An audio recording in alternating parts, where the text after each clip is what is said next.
Good afternoon, members of council and the public. Welcome to the Council Committee of the Whole meeting of July 28, 2026. We're going to start by standing and there'll be a playing of the national anthem. Thank you. 2025. 2025. Thank you. I'm thinking ahead. Can you tell I've been thinking about the budget? Okay.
We'll proceed now with the reading of the land acknowledgement, which Councillor Baines will assist with. Thank you, Mayor Hamlin. The Council of the Town of Collingwood acknowledges that we lead a community located on the ancestral and traditional lands of many Indigenous peoples: Anishinaabe, Haudenosaunee, Wendat, Kanien'kehá:ka, and Métis, just to name a few of those who generously shared their knowledge about the history of these lands before European arrival, as well as the truths of our shared history. We seek to continue to learn and grow in these relationships in honor of truth and reconciliation. Thank you. The first recommendation before us is that the content of the Council Committee of the Whole agenda for July 28, 2025 be adopted as presented. Could I have a mover and a seconder, please? Deputy Mayor Fryer, Councillor Doherty. Yes, I have someone who wishes, two people to speak to it. Firstly, Councillor Jeffrey. Thank you, Mayor Hamlin. Just to give a heads up that I intend to ask to waive notice on my notice of motion. Which one? I know. I only have one notice, I believe, tonight. Okay. It's regarding stormwater management. Thank you. Councillor Potts. Thanks, Mayor Hamlin. First of all, for item 6.2, regarding the deputation, I plan on bringing forward a notice of motion as well as potentially a notice to waive. So for that, and then the other part would be under other business, which I had notified the chair and clerk this morning on the municipal vehicle parking spots in the Eddie Bush parking lot. Thanks. Okay, another business is item, can you just remind me there? That's on the Committee of the Whole agenda. Okay, thank you. Councillor Doherty. Thank you. Just to advise that I will be bringing up a matter under other business today, and it's with regard to our tree planting program. Thank you. Okay, well, with those amendments in mind, all those in favor? And that's unanimous. Thank you. Are there any declarations of pecuniary interest today? Councillor Doherty. Thank you, Mayor. I will declare a non-disqualifying conflict of interest with regard to the deputation that, or sorry, the public meeting that we are hearing today, as comments have been submitted by members of the Blue Mountain Watershed Trust Foundation, of which I am a director. Okay, thank you. So if anyone else, Councillor Baines, go ahead. Thank you, Mayor Hamlin. Likewise, I will be doing the same for the same reasons that Councillor Doherty just mentioned. Thank you. Okay, thank you. Okay, so if anyone else finds themselves in a position of conflict as the meeting proceeds, please let me know at that time. Community announcements. We'll start with the Deputy Mayor. Thank you, Mayor Hamlin. I wanted to review that last week our fire department understandably elevated the fire danger rating in Collingwood to high. In conjunction with Wasaga Fire, environmental conditions are being assessed over the next couple of days, which may be deemed to require a complete fire ban. We ask the public, regardless, to continue to be very diligent during the extremely dry conditions. Just last week, staff implemented new procedures regarding distempered raccoons. For reports on public property, bylaw has agreement now with Critter Cop, and they can provide service 7 days a week, and their phone number is 705-445-9444. And they'll be operating between the hours of 8 a.m. to 8 p.m. For private property, the property owner still needs to contact a licensed trapper or pest control. The other reminder is that no response to other wildlife is undertaken, but there is a list of authorized rehabilitators found under canine control on our website. I also wanted to note about the July 17th Collingwood Sports Hall of Fame Committee event for the ceremonial unveiling of the recognition plaques recognizing W.J. Scotty Carmichael Sports Hall of Fame room. Councillor Potts is our rep, but I wanted to mention it to say thank you on behalf of council to all of the committee members for this initiative. It's so appropriate, and it was so well done in recognition of Scotty, and the family was very taken by the efforts in that regard. And as Christy McDonald Liotta mentioned, her grandfather would have been tickled, and at that point in time I could picture Scotty with that smile on his face he used to have. So again, congratulations to the committee on all the hard work in that regard. Thank you. Thank you. Councillor Jeffrey. Thank you, Mayor Hamlin. Just wanted to send a shout out and thank those residents who attended Spark in the Park with us. I don't know, was it just last Thursday? Yeah. Seems like eons ago. Anyway, really appreciate them coming out and giving us their feedback on what's on their mind. And just moving forward, just want to remind everyone that you have the opportunity to participate in a family-friendly, vibrant Harbourfront Festival in our side launch days, August 8th, 9th, and 10th. There'll be tall ship tours, live music, waterfront eats, paddle demos, and playful pop-ups. And just again, honoring our shipbuilding legacy for love for life on and around the water. So hopefully there'll be something for everyone to enjoy, and that you will find your way to side launch days. Thank you. Councillor Doherty. I have no announcements this afternoon. Thank you. Councillor Potts. These announcements are from the BIA. So Santa's traded snow for sun and landed his sleigh in downtown Collingwood this past Friday to celebrate Christmas in July. Many children stopped by to visit Santa in his sleigh at 84 here Ontario Street this past Friday, July 25th from 4 till 7. To give Santa a heads up on their Christmas wish list. They enjoyed the cookies, cupcakes, and juice courtesy of Loblaws and joined in games and activities. The event was presented by the Kiwanis Club of South Georgian Bay in collaboration with Downtown Collingwood and Santa, of course. Many attendees also took the opportunity to submit their 2025 Santa Claus Parade theme ideas. A reminder that you still have time to send your parade theme suggestions by email to events@collingwooddowntown.com. or to drop them off at the Collingwood Downtown office at 105 here Ontario Street by the end of the day, July 31st. The winning theme will be awarded a Collingwood Downtown gift card valued at $200. The second is also plans are being finalized for the Collingwood Fashion Week. presented from Monday, September 22nd to Friday, September 26th. The program includes a launch event, fashion shows, designer trunk shows, demos, elevated shopping experiences, with the finale featuring special guests, iconic fashion and lifestyle journalist GM Becker. The theme this year is Fashion as Art, a canvas in motion, and as the week will lead into Popular Art Crawl held on Saturday, September 27th. Funds raised during this year's event will be donated to the Home Horizon, supporting our local youth at risk of homelessness. Various sponsorship opportunities are available. And again, please contact the BIA office for more information. Thanks. Thank you. Councillor Ring. Thank you very much, Mayor Hamlin. I had two, but Deputy Mayor Fryer covered one of them, so I don't have to worry about it. That's okay. I just have a small one here about on July 15th, the Simcoe County Community Services hosted 2 informal drop-in sessions for the public to see the proposed plans regarding the Birch Street Affordable Housing Redevelopment Project. This project will add 30 more much needed affordable rental units into the market.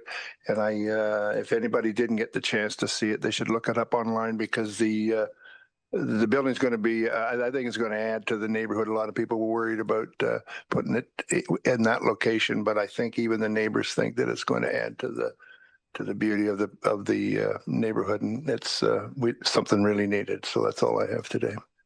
Thank you. Councillor Baines. Thank you, Mayor Hamlin. Just one announcement, but I would say to Councillor Ring, yes, I live in the neighborhood, and I think it will be an enhancement. So bring it on. Emancipation Day celebrations will be taking place this weekend across our region. This is the perfect time to visit a special traveling exhibit at the Collingwood Museum, A History Exposed, the enslavement of Black people in Canada. This powerful exhibit explores the history of enslavement in the British colonies that would become Canada. The exhibit will be open during regular operating hours, Monday to Saturday, 10 to 4, and during extended hours on Wednesdays during the Live at the Station event. So please, if you're interested, go and see this exhibit. Thank you. Councillor Perry. Thank you, Mayor Hamlin. A couple of library announcements. The library's summer art exhibit, Art in Motion, features work by mother and daughter, Bev and Joyce Morgan. They wish to relay movement either on paper or metal, and their unique pieces will leave the viewer with memories of hands in motion and discovery of how light moves on the surface of a metal form. This exhibit is on display until the end of August. Also, the Juggling Chef returns. This live and interactive performance includes puppets, music, juggling, and more. Recommended for children ages 2 to 8. You won't want to miss this spectacular show. You can register on the library's website, collingwoodpubliclibrary.ca. Thank you. Councillor McCulloch. Thank you, Mayor. Just one announcement today. A week or so ago, I had the opportunity to visit and tour the Leisure Time Club, which was a new facility to me, and was very interested to learn that they're serving over 600 members of the community and are extremely active in a huge variety of programs, most of which are delivered by volunteers. So a great example of an organization that does a lot with very little and a lot of community support. So that was great to see. Thank you. Thank you. I'll just say everything's been covered. I'll just mention really looking forward to the first steering committee meeting of those community members who volunteered to sit to review the consultant's report for our multi-use recplex. The meeting's going to be this Thursday, and we'll get the process underway. Okay, so we have 2 deputations today. The first one, if I could ask Ms. Beck and Ms. Craig to come forward. Thank you.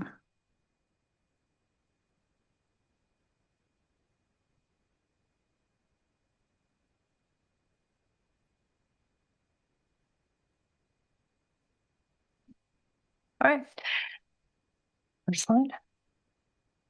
Okay. We have a slide deck. All right. Good afternoon, Mayor Hamlin, Deputy Mayor Fryer, and councillors.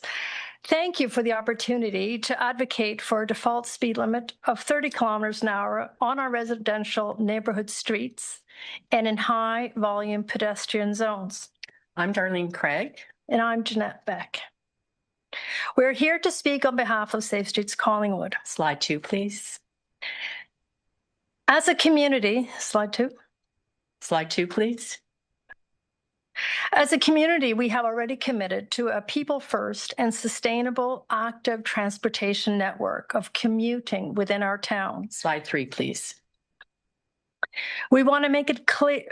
That there has to be a differentiation between streets that provide access to homes and neighborhoods and roads that are designed to carry high volumes of traffic. Slide 4, please. Our position is that in order to achieve safe, equitable, and accessible community, we must adopt a 30-kilometer default speed limit. We need to protect our neighborhood streets and a sense of community that Collingwood has offered for generations. Slide 5, please. So the following 2 slides address examples of what's not working.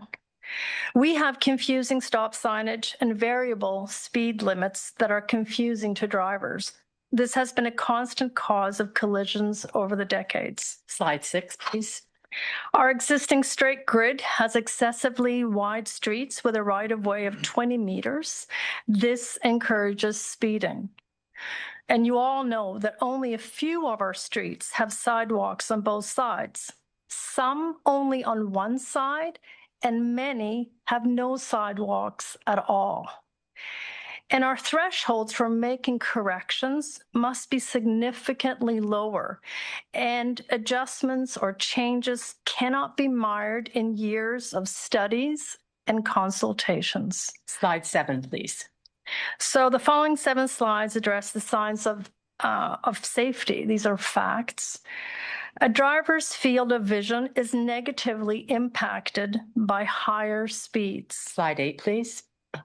Vehicles traveling at 30 kilometers an hour is universally considered best practice, as it is the reasonable threshold for the survival of a human body. Slide 9, please. 30 kilometers an hour has been adopted globally because it has been determined that this speed is optimal for streets where vehicles, people that are walking or rolling, share the infrastructure or roadway, not 50 kilometers and not 40 kilometers. Slide 10, please. Higher speeds require grading stopping distances. Slide 11. SUVs and trucks account for 80% of car sales in 2022. Size does make a difference. 12, please. At 50 kilometers an hour, the risk of death is 80%. Slide 13, please. As you can see, at 30 kilometers an hour, the risk of death is 10%. This is a 70% reduction. And slide 14, please. The following 3 slides address that predictable and consistent speed limits are proven to achieve a higher level of driver compliance. All our neighborhood streets need to feel safe the moment you leave your residence in order for people to choose walking, cycling, or accessing public transit. Citizens of all ages and abilities are entitled to safely use their neighborhood streets. Slide 15, please. This map shows where we have already adopted a 30 kilometer an hour speed limit in our school zones and community safety zones. I know you have a few tiny errors, so you have a copy of that in front of you. Slide 16, please. This map shows, here's an example of what is going to happen unless we adopt a predictable and consistent speed limit in all our neighborhoods.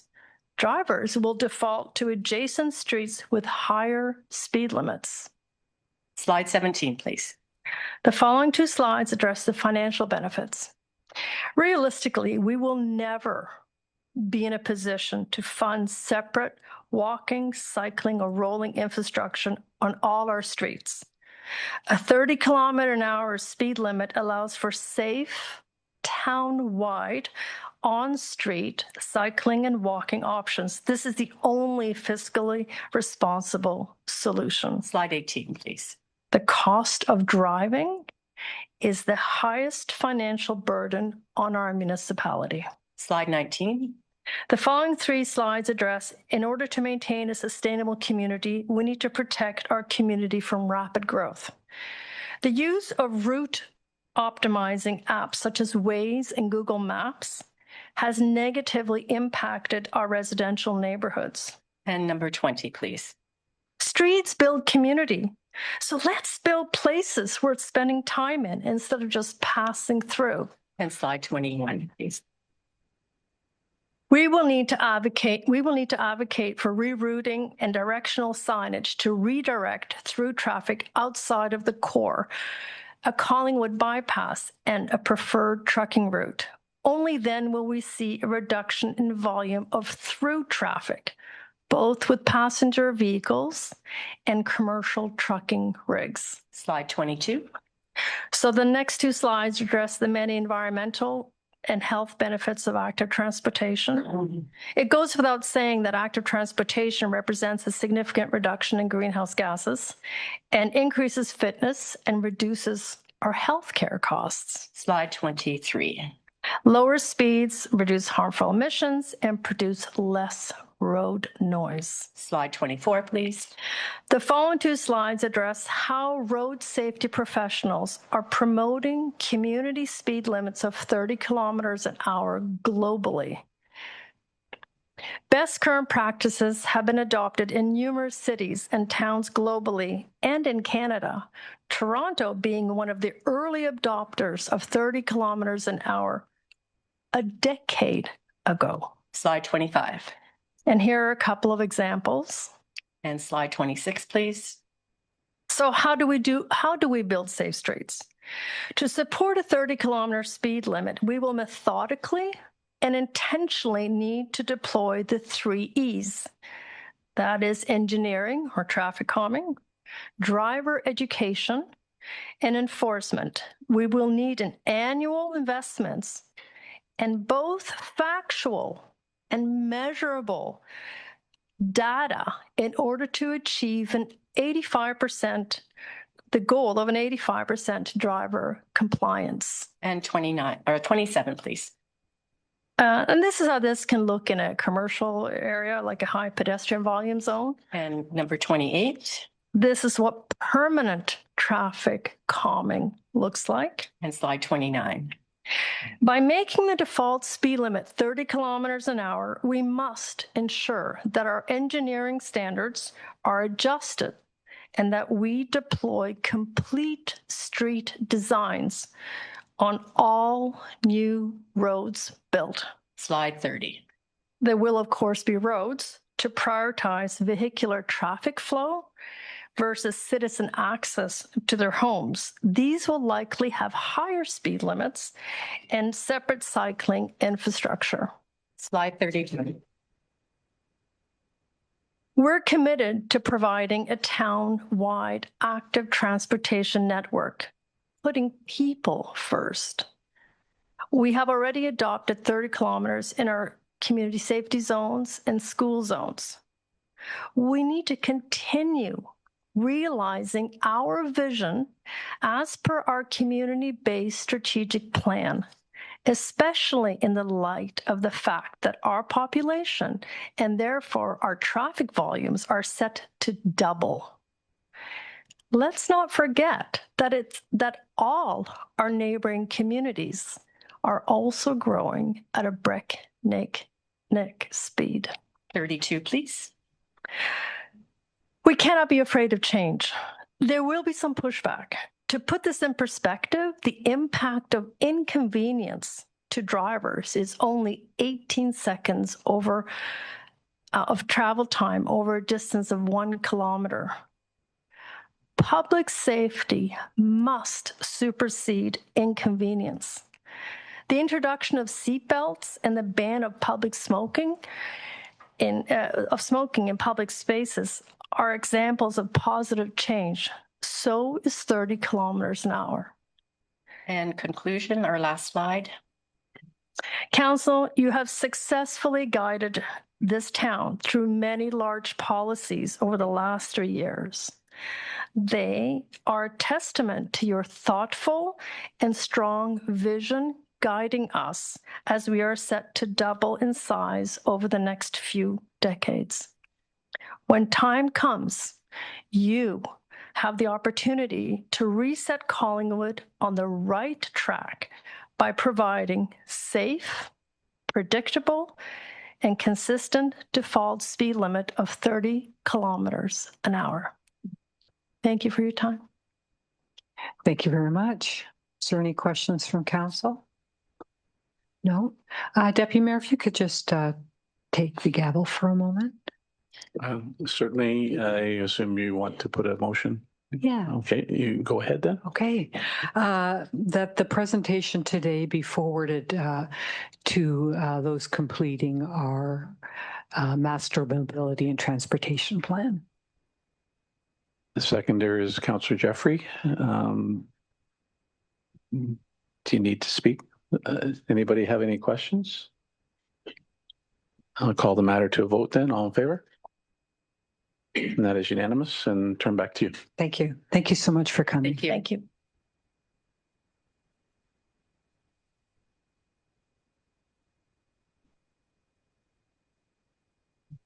The next deputation, if I could ask Caitlin Downer-Reid to come forward.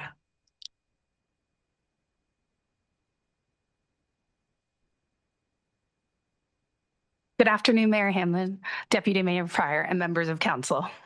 How are you? I am acting as the agent and homeowner for this deputation regarding the parkland dedication bylaw pertaining to my property at 141 Minnesota Street and 149 Minnesota Street. Made a little slideshow here. If you could go to the next slide, please. So we're just going to look at kind of the property location, the heritage, some important information for you, the severance roadmap I've had to navigate, some of the conditional severance requests, and then get into the parkland dedication and the bylaw, as well as some of the financial costs we've incurred here and my deputation request. Next slide, please. So again, I am just acting as the agent for the planning department in this, and my spouse, Christian Lutz, is also a property owner for this property. Next slide. So our location is here. This is our aerial view. So we're on the corner of Minnesota and Ontario, just across from the OPP station parking lot. The official plan here, this is just the picture of what is in Collingwood's official plan from 2019. So both properties were severed according to that planning document. And this was sent to me by the planning department. Next slide. So our deed does say that the lots are 141 and 149 Minnesota. So lot 20 and 21, PL 3 and 4. So next slide, you can. If you see here in 1988, we had an issue with our severance. So part 1 and 2 was sold off to the next door neighbor in the red brick house. So they own the back adjacent L. And we kept and retained as a family part 3 and 4. Next slide.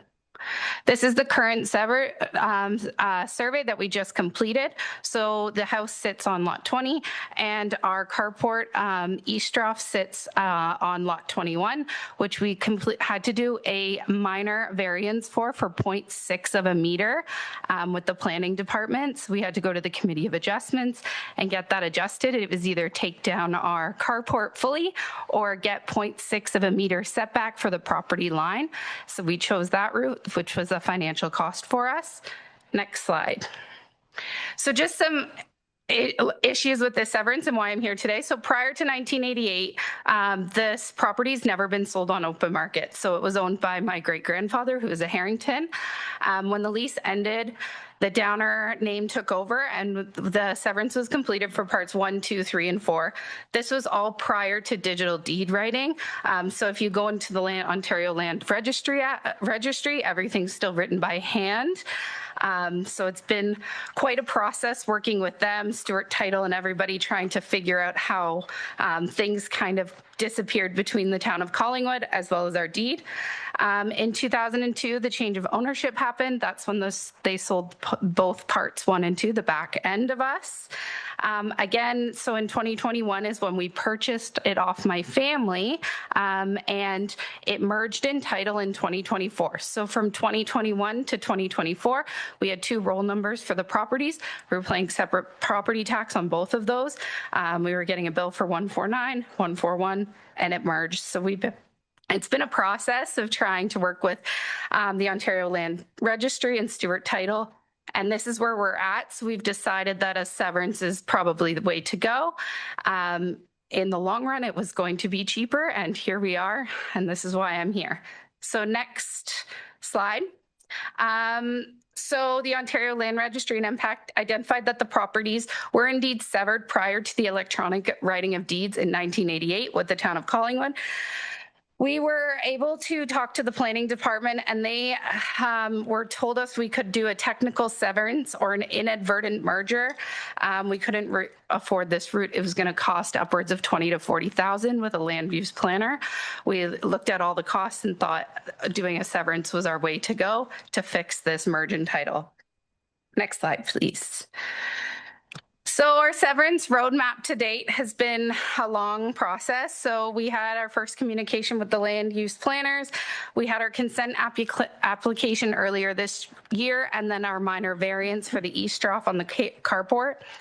We did our committee of adjustments meeting in May, and we did a growth and development, water, sewer, and appraisals just recently. Our last condition for our severance is to meet this 5% cash in lieu for parkland dedication. Next slide. So we had, our NVC letter was actually held up at the beginning of this process because the town is doing a floodplain study. And so NVCA really was difficult because they didn't want to approve this severance. They were holding all the severance. If you had a property in that floodplain zone until the study was completed, they were not going to approve it. I had to meet with Ben Kroll from NVCA quite a bit, and we went back and forth, eventually receiving that this property is being pulled off the floodplain study, and we were able to get that letter. We've had to do our consent and minor variance application and growth and development. I'm going to talk a little bit more about our problems with growth and development soon and why I'm here today for the parkland dedication. But we are looking for talking about the 5% cash in lieu. Next slide.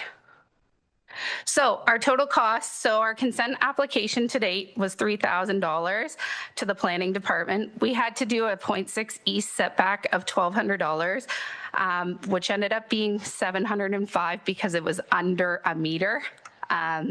We also had our land survey of almost $3,000 and our appraisal completed. The growth and development is what I want you to take a look at here, which has caused us quite a hassle this year. So when growth and development, part of the severance is you need to provide a quote of water and sewer services to the property. When we received that quote, our quote was just under $8,000 for water and sewer. They found sewer on the property, so they did not have to do sewer. It was only water services. As they were digging in the ground, we got an invoice for under $14,000 pertaining to asphalt and labor, that they needed more labor employees on site. We spoke with planning department about this being shockingly, because it was an extra $5,000 that we had to pay immediately as they were digging with. And so because of that, they are looking into why these quotes from growth and development are so low and why they're not actually quoting the asphalt costs in the growth and development quotes initially. But that's been an extra expense that's really been put on us that we had to come up with very quickly. And our 5% parkland dedication. So our value of the land in 2025 was at $360,000. That leaves 5% at $19,500 that we would owe the planning and town of Collingwood for this property. Next slide.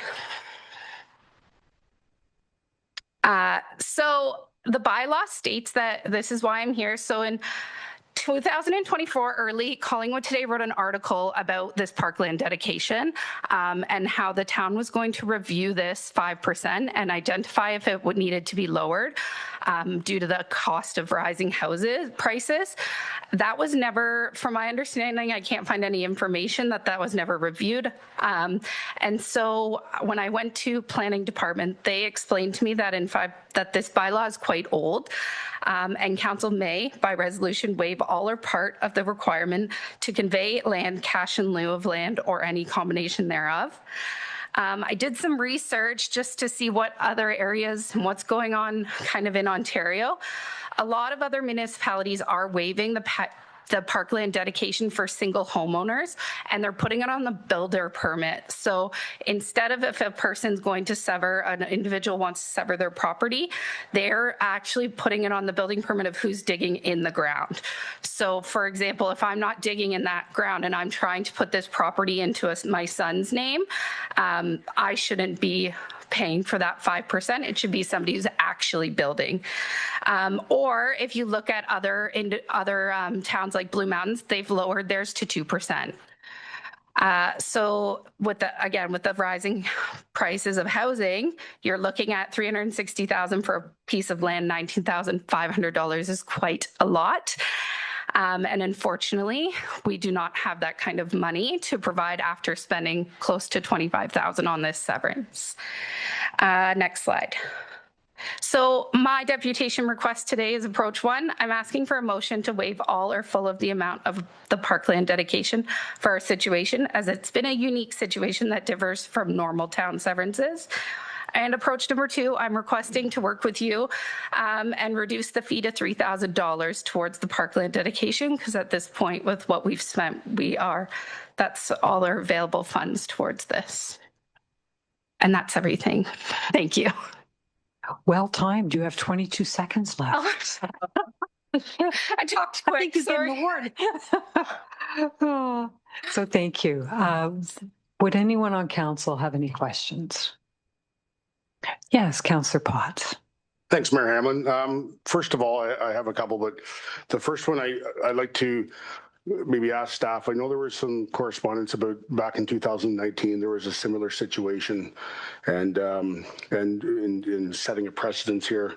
What is there any back information that we could get just on what that was in comparison to what this was? Because I believe in 2019 there was the same idea that was waived. If I could get that information, please. Thanks. Yes, go ahead. Thank you. And through the chair, the councillor's correct. There was a similar request in 2019 around waiving for parkland cash in lieu when 2 lots inadvertently merged, as the deputant has described.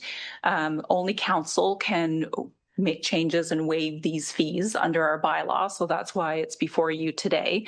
At the time, council did determine that a waiver of cash in lieu parkland would be appropriate. However, the resolution was passed that was passed at the time indicated it was based on the evaluation of the unique circumstances related to this severance, and that any further future requests be considered on its own merits. So that's why we're bringing this back to council.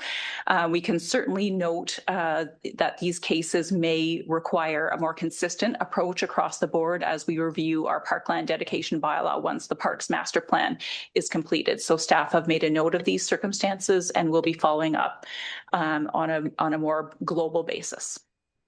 Thank you. And a follow-up question. So my next question would be, when talking about the growth and development and the quote and the price.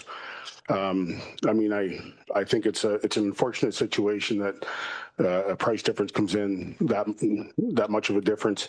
How do we, especially when the initial quote is being quoted, and that's what the homeowner or the property owner is provided, and then they're only installing actually one service, and then the quote doubles. And again, I think I have some concern with that. It can be a question, but I think really from this, given the price, the cost difference, and obviously with the similar scenario in 2019, I'll be bringing forward a motion to waive the entire fee. So thanks. Okay, thank you. Would you like to put that? Oh, would you like to put that motion on the table now, and then you can make your remarks under that? Thanks. a notice of the meeting. So Okay. I would probably allow conversation, and then we'll get some proper. Yeah, Clerk Thomas explained that because this is a little more complicated than the usual, perhaps you could raise this under the notice of motion section. That was my plan. Okay. Thanks. Councillor Baines, over to you. Mayor Hamlin, through you to the deputy. This must have been very frustrating for you, and my goodness, complications of various bylaws, et cetera. But in that regard, did you have a professional planner leading you through this whole process step by step to understand the implications? So we did speak with Andrew Pascuzio a little bit about this. Again, his cost was going to be upwards of $20,000 to $40,000 after figuring out everything. But we did our own investigation through Stewart Title and looking at all of those pieces and realizing that what had happened is the town had it on their official plan. And it's not actually an Ontario Land Registry issue.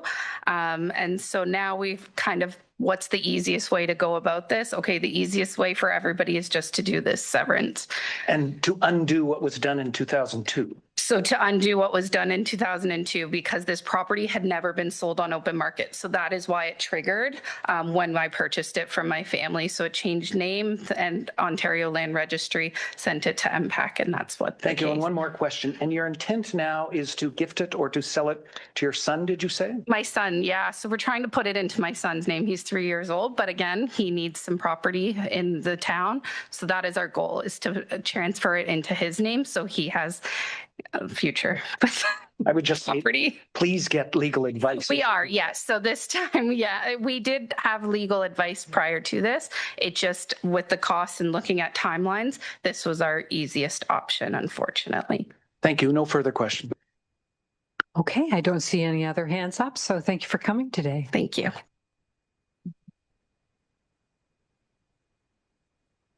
The next item on the agenda is a public meeting, and there's quite a page here I have to read, so sit back in your chair and relax. Okay, welcome to Collingwood's public planning meeting for a proposed official plan and zoning bylaw amendment for the property known as 853 and 869 here Ontario Street, 7564 Poplar Side Road, and an adjacent parcel with no municipal address located at the northwest corner of Hurontario Street and Poplar Side Road, also County Road 32. It's important to note no decision will be made this afternoon. The purpose of this meeting is to introduce and obtain public comments on the proposed official plan and zoning bylaw amendments. The meeting will begin with presentations by staff and the applicant. Members of the public will then be invited to offer their comments or questions regarding the proposal. Once the public portion of the meeting has been completed, no more public comments or questions will be allowed at today's meeting. I will then ask council members if they have any questions. Once all public and councillor questions and comments have been received, staff will have an opportunity to respond or provide clarification if appropriate. All questions and comments specific of the official plan and zoning bylaw amendment will be addressed in a future staff report. It is very important that the town receive the correct names, email addresses, and mailing addresses, including postal code, of individuals having an interest in this application. If you plan to speak to council at this meeting, or if you wish to be notified of any future or council or committee meetings concerning the application being considered, you must provide this information. Public comment and feedback on development proposals are important to the town of Collingwood and are a core part of a transparent and inclusive land use planning process. We encourage you to express comments verbally today or in writing. However, please note that the right of third parties to appeal the official plan, and zoning bylaw amendment decisions to the Ontario Land Tribunal have been restricted under the Planning Act. If you do not make an oral submission today or a written submission to council before the council decision, you may not be added as a party to an appeal before the Ontario Land Tribunal unless, in the opinion of the tribunal, there are reasonable grounds to do so. This meeting is being recorded and streamed on the Town of Collingwood website and municipal YouTube channel. Your name, address, comments, and any other personal information are being recorded according to the Municipal Act and the Municipal Freedom of Information and Protection of Privacy Act. The minutes will be available to the general public on the town website. I will ask that Planning Services also confirm that notification to the public has been given, as required by the Planning Act, within their presentation this afternoon. Again, I would like to remind everyone that no decision will be made today, and the official plan and zoning bylaw amendments will be considered by Council at a future date. So at this time, I'll turn this over to our Senior Planner, Wukash. Thank you.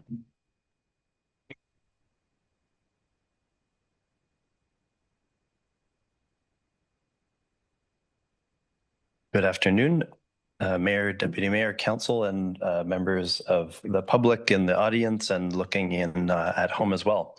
Good afternoon. My name is Nathan Wukash, and I'm the planner assigned to the file for the Gateway Center project. Today's public meeting is legislated under the Planning Act and is required as part of the public consultation process. The purpose of the meeting is to introduce the application and receive your comments to be considered in future decision making. Next slide, please. This meeting will follow the town's standard public meeting format. Mayor Hamlin has already provided the intro, and the remainder of the meeting will consist generally of an overview of the applications by staff, followed by the applicant's presentation, and then the meeting will be open to receive any comment from the public as well as council. And then we'll talk about the next steps. Next slide, please. So the notice of public meeting was circulated together with internal and external agencies and First Nations on July 8th, and was also published in the Collingwood Today online newspaper on the same date. Additionally, as a courtesy, notice was mailed to property owners and condo corporations within 120 meters of the subject property and emailed to interested parties that have requested notice as well. Next slide, please. So this area has been planned for commercial uses for many years to serve the new residents of the southern portion of Collingwood. The applicant has been working on development options for this area since 2020 when pre-consultation began. A site plan application was submitted in 2022 for a highway commercial development plan that included a gas station, drive-through restaurants, and a grocery store. That application generally complied with the 2004 official plan and 2010 zoning bylaw. But a lot has changed in Collingwood since that time. During that time period, the town worked on a new official plan that set out a new vision for community development over the coming decades. That vision was for mixed-use development to occur along main transportation corridors and intersections, including in this area and on these lands. The applications before us today were submitted prior to the new 2024 official plan's approval by the County of Simcoe. Therefore, the 2004 official plan, which designated most of the lands as highway commercial, remains operative and is the guiding policy set, which would allow the auto-oriented form of development initially intended for the site. However, the applicant cooperatively worked with the town to adapt their proposal to be more aligned with the mixed-use corridor policies of the new official plan, which provides more opportunity for residential intensification and building integrated and walkable neighborhoods that contribute to a complete community. You'll hear from the applicant today that this development proposal is really a hybrid between the previous auto-oriented policies and the future-looking vision in the new official plan that incorporates housing opportunities in walkable, mixed-use areas that are designed to meet the needs of current and future residents. In summary, the landowner has voluntarily withdrawn a previous site plan application for the highway commercial development in favor of a hybrid development concept that's more aligned with the town's vision for this area. Next slide, please. So for everyone's information, I've outlined the planning process on this slide. Everything in dark blue has been completed to date, and we're at the public meeting stage. The next steps will include continued review of the application, including technical reports and receipt of public comment, providing comments to the applicant, and then receiving any necessary modifications to those applications. Following that, staff will prepare a recommendation report to council.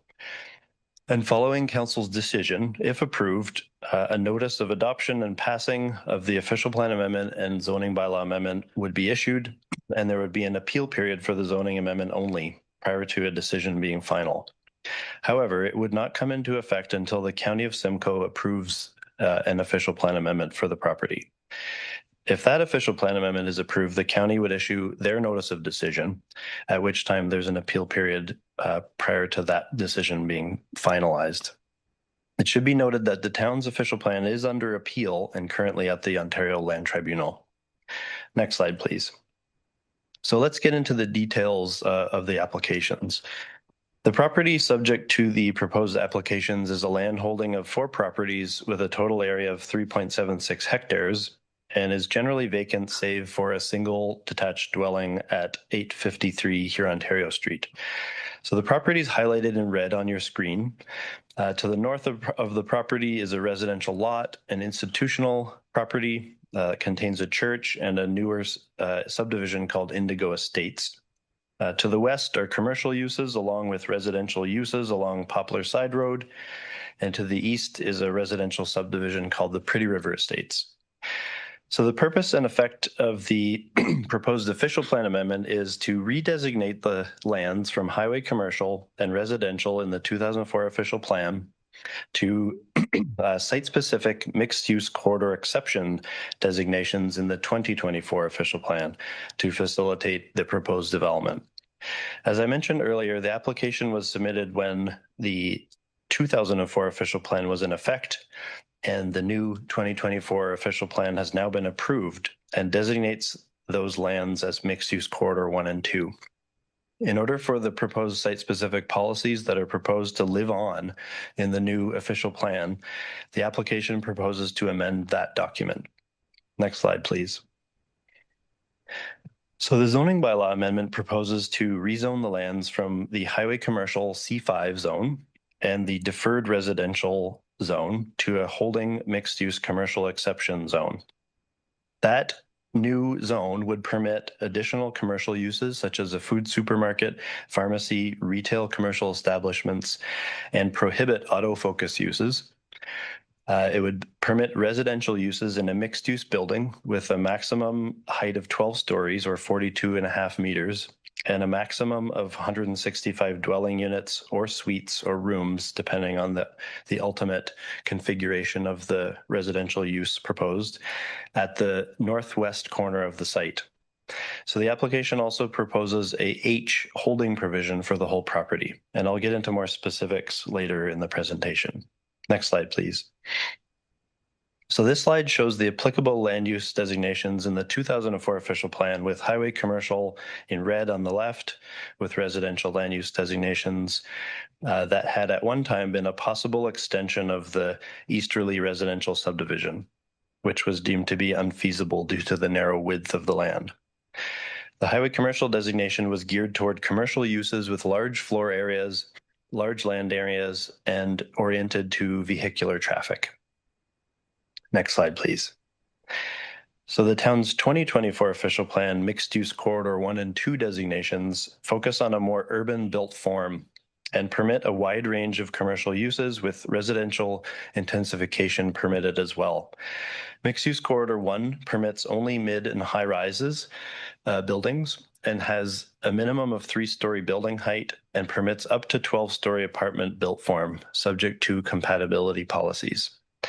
The mixed-use corridor 2 designation, which is typically located closer to existing neighborhoods, permits low and mid-rise buildings of up to 8 stories in height. I'll note that these building heights are maximums and are subject to the same compatibility policies and requirements in the new official plan. Next slide, please. So the proposal is to create 2 site-specific mixed-use corridor 1 and 2 designations that would do all the things noted on the slide here. I'll quickly go through them. To permit low-rise buildings where they're not permitted now. To permit seniors' residences, retirement home, and/or nursing home. To prohibit motor vehicle-oriented uses. to reduce minimum at-grade non-residential uses in the mixed-use building from 75% to 45%, and to delete a policy limiting commercial uses to 2,000 square meters in gross floor area to accommodate for the proposed grocery store. Next slide, please. This slide shows the existing dual zoning on the property as well as the proposed mixed-use commercial C4 exception zone. And the next slide identifies the proposed zoning bylaw amendment as well. Pardon the typo on the slide. As indicated on the last slide, the proposed zoning would be a mixed-use commercial C4 exception zone. And the proposed zoning schedule is clear that the taller building proposed for the site would only be permitted within a specific building envelope at the northwest corner of the site. And the building footprint is also identified within that envelope. Next slide, please.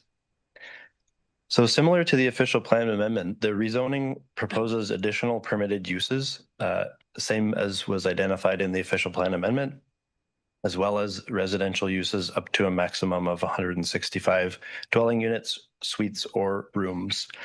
Also prohibiting the motor vehicle-oriented uses and proposing to restrict the location of that mixed-use building to the identified building footprint on Hurontario Street, as well as identifying a maximum height for that building. Next slide, please.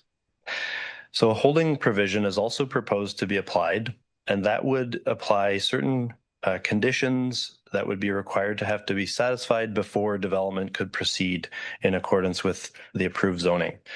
So those hold restrictions would be confirmation and allocation of water and servicing capacity and wastewater servicing capacity, as well as execution of a site plan control agreement.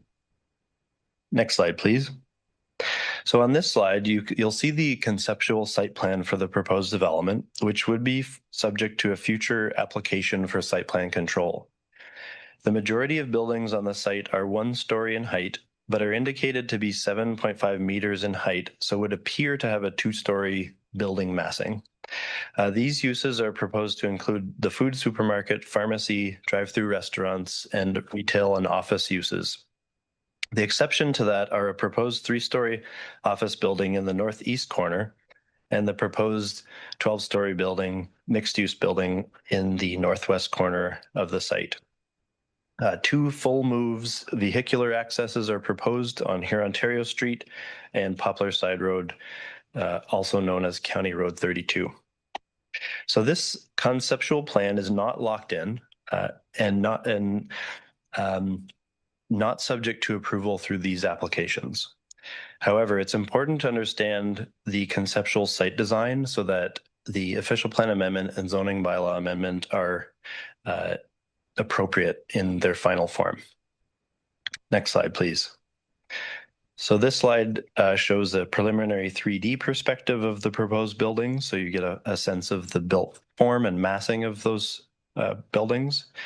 And then the next slide shows a conceptual artist rendering with a bit more architectural detail included. The applicant will provide a bit more detail in their presentation on this front. Next slide, please. So we have circulated the proposal to internal departments as well as external agencies and First Nations. And with the volume of reports and studies provided, we've received a few comments back at this time, including Enbridge, EPCOR, and the Simcoe County District School Board. But we are awaiting the majority of comments at this time. Since publishing of the presentation, we've received a few more, including public comment as well. And I will note that there has already been 1 round of technical review on the first submission materials for this application. Next slide, please. So that long list of reports, studies, and plans that were submitted in support of the application in October 2024 is available on the town's website for review and information. That location is indicated in the notice of public meeting. The first submission was reviewed and feedback was provided to the applicant. And those comments informed the recent second submission that we received earlier this month. And all of that new information is also posted on the project page on the town's website for those interested in reviewing the technical details. So for context, I will share some of the key comments and issues that were provided from that first submission that are important for this application. So there are a number of peer reviews that have been ongoing for the site, which are listed on the slide.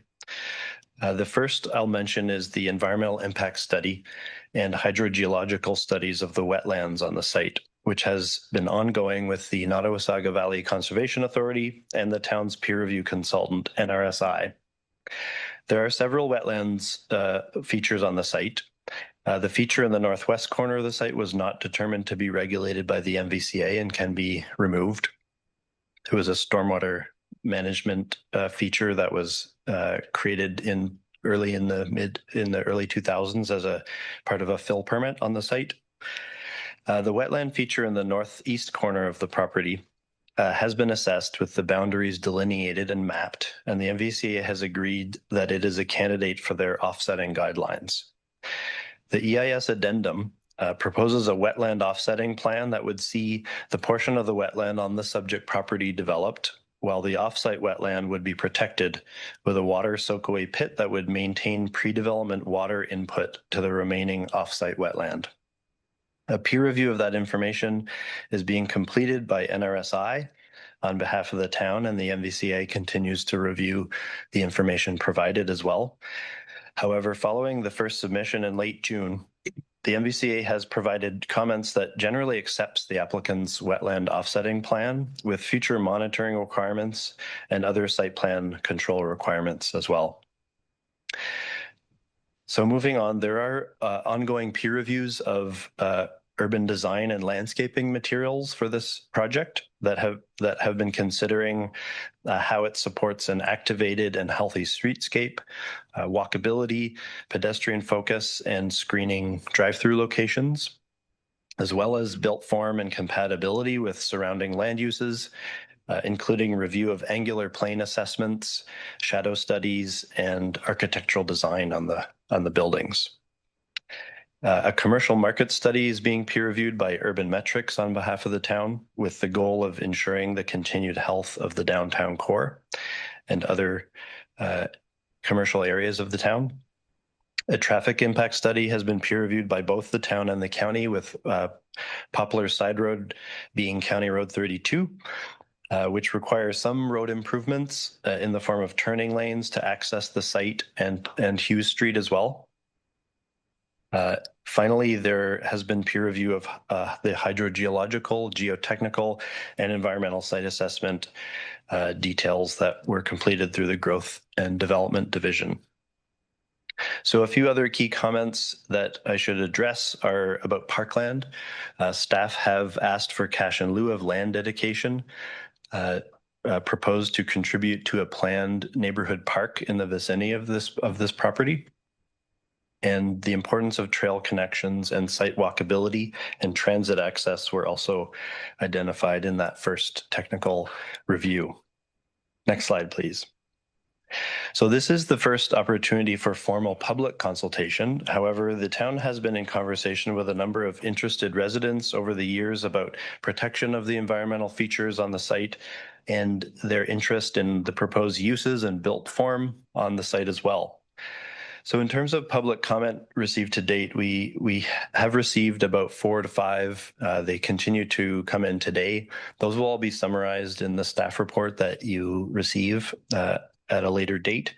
But they do generally include the following themes. There were environmental concerns about retaining the wetland on the site. There was concern about impact on residential neighborhood character, nuisance and noise relating to commercial uses on the site. There was some opinion shared about the 12-story building being too tall and the impact on downtown businesses, and as well traffic and infrastructure concerns at the intersection. I should also note that we did receive a comment this morning that was in support of the applications, noting that the south part of the town lacks convenient shopping options and that this will provide much needed amenities close to home. And it also expressed support for the one-story nature of the buildings abutting the residential lands to the east, which won't overshadow or invade privacy. Next slide, please. So once the results of the peer reviews, public comments, and agency comments have all been received, town staff will complete a review of the applications and work with the applicant on any modifications to the application, followed by a recommendation report to council. Future applications, in order to see this project come to life, would be a site plan control application for the details of the project, a deeming bylaw application to merge the 4 properties on title, and a holding symbol removal. Next slide, please. So if anyone was unable to make today's public meeting and still would like to provide their comments, you can do so by emailing planning@collingwood.ca or providing written correspondence by mail to Town Hall. And we'll certainly be interested to hear people's comments today as well. And next slide is just about being notified about future agendas related to these applications. You can view those on our website as well. And if you'd like to receive notice of future meetings or a decision, we do have a sign-in sheet right here in front of the microphone here as well that we'd like you to fill in your details. So that concludes my presentation. I'll turn the floor back to the chair and note that Mr. David Finbow is here and has a brief presentation on behalf of the applicant. Thank you, Nathan. Mr. Finbow.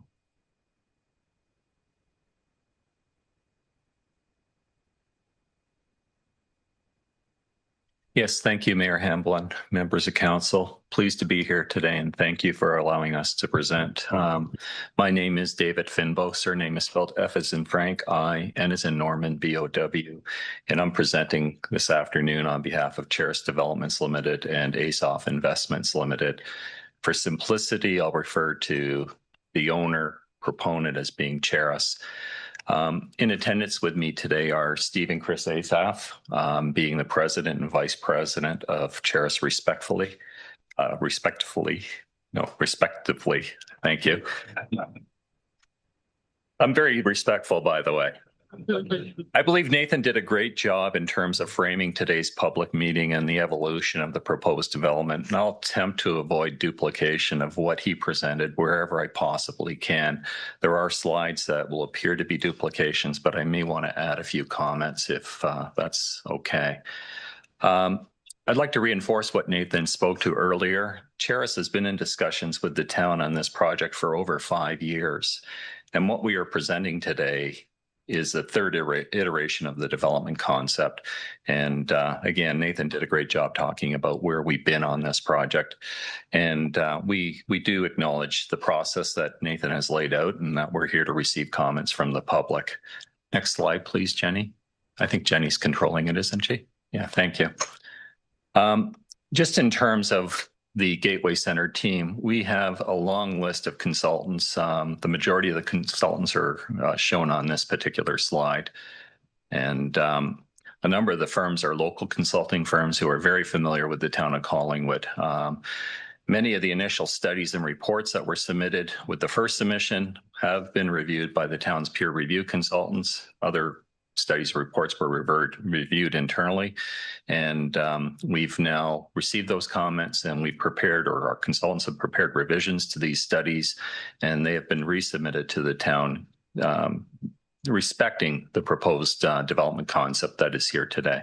Next slide, Jenny. Thank you. So a little bit about Cheris. Cheris is a family-owned and operated company established in Collingwood in 1983, and it owns a number of commercial properties here in town and has done a number of different development projects in the town.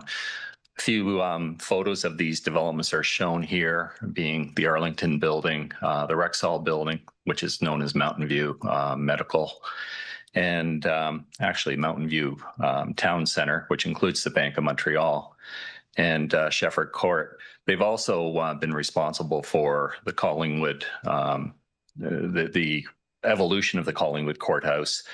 They own Harbor House Commercial on the ground floor, Tim Hortons First Street Plaza, the old library condo conversion. That was all Cheris developments. And as I said, we've spent 5 years with the town, listening to the town, listening to town comments, and taking into consideration the neighbors' concerns, both what we've heard and what we anticipate to be concerns in terms of trying to mitigate any potential impact on them. We're also cognizant that this site in particular represents a gateway site to the town, along with a number of other gateway sites, and we've been very respectful of that. Lastly, in terms of the transition from the rural part of Ontario that we find in Clearview Township, with all of the majority of rural lands in Clearview being designated prime agricultural lands, we're very respectful of that initial transition into the town of Collingwood. And that's partly the reason for the lower rise form building at the quarter. And Cheris certainly prides itself on its collaborative approach in working with approval authorities and stakeholders. I think you may have heard a little bit of that through Nathan, but also in terms of the other projects that they've completed here in the town. Next slide, please, Jenny. Thank you.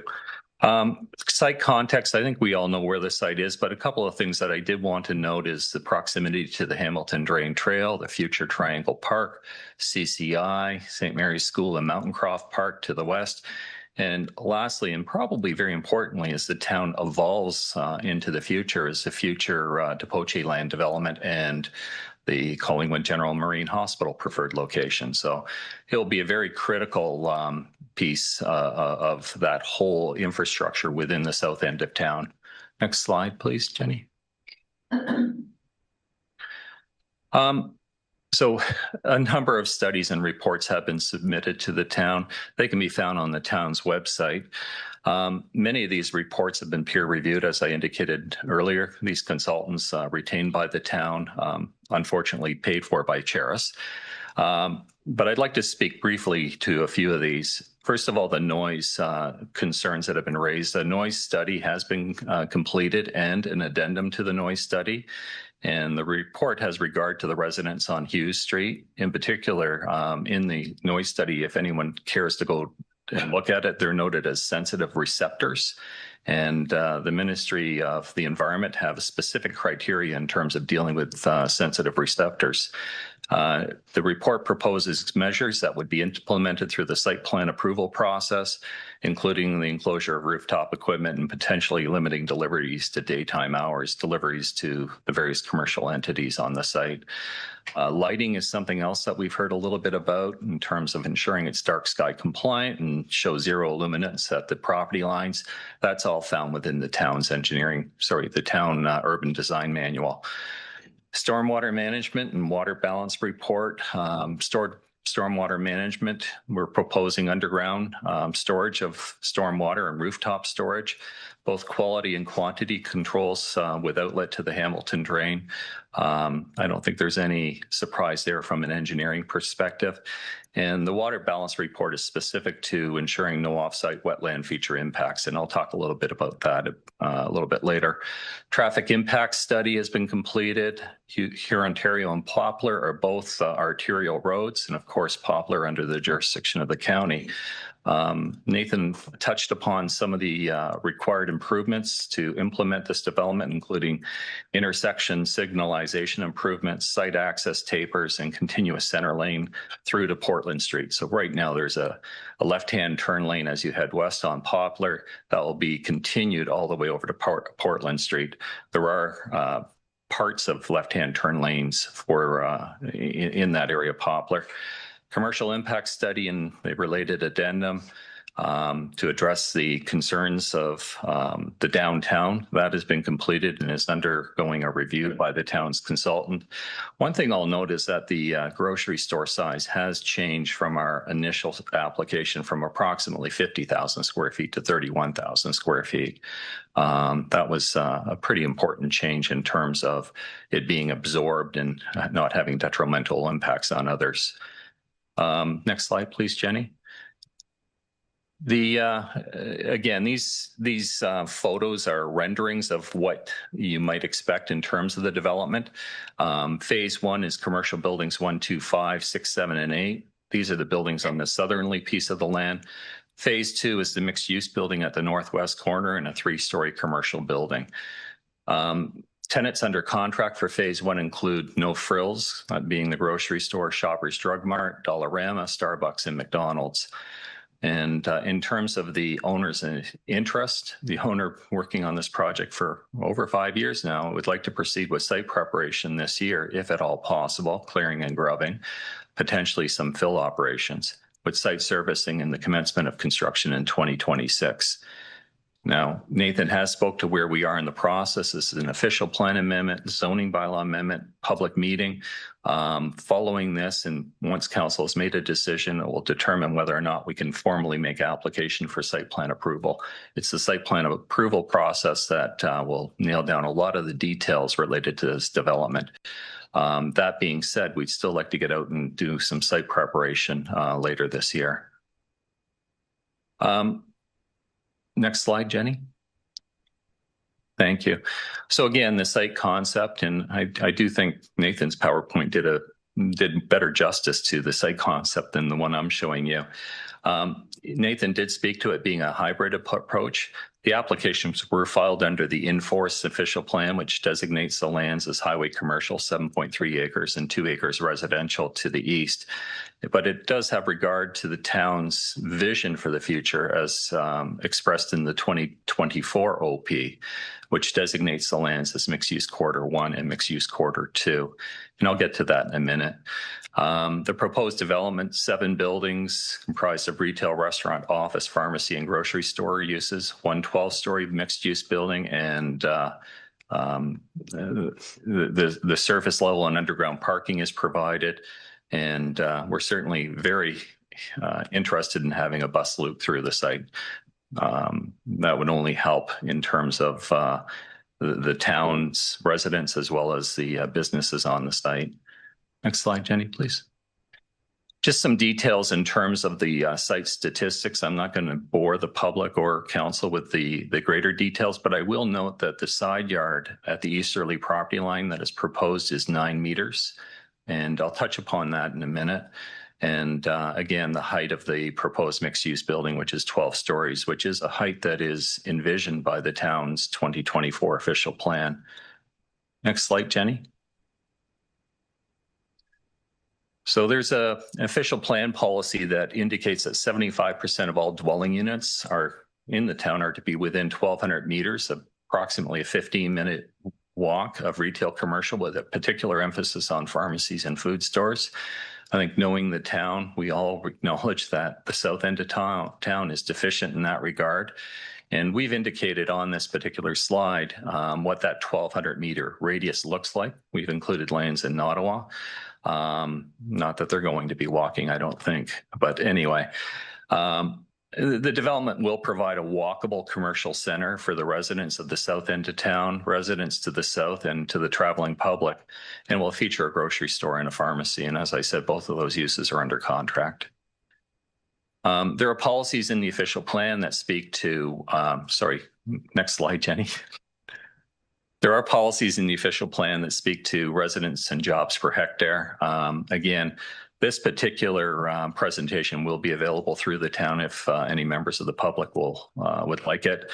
And this particular slide speaks to it. The new official plan, the 2024 official plan, caps the floor space index for the mixed use corridor 1 land use designation to 7.0. And we've taken a look at the overall floor space index for the 12-story building. On the basis of the site, it's well under 1. But if we were to look at our future or possible future conveyance, it would still be at 4.4, well within what is envisioned by the 2024 official plan. The official plan amendment for the in-force OP, next slide, please, Jenny. And again, it's to redesignate the site from the highway commercial and residential land use designations to a single mixed-use commercial site-specific land use designation, to permit a grocery store, retail, commercial establishments, and pharmacy uses, as well as the 1 12-story mixed-use building, and to prohibit the certain auto-related uses, the auto-related uses which are actually permitted on the site today. The next slide, Jenny. The 2024 OP amendment, it's the lands are designated within a strategic growth area, an area that the town sees for growth or envisions for growth. And mixed-use corridor 1 being the westerly 7.3 acres and mixed-use corridor 2, the easterly 2 acres, the lands that are under the current enforced official plan as residential. It's interesting, the official plan amendment is actually to permit low-rise buildings in the mixed-use commercial 1 land use designation. The 2024 official plan does not permit low-rise buildings in that land use designation. To permit a possible retirement building within that designation, there is a provision within the new official plan that requires the ground floor to be for commercial uses in a mixed-use building. We're asking that it be reduced to 45% so that we can have some ground floor amenity space for the future residential. The grocery store, retail, commercial establishments, and pharmacy are all permitted within the mixed-use corridor land use designations under the new official plan, and buildings up to 12 stories and 45 meters in height in the mixed-use corridor 1 land use designation. In those easterly lands that are designated under the 2024 official plan as mixed-use corridor 2, subject to compatibility, buildings up to 8 stories and 27 meters in height are permitted. And lastly, next slide, Jenny.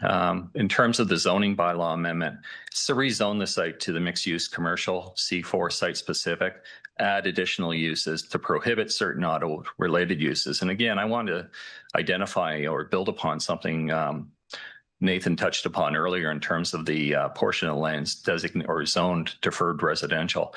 We did go through an exercise in terms of trying to accommodate residential on that portion of the site, and with access off of Hughes Street. There is a block within the Hughes or the Liberty subdivision that was envisioned to be access to these residential lands.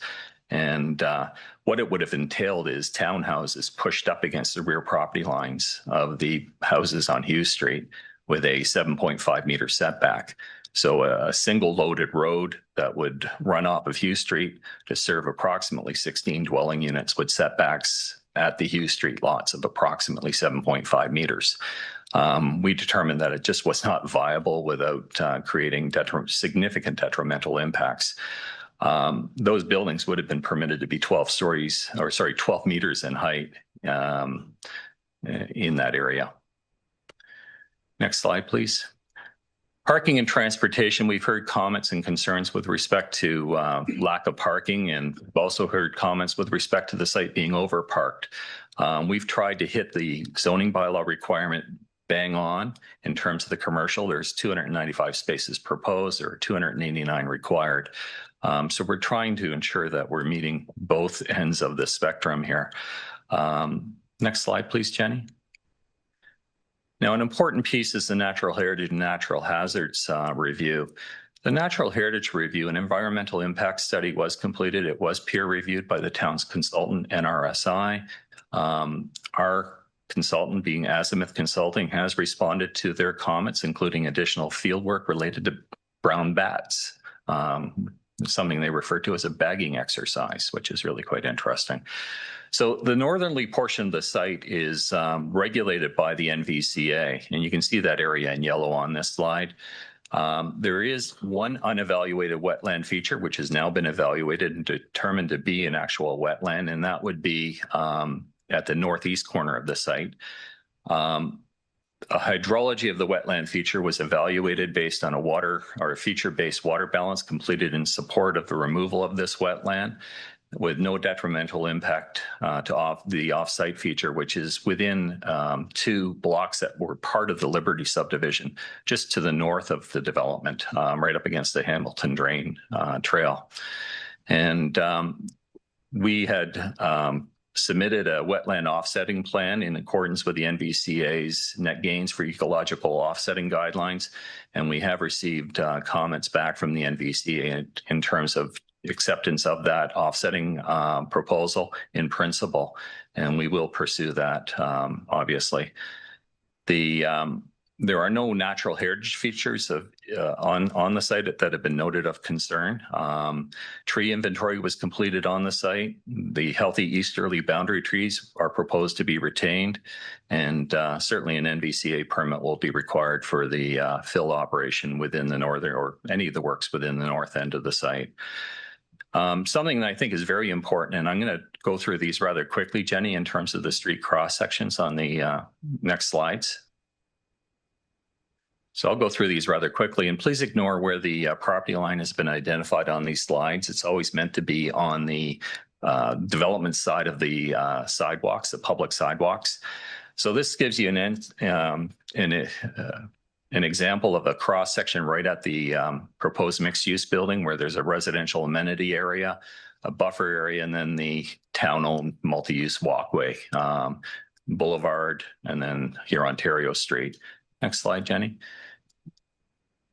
And again, this particular section is at the corner building, which proposes to include a restaurant patio, buffer, property line, public sidewalk or multi-use pathway, and then the boulevard once again. Next slide, Jenny. This is a section along Poplar Side Road in the same general area as Building 8. And again, the property line needs to be seen as being on the right-hand side of the public sidewalk. Next slide, Jenny. This is a cross-section at the proposed McDonald's building. And again, the property line not being in the right location, but it's certainly giving you a notion as to the scale and that broad landscape feature along Poplar Side Road. The county have a road bylaw that requires 15-meter setback from a property line, a county road, to a building or structure. And that's why it's broader in that area. So we've tried to animate the street on here, Ontario, by introducing some of these patio uses and access into the site. Along the county road, the county discourages that. It requires a 15-meter setback. Next slide, please, Jenny. Couple of cross sections that some of the neighboring residents might be interested in. And this is taking into consideration the future grade of the development site. And what you can see is a house, a typical home on Hughes Street, backyard fence that would be constructed by Cheris, and then the grocery store building. Either the grocery store building or the future Shoppers Drug Mart site building, approximately 7 meters in height. So it gives you a sense in terms of that setback, or that setback that will be created, as well as the height. Next slide, Jenny. This one is a little bit further north, I think, this cross section, and this one is at the grocery store. And again, it depicts the same thing: a house on Hughes Street, backyard, fencing by Cheris, and then the grocery store building. I think it will help the public really understand in terms of the potential impact of these buildings on their amenity space in their rear yards. Next slide, Jenny. And a couple of renderings of the future buildings in phase 2, which are the mixed use building, and then in the lower left, the 3-story office retail building. And next slide, Jenny. And that's the end of our slides. And hopefully I didn't run through this too quickly, but I do think that Nathan did a bang up job in terms of laying out the framework for today's public meeting. And I think he provided a great explanation in terms of where we've been and where we need to go. And with that, I say thank you. And obviously I'm here for any questions. Thank you very much. Thank you.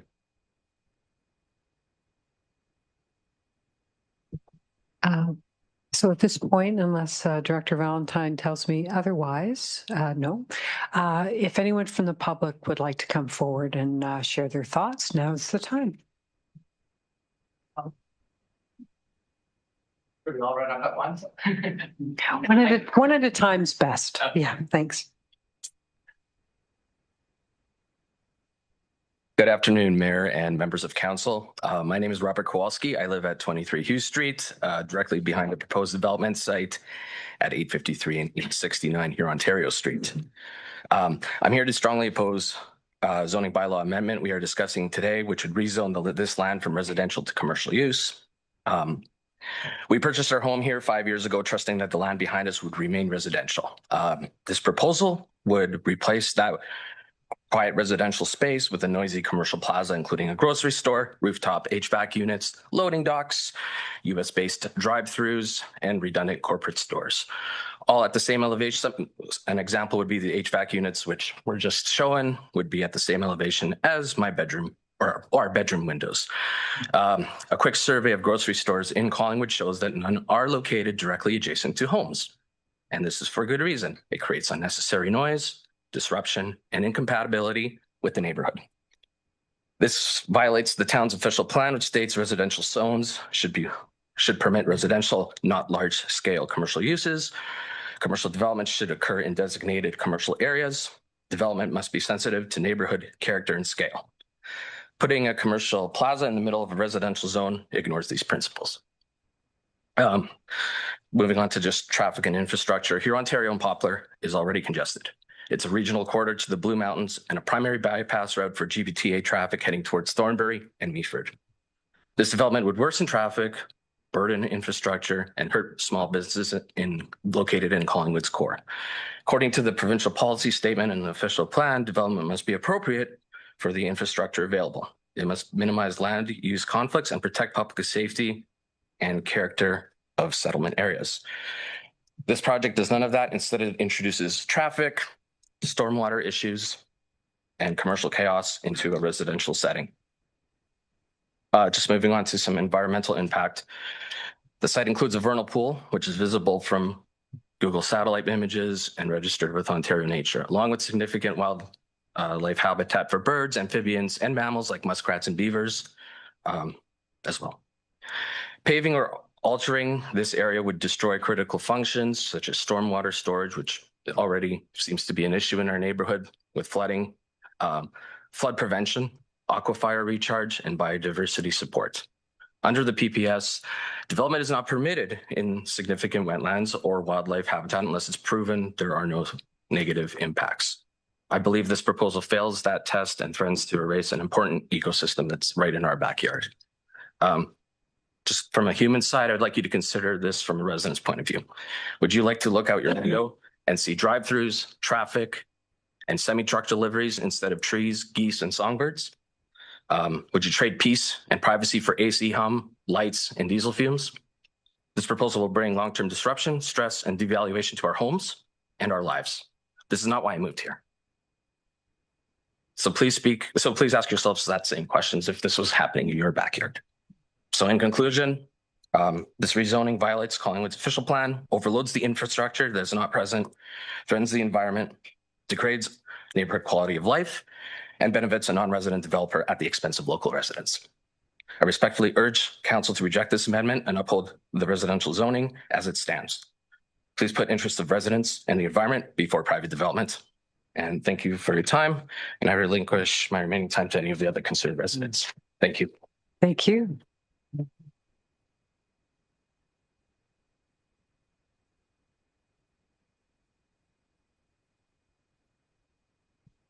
Welcome. Good afternoon. Thank you, Mayor Hamlin and Council for this opportunity. My name is James Young and I live at 37 Hughes Street with my partner, Amber. I enjoy being concise and brief. I recognize this item as a request for rezoning, but it is unclear if I'll have another opportunity to speak to two concerns that I have about this development. The first is the proposed 12-story residence. It is simply too high.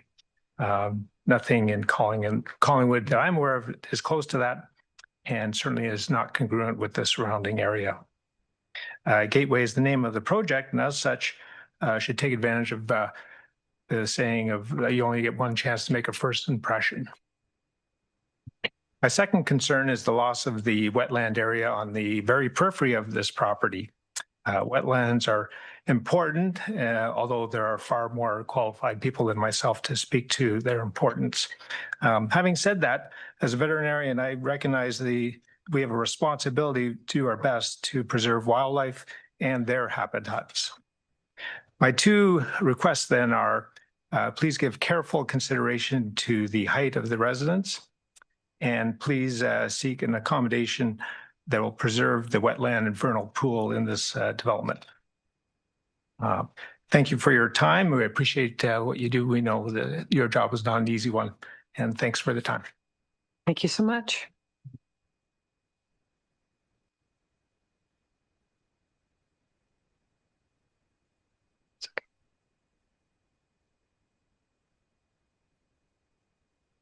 Good afternoon, Mayor Hamlin, councillors, and audience. It's nice to see so many neighbors here today.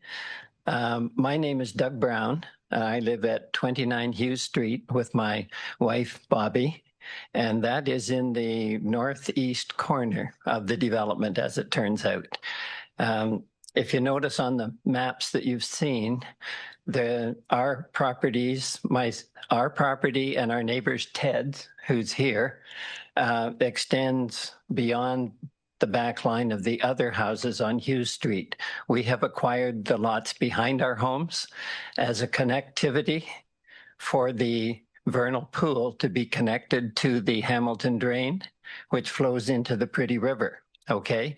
As you know, nature works in corridors and in synergy. And too often we isolate things or remove parts and then wonder why it's not working. But we acquired the properties behind our homes as a avenue for the life in the vernal pool to connect with the rest of the system.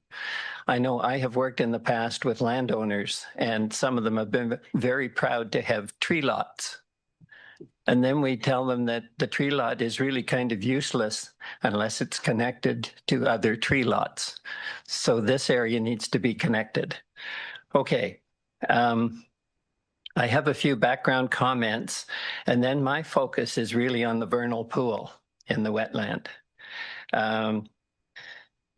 I told you I live on Hughes Street, okay? I've looked at some of the paperwork. I've appreciated Nathan's guidance on that, and I don't know how you people do it.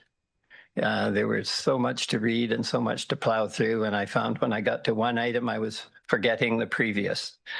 But we bought back in 2011, and we've actually been here since 2006. We stayed with our son and family.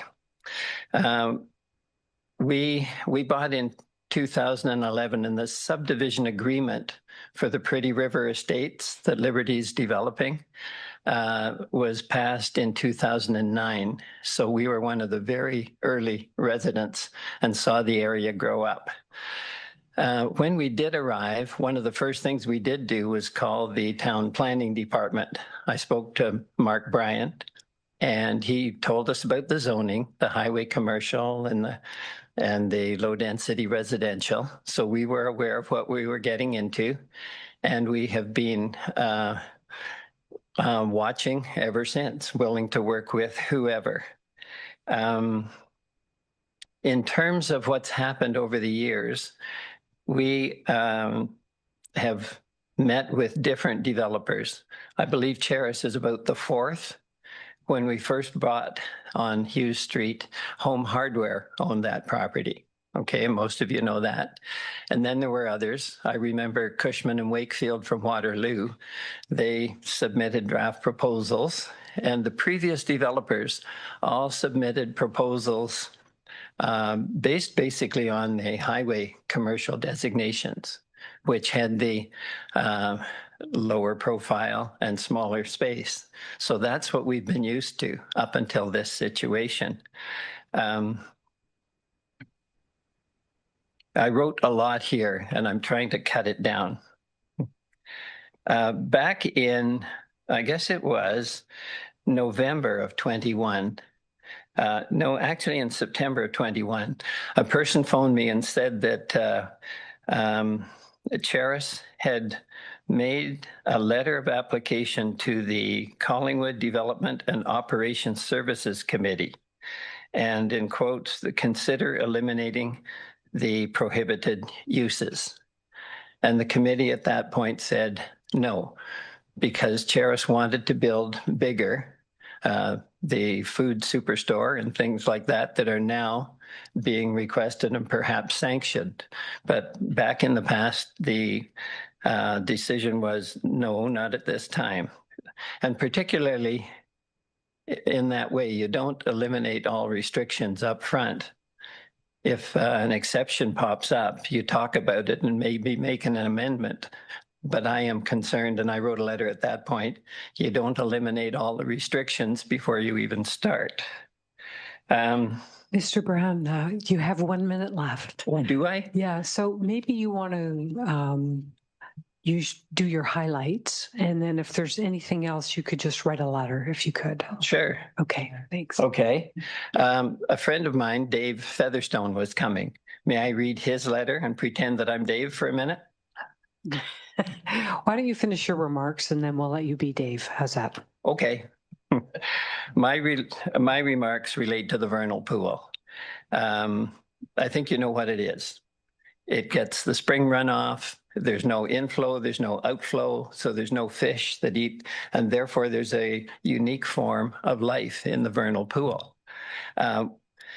The size of the vernal pool that we're looking at is about 30 meters by 56 meters.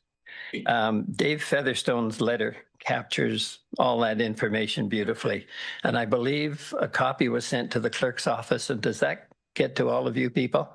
It will. So you have Dave's letter. Okay. He essentially summarizes what I'm going to say. Okay. I have lots more to say, but I can fill you in on past details. And as a closing comment, let me just say that what I and my neighbors are doing is we're not fighting development. We know that that's going to happen, okay? However, we do not want the profitability of a developer to be the only result of a development. We want a synergy and a harmony with the neighbors and with the town of Collingwood. That's what we're after. Lots more another time. Thank you so much. And I am on the board for the Blue Mountain Watershed Trust Foundation. Mm-hmm. So thanks to Deb and Chris for bowing out. Okay. Thank you. Would there be anyone else?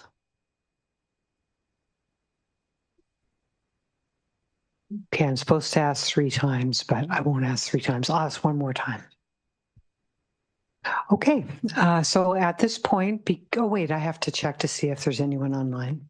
Thank you, Your Worship. Yes, there is.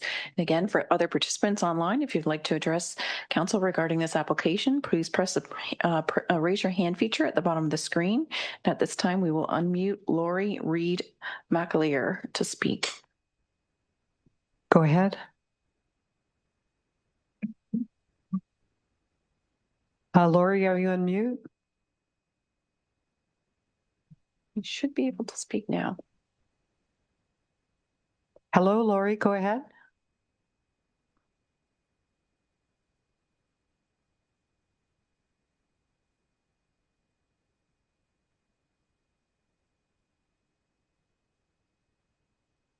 I can see that she is unmuted. Her hand is still raised. If she would like to test her audio. And it doesn't seem to be working.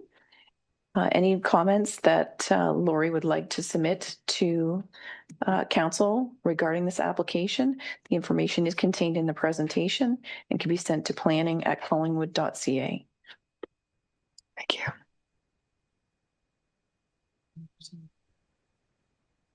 Okay, we're not seeing any further hands raised. One question. I sent pictures in to Becky. Were they available or did you see them already? Okay. Thank you. Not significant. Thank you. Yeah. Question for good. Pardon? Yes, you come to the microphone, please.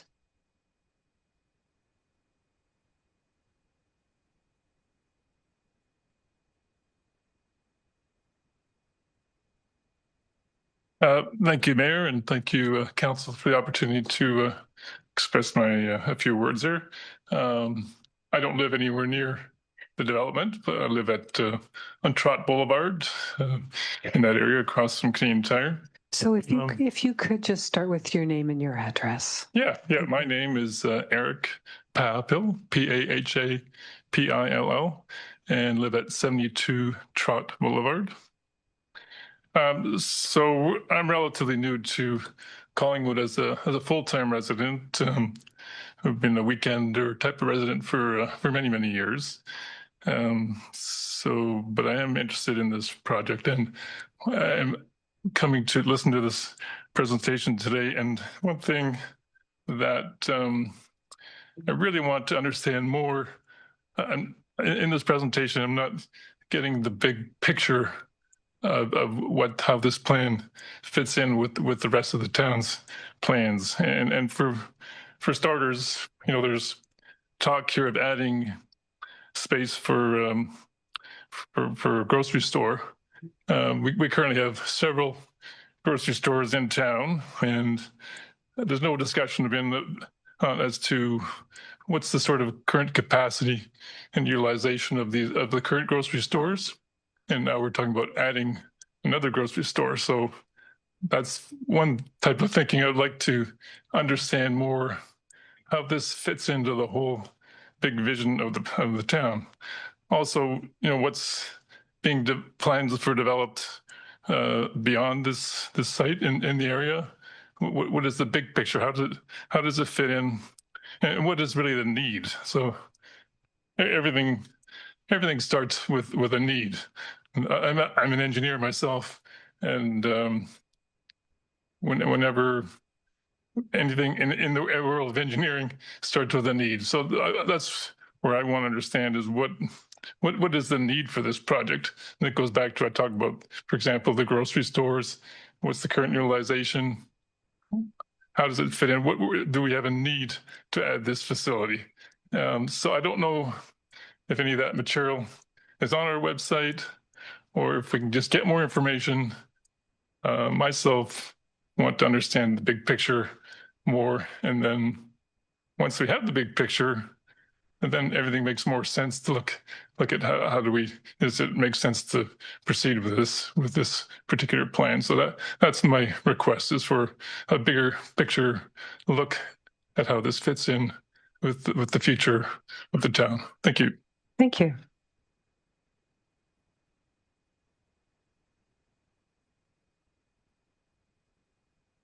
Is there anyone else who would like to speak on this matter?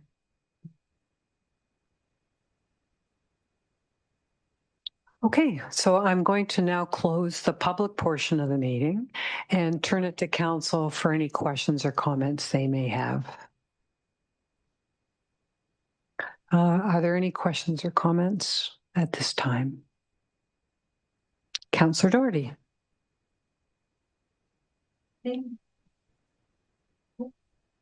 My apologies. Thank you. First of all, I do want to congratulate the proponents for their consideration of a mixed-use development. Certainly, housing is what we need in this community, and affordable housing even more so. I know that this housing that is being proposed on site may or may not be what we would classify as affordable, but I'm going to assume because it's smaller and multi-story that it probably is. I have a question, though, whether the multi-story unit would be a rental, or would it be a for sale condominium-like concept? So I guess through you to the proponent. Mr. Finbo, would you like to tell us the thinking on that building? Yeah, thank you, Mayor Hamlin, and through you to Councillor Doherty. The building is proposed to be either rental or a retirement type of residence. The current residential condominium market is not viable, certainly on this site. So that is where we are right now. We're looking at rental type of accommodation or in terms of the retirement community, retirement residences, something that is supportive of people who need some assistance in their living. Thank you. Thank you. Thank you. So just as a kind of a follow-up to that question, notwithstanding the fact that I have certainly expressed my support of the notion of offering residential via mixed use on this site, I am concerned about 12 stories. I do realize that our new official plan does enable up to 12 stories, but that said, I do not believe that a high-rise development contributes to the character of our community. And further to that, I'm wondering if there had been any consideration to increase the height of some of the commercial buildings, such that we would have a number of buildings on site that might be 2 or 3 stories that could accommodate residential above, and thus achieve 165 units, but not in a 12-story building. Yeah. Long question, but yeah, again, thank you. And through you, Mayor Hamlin, we've looked at a lot of different models, including incorporating residential over some of the single-story buildings, especially those fronting here, Ontario. And from a commercial market perspective, and also from a parking perspective, they just don't work in that particular area. And that's how we ended up focusing on a multi-story mixed-use building at the northwest corner of the site.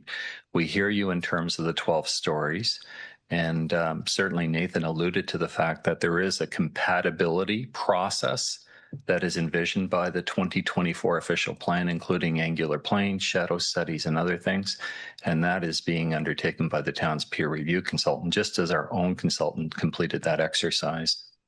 Okay. Thank you. Thank you. Thank you. I just have a couple of more questions, if I may, Mayor.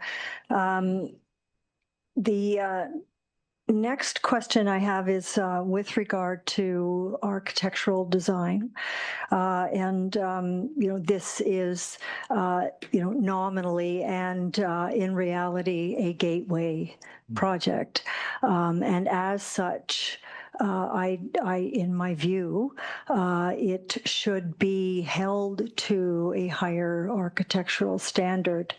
So the designs that I see in the elevations seem to be, fairly commonplace and with respect uninspired. And I'm just wondering if there is some consideration, or if we can convince the proponent to look at some different architectural features that might be more remarkable, as they should be for a gateway project. Go ahead. Yeah, thank you. So what you're seeing really is the result of a massing exercise, more so than the finer details of what will be found through a site plan application process. We have had completed an urban design report completed by a consulting firm that has spoken to some of the issues that you've touched upon. And without a doubt, the architectural treatment of these buildings will be refined through the site plan process and prior to it being accepted by the town. We acknowledge that there's some work to be done in that regard, but it certainly gives the public and you the opportunity to understand the massing on the site. We're not fixed to any of the architectural elements that you see in the concepts. Thank you. And just 2 more items, if I may, Mayor. The site plan as presented today does envision 2 drive-throughs. This may be a question actually more for the planning department than for you, but we our 2004 official plan basically is silent on drive-throughs, but that being said, we do have an anti-idling bylaw. So the two of them are just not compatible at all. And I'm just wondering, perhaps through you to Director Valentine or to Senior Planner Wukash, if the 2024 official plan does consider drive-throughs and maybe the notion of considering our anti-idling bylaw within the zoning. Not Go sure ahead. who will take that. Director Valentine, is that for you? Thank you, Chair. I can start, and certainly Senior Planner Wukash can layer on if he wishes. Councillor Doherty is essentially correct. Other than prohibiting drive-throughs in the downtown area, the 2024 official plan doesn't speak specifically to whether drive-throughs are permitted or not permitted in any location. However, restaurant uses are permitted use for mixed-use corridor properties, which is the case for the sites that we are reviewing today. In the current zoning bylaw, drive-through is permitted as an accessory use to a restaurant. So adding those together, staff were taking a more permissive approach. That being said, if council wishes to prohibit drive-throughs in other locations beyond the downtown, that would be something that could be initiated through a municipally directed amendment to the official plan or through our zoning bylaw update. But again, it wouldn't impact these applications because they were made under the 2004 official plan and the 2021 zoning bylaw. Go ahead. Thank you. And then just finally, and again, this question really would be directed to the planning department. But when I look at the various environmental reports that were submitted and some of the comments that we have received from the public, including what I would consider to be public experts, I find the reports to be very conflicting as to the significance of the wetland within the development. So I would hope that we would be able to or at least that the planning department could provide more clarity to council as to whether or not this is a significant feature and how it could be protected. There is reference to a particular treatment of the stormwater, which I probably would have to take that question offline because I have no idea what it's trying to say. But you know, there are so many reasons for us to be respectful of the natural heritage that we have left in our rapidly intensifying municipality, and in particular if this vernal pond is in fact the habitat of species at risk, which it may be. I think that we need to take a very hard look at the site plan as it's currently presented. Thank you, and those are my questions. Okay, thank you. Deputy Mayor. Thank you, Mayor Hamlin, and maybe not so much questions because some of what I had down as questions it was covered by Councillor Doherty, but I do want to say first I appreciate the presentation today and all the hard work of our staff and our local developer, longtime local developer, Sheriff and ASOF, and then of course the public input that we've received. It is a part of the process that we're going through, and the next one of the next steps that'll be able to happen now is staff will be able to provide their professional planning opinion to us on the applications as they move forward and get closer to an actual site plan kind of format. But we recognize it's been several years of work that's gone on here in getting to the point of what you're presenting on concept to us today. And I know you're familiar in your familiarity with the area. You know that the housing crisis that we're in, and we're trying to work on ways to deal with that. Working middle are actually the retirement kind of situations that we do need to see an increased supply of homes, or rental units.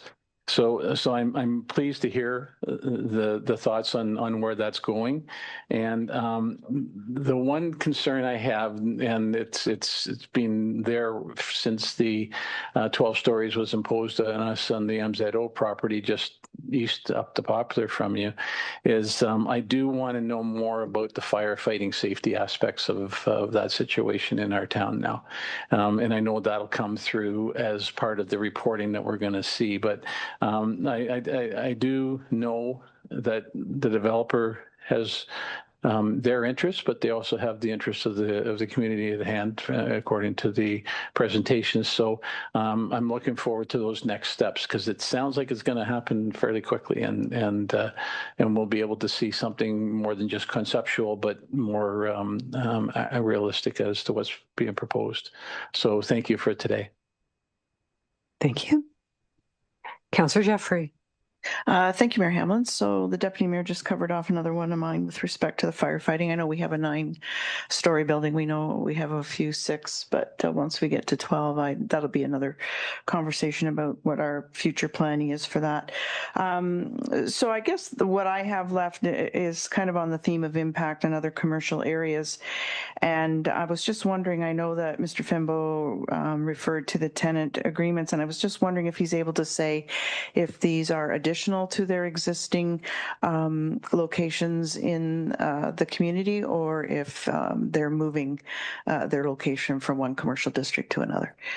Yeah. Go ahead. Thank you. Again, through you, Mayor Hamlin. These are additional commercial tenancies. So it would be a second Starbucks, a second McDonald's, etc. Okay, thank you for that. And then my other question through to the planning staff, or probably to Senior Planner Wukash, was the reference to the removal of the 2,000 square foot max to facilitate the grocery store footprint.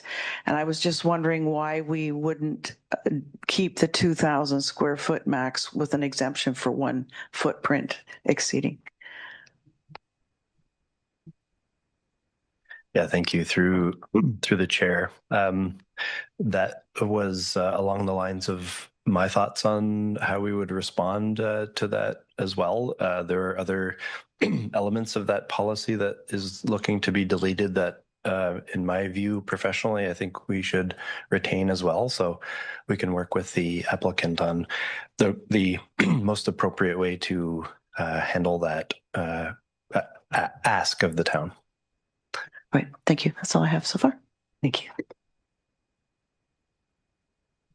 there any other questions or comments? I just have a couple. My first one, perhaps for Senior Planner Wukash.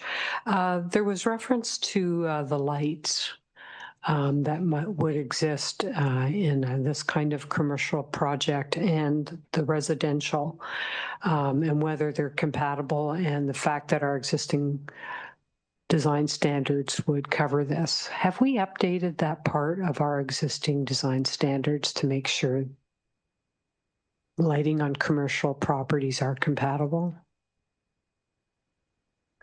Madam Mayor, the current zoning bylaw does require commercial lighting to be directed downward and inward, and I believe that's in our development standards and also our urban design manual. So there are a number of touch points where that sort of nuisance consideration is required, that would be a requirement of the site plan approval application where plans, they're called photometric drawings that identify the spread of light and basically need to demonstrate that there's zero light beyond the property boundary.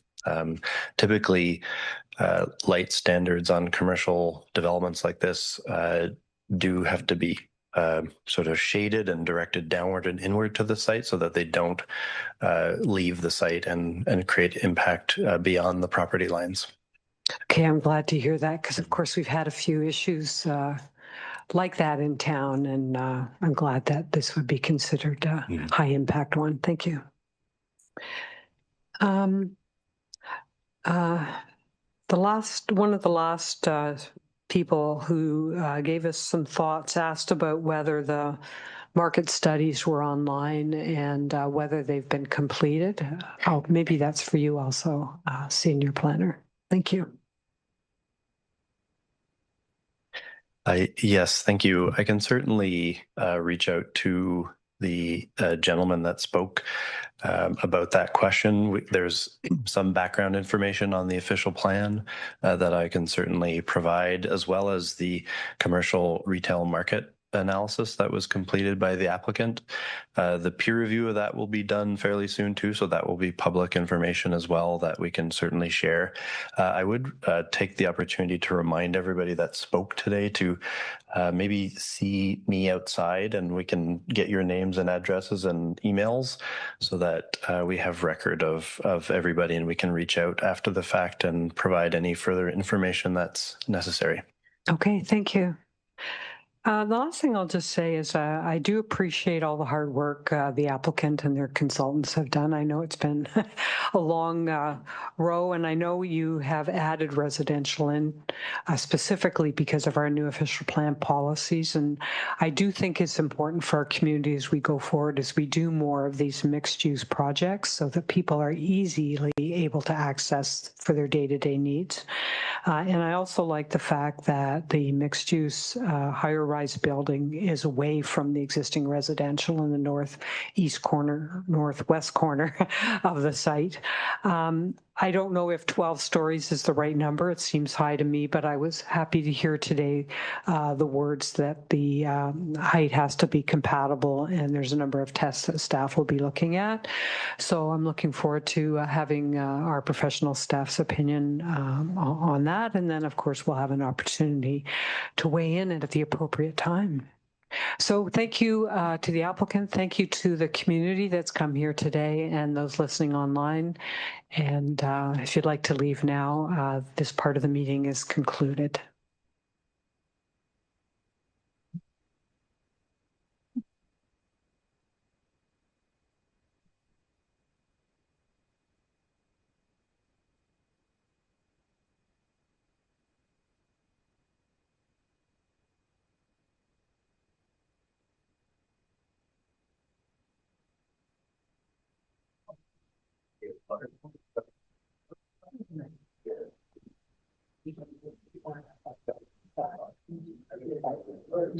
Nice to see you.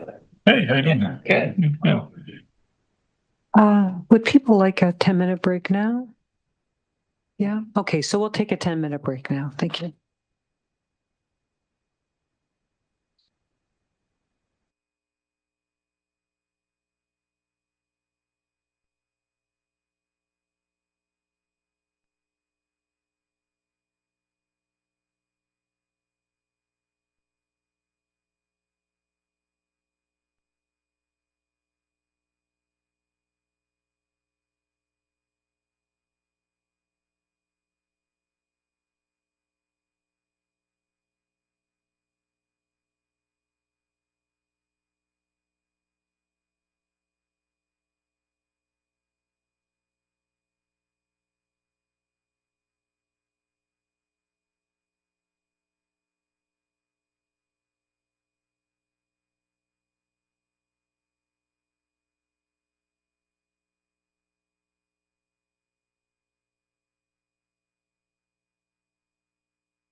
Okay, I'll call the meeting back to order.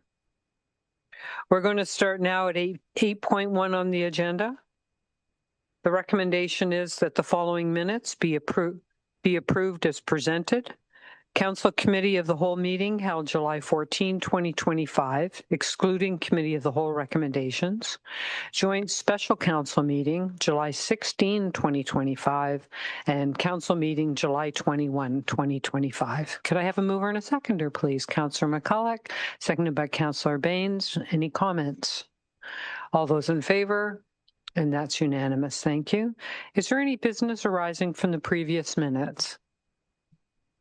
I see none. The next recommendation is that the Committee of the Whole recommendations from its meeting held July 14, 2025, contained within the July 14, 2025 Council minutes, but hereby approved as presented. And there's 4 items where there was unanimous adoption at that time, and I'll read them out. P 2025-20. For 7914 Poplar Road, that's the Summit View Phase 3 zoning bylaw amendment. T 2025-11, the Statement of Development Charges. C 2025-10, alternative voting methods for the 2026 election amended, and reports minutes of other committees and boards. Could I have a mover and a seconder, please? Councillor Doherty, seconded by the Deputy Mayor. Anyone want to comment on any of these? All those in favor? And that's unanimous. The next recommendation, that staff report IN 2025-05, Finley Drive Traffic Calming and Cycling Report be received for information, and that staff proceed with the interim improvements, including installation of pedestrian crossings, additional line painting, additional signage, planters, and the installation of permanent speed humps, and that council approves the future addition of $8,000 to the 2026 and future annual operational budgets. Mover and a seconder, please. Councillor Baines, seconded by Councillor Jeffrey. Any comments here? All those in favor and opposed? That's unanimous. Thank you. The next recommendations are with respect to bylaws. And it's bylaw number 20. That the following bylaw be hereby enacted and passed this 28th day of July, 2025. Bylaw number 2025-065. This is the bylaw for the Summit View Phase 3. Could I have a mover and a seconder, please? Councillor Ring, seconded by Councillor Potts. Any comments? All those in favor? And that's unanimous. Thank you. I'm going to read the next 3 in together. And the first one, and so of course this is to have these bylaws enacted and passed today. Bylaw number 2025-066, Victoria Annex Heritage Designation Amending Bylaw. Bylaw number 2025-067, Alternative Voting Method for the 2026 election. And bylaw number 2025-068, Appointment of Interim Tourism Collingwood Board Members. Could I have a mover and a seconder for that? Councillor Perry, seconded by Councillor Baines. Is there anyone who'd like to pull any of these or make comment? Okay, I'll bring them to a vote. All those in favor, and that's unanimous. Thank you. We have 2 departmental updates. The first one is on the Community Climate Action Plan engagement, and our acting executive director today, Dave McNulty, will provide an introduction. Thank you. Good afternoon, Mayor, Deputy Mayor, members of council. This afternoon, we are going to be joined by Tamarack Institute's Yaz Hazen and climate change specialist Yardi to provide an update on the results of the public engagement process for the development of our Community Climate Action Plan. Over the past several months, we've worked to gather meaningful information from residents and community organizations to better understand the values, priorities, and concerns that matter most when it comes to climate action in our community. This engagement is designed to ensure that the Climate Action Plan reflects not only the best available science, but also the voices of the people it's meant to serve. Through surveys, workshops, open houses, and online platforms, we have received a wide range of perspectives on local climate challenges and the actions our community is willing to support to address them. These insights are now being analyzed alongside our community's greenhouse gas emissions inventory data. By combining local emissions trends with public feedback, we are developing a plan that is both technically sound and socially grounded, one that targets the most significant sources of emissions while aligning with the community's vision for a more sustainable, equitable, and resilient future. We are grateful to everyone who contributed their time and ideas, and we look forward to continued collaboration as we move from planning to action. And with that, I'll turn it over to Nicole and Yaz. Thank you. Beautiful. Thank you so much for having me. Good afternoon, everyone. My name is Yaz Hassan. I'm an associate director with Tamarack's Learning Institute. And as Dave shared, I'm joined by my co-presenter, Nicole. Our purpose today is to provide that snapshot update of what our engagement process has looked like, looking back on where we've been, but also what's going on right now to share some key insights of what we've been hearing from the community engagements themselves. And lastly, provide a preview of the strategic direction shaping the final report. All right, we can go to the next slide, please. Beautiful. To recap, so Collingwood's climate journey has been ongoing and intentional. The town first declared a climate crisis in 2019. In 2021, the climate change specialist was hired in shout out to Nicole. In 2022, the GHG inventory and target setting were declared, something which Nicole will be sharing more about in a short time. In 2023, the town adopted a corporate climate strategy plan, which began to be implemented and actioned in 2024. We're now in 2025, which marks an important step forward with developing the Community Climate Action Plan. This plan builds on past efforts by inviting community members and strategic partners to shape the climate priorities together. The next slide, please. Over to you, Nicole. So before Yaz jumps into the results of the engagement, we wanted to ground the conversation in the real first step of developing a climate action plan, which was to determine where our emissions are coming from. So the town used the Partners for Climate Protection, or PCP program, as a guide to move us through the process of estimating a community greenhouse gas emissions inventory for the baseline year of 2019. The results of the exercise estimate that Collingwood produced approximately 207,218 tons of carbon dioxide equivalents in 2019 from all community sources. The inventory was completed using the best available data as of July 2022 and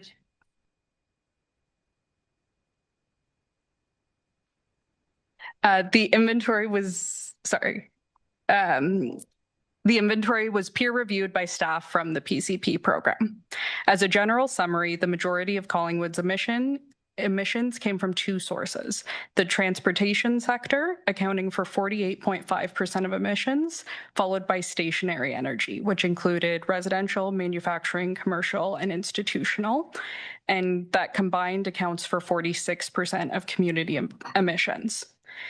These proportions of our emissions are consistent with other municipal inventories in communities of various sizes across Ontario, with transportations and buildings typically being the largest contributors to greenhouse gas emissions.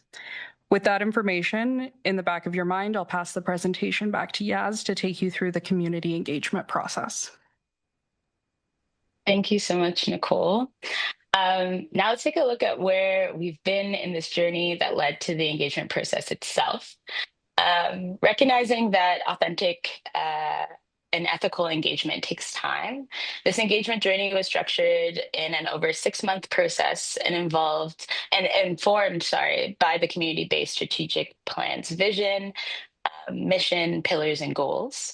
The co-design planning team designed a comprehensive layered engagement process in which we utilized Tamarack's community engagement planning canvas to support us to design an engagement plan with inclusive and intentional approach, which would clearly define our roadmap to engagement. This canvas was instrumental across all phases of the engagement plan and was intentionally designed to co-create Collingwood's climate strategy with community rather than for them. In this process, we landed on 3 key goals that anchored the engagement itself. The first, to develop a list of community-supported climate strategies tailored to Collingwood's needs and context. The second, to engage broadly to gauge the community's level of support and ambition, which will inform the prioritization and pace of climate action in Collingwood. And the third was to build community awareness and understanding of local climate impacts and potential solutions. So the engagement activities occurred between April and June of 2025, offering numerous opportunities for public dialogue, feedback, and learning. The structure that you can see on the slide outlines the phased approach that we use to guide this journey itself. Most importantly, this engagement process reinforced that success would be measured not just by the informing strategies themselves, but by the shared ownership and collective leadership of the community plan. So we can go to the next slide, please. So as we're thinking about this plan, this climate data and relevant case studies were the first things that were informing our plan itself. So we worked collaboratively to co-create a long list of strategies that reflected Collingwood's unique needs and aspirations. Our climate strategy development focused on 4 key areas. So transportation, buildings and community systems, community health and resilience, and as well as investment. Each area came with its own set of challenges as well as opportunities, but across all sectors, we applied a consistent evaluation framework to identify strategies with the greatest potential for impact, feasibility, equity, and level of community support, as well as acceptability. Through this process, over 30 potential strategies were identified and then assessed through the engagement opportunities that I will be detailing shortly. These strategies range from tangible infrastructure solutions to systems level policies. This helped us move beyond simply identifying what could work in theory to focusing on what would work well in practice for Collingwood through that local insight. The community played a central role in shaping these strategies, helping to prioritize high impact, high value climate actions tailored to local realities. The next slide, please.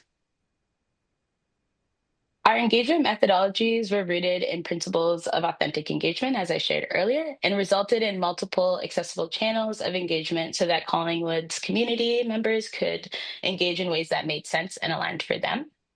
The participants were invited to use a structured scoring framework to evaluate each proposed climate strategy. This framework balanced impact factors such as GHG reduction potential, equity considerations, community value, and trade-offs, as well as feasibility factors like cost, timeline, and ability to leverage existing resources. So by considering both dimensions, community members were able to prioritize strategies that were not only meaningful, but also implementable within Collingwood's local context. And so to support this process, participants were given strategy cards, some pre-filled and detailed, while others were left blank for new ideas.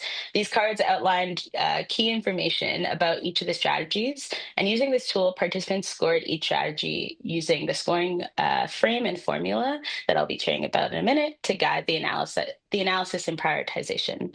So we had these 3 main methods of community engagement, including the focus area working groups, a people's panel in-person session, as well as a public survey, as well as public pop-up engagements. And I'll be detailing that just in a moment. So next slide, please. All right, the focus area working groups. So these groups brought together cross-sectoral local field experts to evaluate and recommend high potential climate strategies. The engagement sessions unfolded over 2 days and included 4 structured sessions based on each of the 4 key field focus areas that we just identified. Each engagement session guided participants through a hands-on evaluation of climate strategies, and the process emphasized that intersectoral collaboration, as we were talking about, evidence-based scoring, and clear prioritization using an impact feasibility matrix. So the focus area working groups, those sessions involved 39 participants in person and 4 virtual contributors.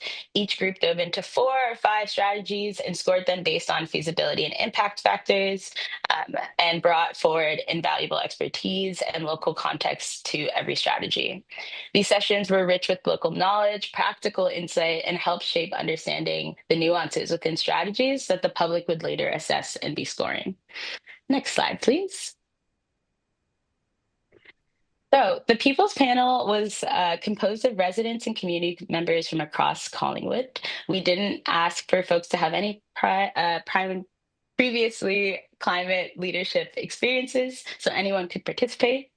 Our in-person People's Panel session included 19 people from diverse backgrounds who took a closer look at the refined strategies that came out of the focus area working groups. The People's Panel then shared their lived experiences and scored each strategy based on community relevance, equity impacts. They provided their input on the levels of support for the plan and explored a vision for Collingwood's future, choosing how ambitious they felt the community should be with the overall plan itself. In tandem with the in-person People's Panel session, we also held an online engagement where we heard from about 198 community members. This supported in extending our reach and allowing the broader community to also score these strategies and select their preferred level of ambition. Next slide, please.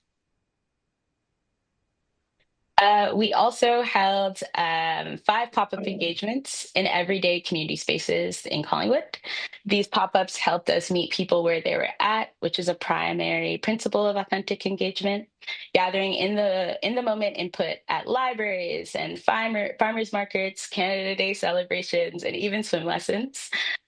Through this process, we were able to hear from community members directly who may not have been engaged in the process otherwise, capturing their reflections, stories, insights, and again, levels of support around why this matters to them. Next slide, please. Altogether, we heard from over 250 community members who participated across all various forms of engagement. We also asked participants specifically in the survey to reflect on their current role in climate action, as again, you didn't need previous experience to participate, from leadership to minimal involvement. And it gave us a sense of how people see themselves in this transition and how to better support everyone's level of involvement. Next slide, please. As a part of our engagement process, we also asked a foundational question: what kind of community do you want Collingwood to be? The clear and consistent response was a sustainable community. This vision aligns closely with Collingwood's existing community strategic plan and reflected a shared desire for long-term thinking, responsible resource management, and a stronger social resilience. Importantly, residents did not see climate action as being in conflict with other priorities like housing and health or economic growth. Instead, they viewed these as interconnected goals, believing that a well-designed climate action plan can improve overall livability, affordability, while also reducing emissions, which is really interesting. Next slide, please. So this quadrant map shows how each of the 30 plus climate strategies scored across the 2 dimensions of impact and feasibility. So there's a lot on screen, but just to give a bit of a high level overview of what this means. So we consistently heard that while some individual strategies appeared to have moderate impact on their own, the real power lies in how they work together. So many strategies build upon and amplify each other's strengths, especially when bundled thoughtfully across sectors like transportation, buildings, and public health. So, for example, improving bike infrastructure alone might have a limited impact, but when paired with anti-idling policies, transit incentives, and urban greening, it begins to shift the entire system, improving, again, livability, reducing emissions, and making active transportation more accessible itself. To us, this highlights an important principle that climate strategies shouldn't be viewed in isolation. The benefits multiply when we take a cross-sector approach, linking policies, programs, and incentives across municipal departments and community leadership priorities. And importantly, we heard that this must be a community-owned plan that isn't just the town's responsibility. So community members recognize that the town can champion and support these strategies, but successful implementation depended on a shared ownership. It requires active partnerships with community groups, businesses, residents, and institutions. Next slide, please. One of the most powerful takeaways from the findings and the process was the broad community support across all 30 strategies. Every strategy received either a moderate or strong level of support with no, low, or negative ratings. There was also no evidence of polarization. Rather, the responses followed a normal distribution, suggesting thoughtful engagement and general alignment. That said, a few strategies such as EV charging, infrastructure, or organics programs, or potential carbon levy received some more mixed responses. These are likely areas where additional outreach education could help clarify the benefits and address questions or concerns. So in total, 13 strategies averaged in the strong support range, 17 strategies fell into that moderate support range, and 0 strategies received low or do not support scores or ranges, which overall gives us a solid foundation to move with some confidence and community backing. I'll be passing it over to Nicole now to share about the ambition level scenarios presented to the community members. Next slide, please. So the final question we asked the community was around the level of ambition that they want to see reflected in the town's community climate action plan.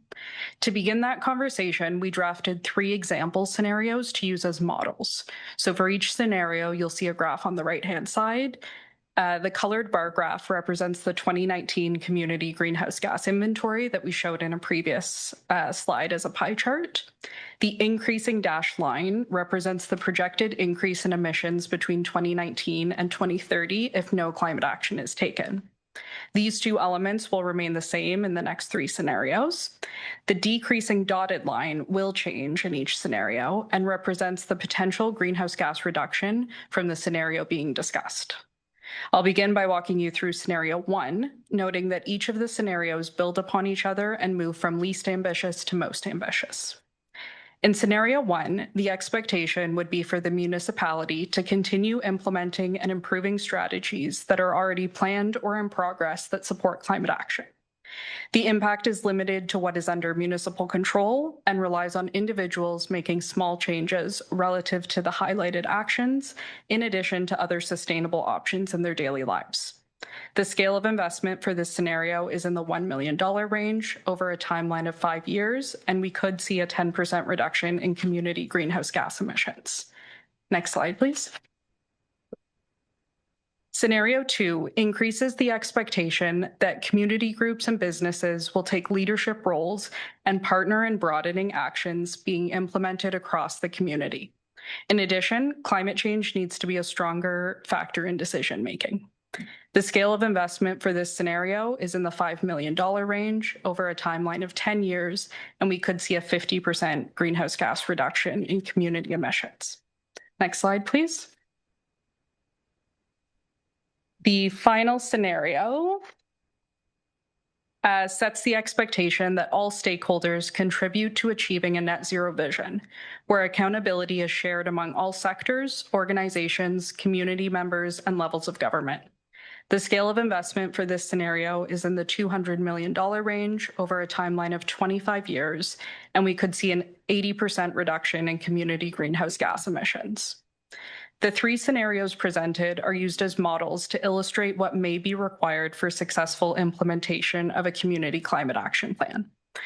At this point, the scenarios are not science-based or quoted options that will duplicate into a climate action plan, but rather educated estimates to illustrate the scale and order of magnitude of support that's required for higher levels of ambition. They were also very successful in starting meaningful conversations at the pop-up engagement sessions. Quickly, before moving on to the results of this question, I'd like to touch on one of the common questions I received at the pop-ups when we presented these scenarios. And that question is, would the $200 million scale of investment in scenario 3 be the municipal budget for climate action? And the answer to that was no. As the scenarios progress, we diversified who was supporting climate action in the expectation section. And along with that, we assumed that the funding would also come from diversified sources. So as an example, if scenario 3 is what the community wants to pursue in terms of level of ambition, a feasibility study completed by the municipality identified in scenario 1, a business installing solar panels as identified in scenario 2, and a household connecting to a broader district energy system from scenario 3 all act as contributions towards that scale of investment, with funding coming from the various sources. With that, I'll pass it on to Yaz for the results of this question. Thanks so much, Nicole, for walking us through that. One of the clearest takeaways from the engagement process was the community's strong appetite for climate action. So as Nicole shared, we asked residents and community members to evaluate 3 scenarios for Collingwood's climate future, each representing a different pace, level of investment, and scale of impact. So among the respondents, scenario 2, which is accelerated action, and scenario 3, ambitious action, received the most support, while scenario 1, prudent action, saw far less interest, and only 1 respondent indicated support for no action whatsoever. What's important here is that people weren't discouraged by the higher costs or extended timelines of the more ambitious scenarios. In fact, many expressed that now is the time for bold transformational action, especially when strategies are linked to intersectional community co-benefits. We want to make it clear, as Nicole was saying, as we continue our analysis, that these scenarios aren't seen as mutually exclusive. Instead, there would be a blend of elements and a need to go deeper to understand both from scenario 2 and scenario 3 to create a plan that's both ambitious, but still grounded in feasibility and community readiness. We also want to underscore that the models used, again, to estimate investment timelines and outcomes were not exact predictions, but instead directional tools to help compare orders of magnitude, as Nicole was sharing, and spark informed discussion. So these numbers will continue to evolve with deeper analysis and implementation planning. The key message here is that Collingwood wants to lead. Residents aren't afraid of ambition, they're asking for it. And they see climate action as not a competing priority again, but as an opportunity to build that more livable, affordable, resilient future. Next slide, please. So, where are we headed? What are we going to do with all this information? So as we shared, we have begun analyzing all of the engagement insights, and right now are in the process of synthesizing those insights and recommendations into a community engagement findings report for the Community Climate Action Plan itself. So this findings report will guide the next phase of this work, turning this momentum into action. We're finalizing these recommendations, prioritizing those strategies that are feasible, impactful, and strongly supported, and we'll be sharing it with the town and key community partners for internal review. September is going to be a big moment as we'll be launching the findings report itself. And we see this not just as a document, but as a bridge. And we'll use this to reconnect with the community, share what we heard more largely, and show how their voices shape the path forward, thus closing the loop with transparency and opening the door to the next phase of doing the work through collective action. So thank you so much for your time. That is all from myself. Well, thank you to both of you. That's excellent work. It's very exciting to see the possibilities ahead of us. And I know it's been a challenge. That's a lot of consulting. So thank you. Would anyone on council have any questions at this stage? Go ahead. Thank you, Mayor. Just 2 quick clarifying questions, and I may have missed it in the presentation. On-road transportation was the largest component of GHG contribution permission. Is that town-owned vehicle, or is that all users of the roads within the town of Collingwood? That's all, through the mayor to the councillor, that's all on-road transportation. We do have a corporate inventory that just looks at our corporate emissions, which would be corporate buildings, corporate vehicles. Right. Overall, our corporate emissions only account for about 2% of the total community emissions. Thank you. And one more quick question. In the presentation, there's strong support for being a sustainable town. I just wanted to see how that was kind of nuanced from being green or being resilient, as they're all very, very close in my mind. Thank you. Through the mayor to the councillor. That was one of the comments. So when we did the pop-up engagement, we had the two questions. What's your level of ambition and what's your vision for Collingwood's future?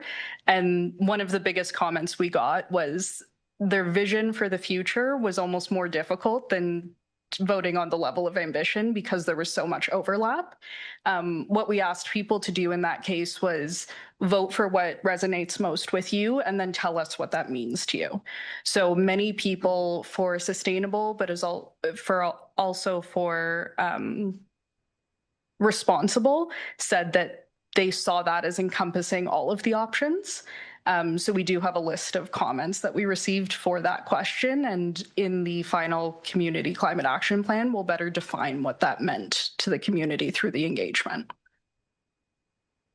Councillor Baines. Thank you, Mayor Hamlin. Through you to Yaz and Nicole, this is very encouraging, I think, for many of our residents. And one just has to look at the weather that's happening around the world these days to see rationalization and justification for the work that you are doing. It's for the future.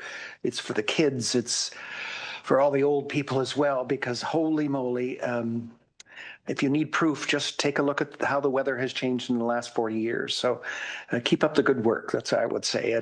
It's buttresses are, I think, intent on why we're doing this. So thank you. Thank you. Councillor Doherty.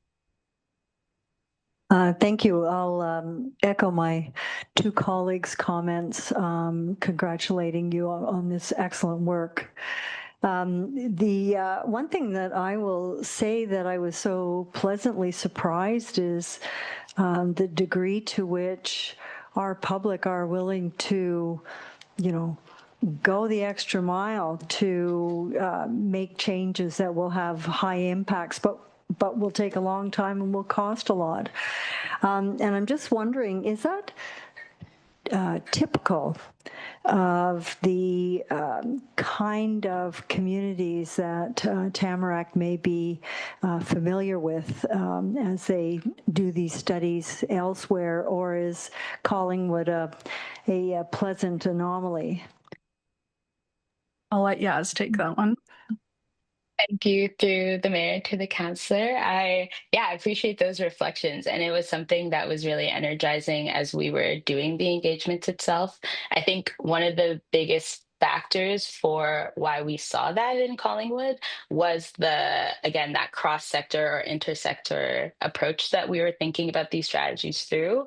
I think in the other examples or other communities that we've worked in, if we don't take that cross-sector approach, then, climate can be kind of seen in this box. So how can we kind of expand what our understandings of climate action looks like? And so, it was a pleasant surprise to see the investment that folks had, as well as how much particular level of detail that folks are willing to gauge with us. So it was super energizing. I would say it's above average from what we're seeing in regards to the results that have come in so far. Thank you. Go ahead. Thank you. Yes, go ahead. Sorry, one more quick comment.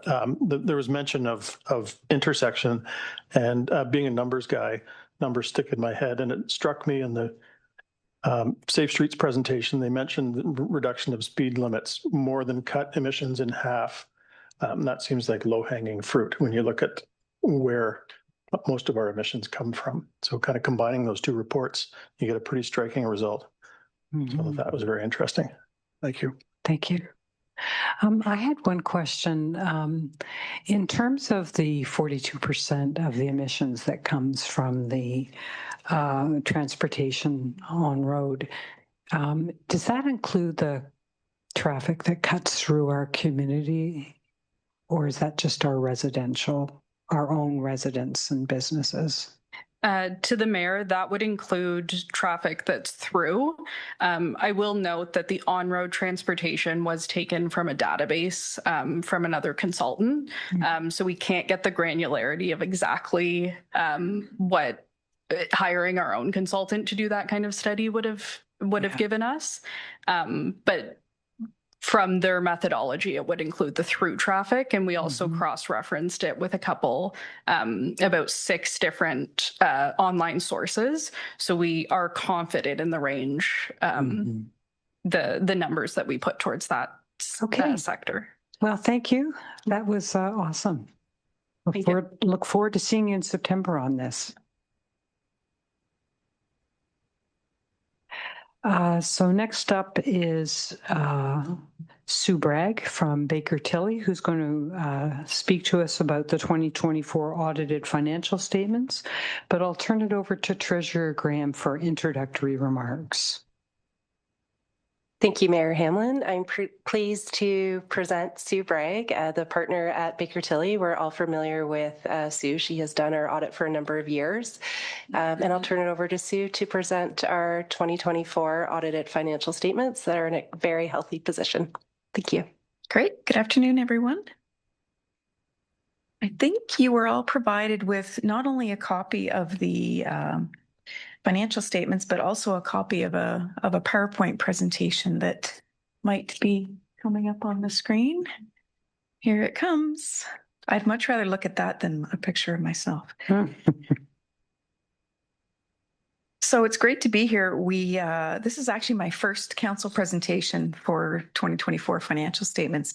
My goal is always to present these by the end of June, but this year various delays, and here I am.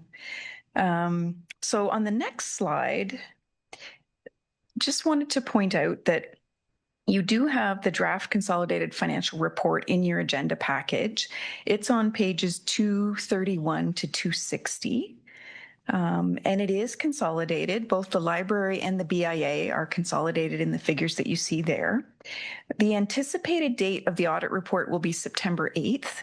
That's the date that we believe that council, a quorum of council, will approve the financial statements.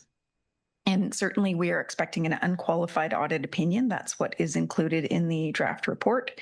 And we also intend to issue a clean management letter as well. The next slide.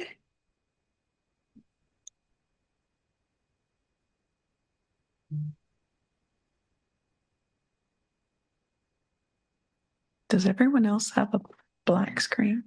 Okay.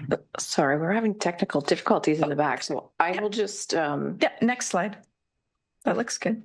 There's a couple little black marks there. Yeah, we'll see how it goes, but if it continues like this, then I can see if I can share it from my screen.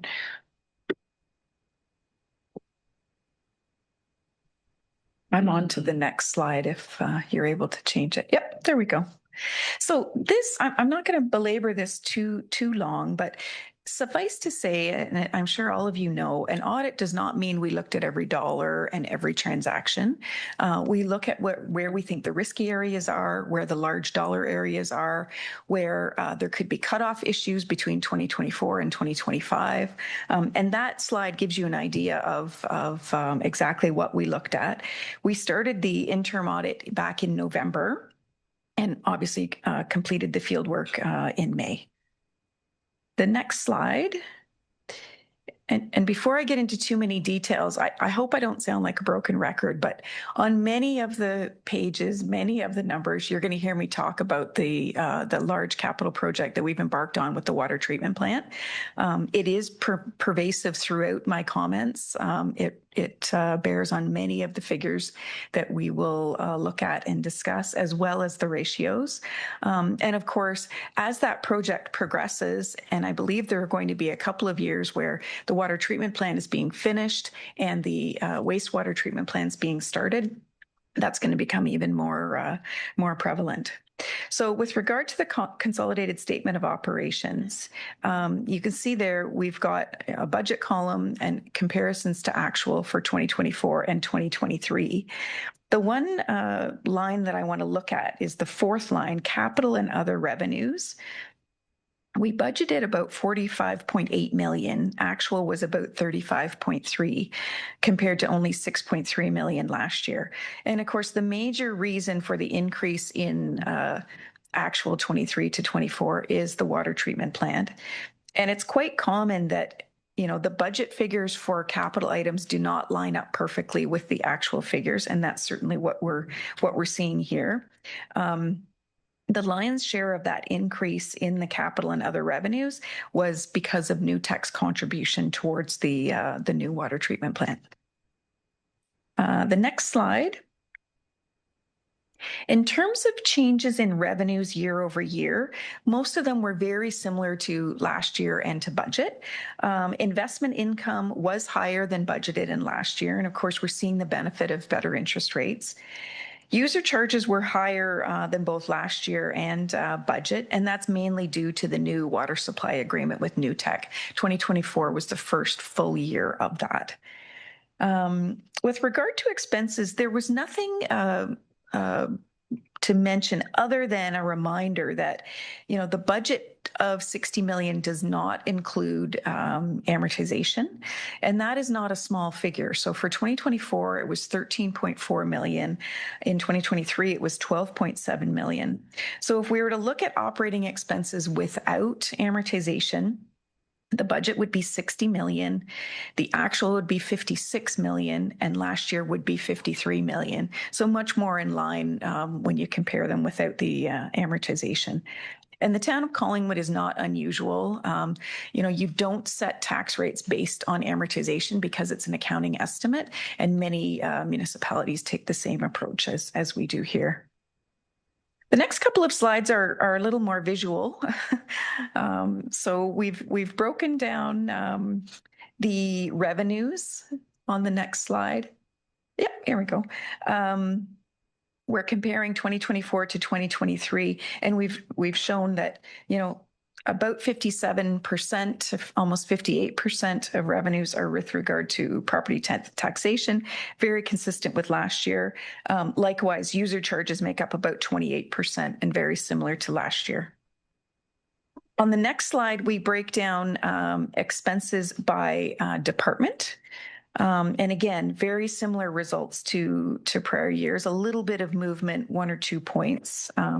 But the largest item is environmental, 23% this year compared to about 21.5% last year. Protection services, about 21% compared to about 20% last year. The next slide shows it segmented by type. So salaries and benefits, about 40% of your total expenses. Amortization expense, about 19%, consistent year over year. And contracted services and materials, you can see there was a little bit of a shift between the two of them in the year, but not very much. On the next slide, we look at the consolidated statement of financial position.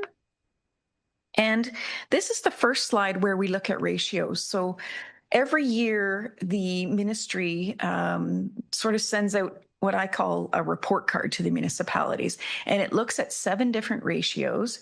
It gives them the last, I want to say 5 or 6 years of where they fell in, the last 5 years. It also shows median and averages for other lower tier municipalities that they feel are comparators. So 7 ratios in total. And I present 5 of them in my comments here. And important to note that the ratios are at a point in time. So they're based on, where the numbers were at the end of December 31st, 2024.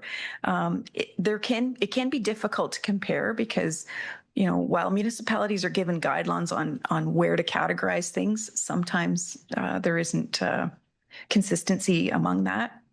And the other important thing is that the provincial averages are a year behind. So we now have the 2023 figures. We're comparing to 2024. And, later this fall or early in January, I think the financial indicators for 2023 were provided to Treasury on January 22nd, 2025.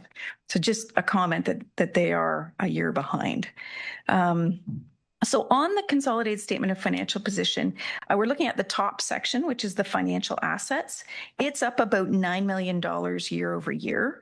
And you can certainly see that our cash ratio has fallen from 3.5 in 2022 to 2.9 down to 2%. And of course, the water treatment plant is taking a lot of cash and resources, so that's certainly impacting that. The provincial average is 5.2%. But they consider anything greater than 0.5% to be low risk. So we're certainly well within that guideline. On the next slide, we look at taxes receivable. And this is certainly one where I look forward to seeing what the 2024 figure is, because there's been a big increase in all of the municipalities that we're involved with, and we do 6 in Simcoe County. We've seen a big jump in all of our municipal clients between 2023 and 2024, and I expect we're going to see that potentially again next year. So the provincial average is 6.9. We're right in line with that at 7.2%. Other neighboring municipalities that we're involved with are more in the 10% range, and the ministry considers anything around the 10% range to be low risk. The next slide, we're going to look at the liabilities section of the statement of financial position. And you can see it's down about $5 million year over year. And that's mainly due to the decrease in the deferred revenue that's set aside for the obligatory reserve funds. And we're going to look at that on the very next slide in more detail. Oh, sorry. Yes, Deputy Mayor. Thank you, Mayor Hamlin. I did give some advance notice to Auditor Bragg and to the Treasurer that on a couple of these slides, I was going to ask a question, if that's all right, rather than try to refer back to them and that. So as long as that's okay with the Auditor and yourself, is that okay? Yes, go ahead. Yeah. Where it says long-term debt, note 10 on the line, it shows for 2024, 12 million, 0.1. Part of that debt is EPCOR. Yes. Sorry, just before we're not, I just want to make sure we sort of, if we're going to go off the script here, that we stick to does this refer to this page? Like note 10 in EPCOR, I'm not seeing it here. So I just want to be mindful that we don't go off where we are. No, and that's what I'm saying. I'm referring to the 12.1. Do we need to back up a slide then? This is what perhaps? Yes. Oh, I'm sorry. Yeah. I'm looking at my screen and not the. Oh, okay, I see. Thank you. Very sorry about that. Yeah. I knew I was on what screen I wanted to be, but didn't see the other ones weren't. So with the 12.1, I believe from our conversation last week in the meeting, we referred to 5.1 being EPCOR debt, which we have a matching receivable for.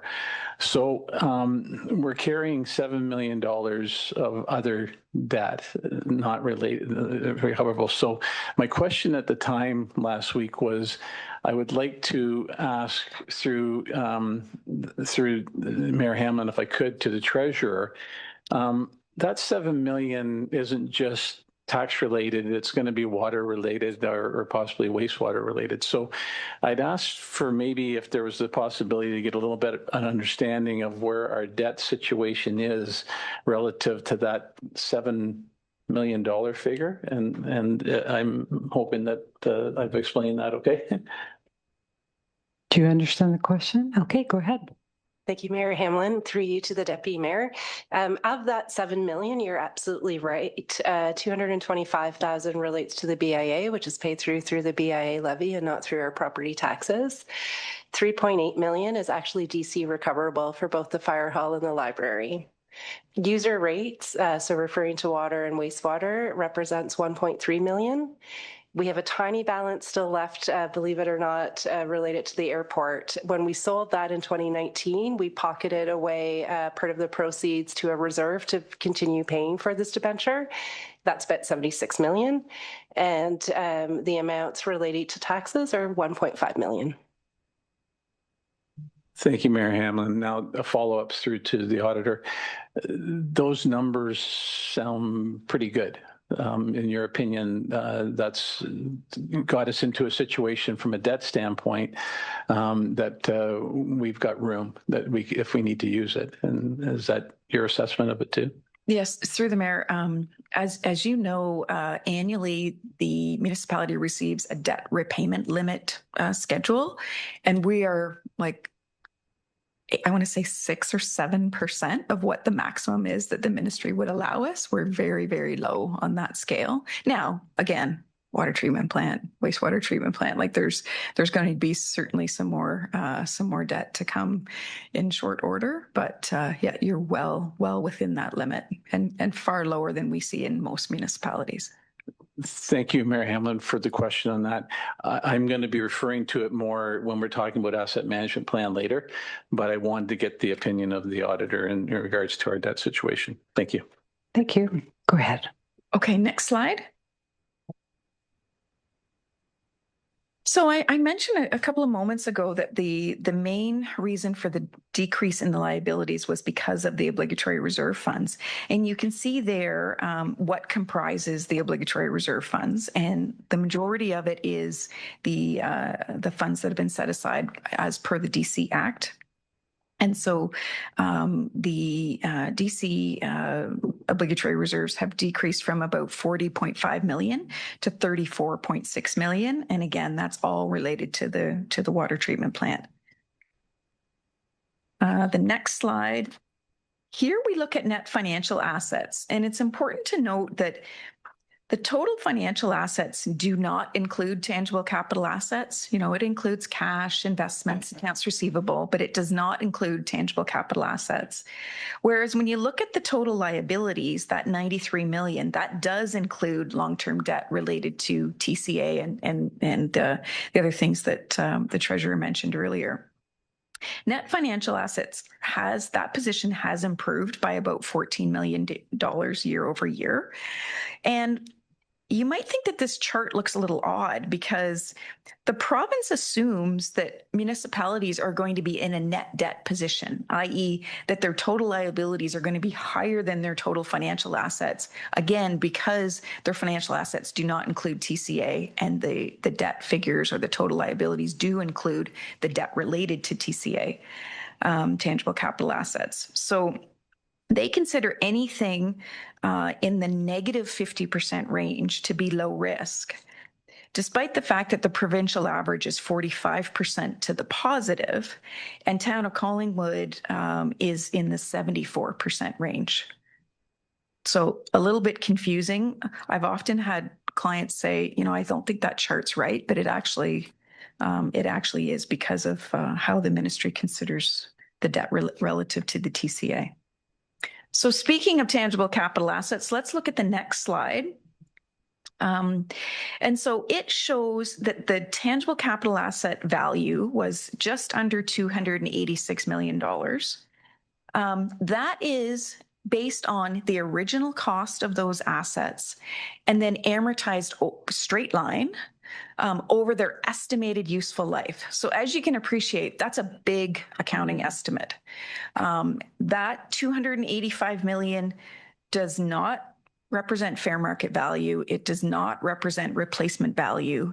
And so later this evening, when you look at your asset management plan, you're going to think, well, this has nothing to do with it. Well, it's because of the way that the accounting gods make us record it.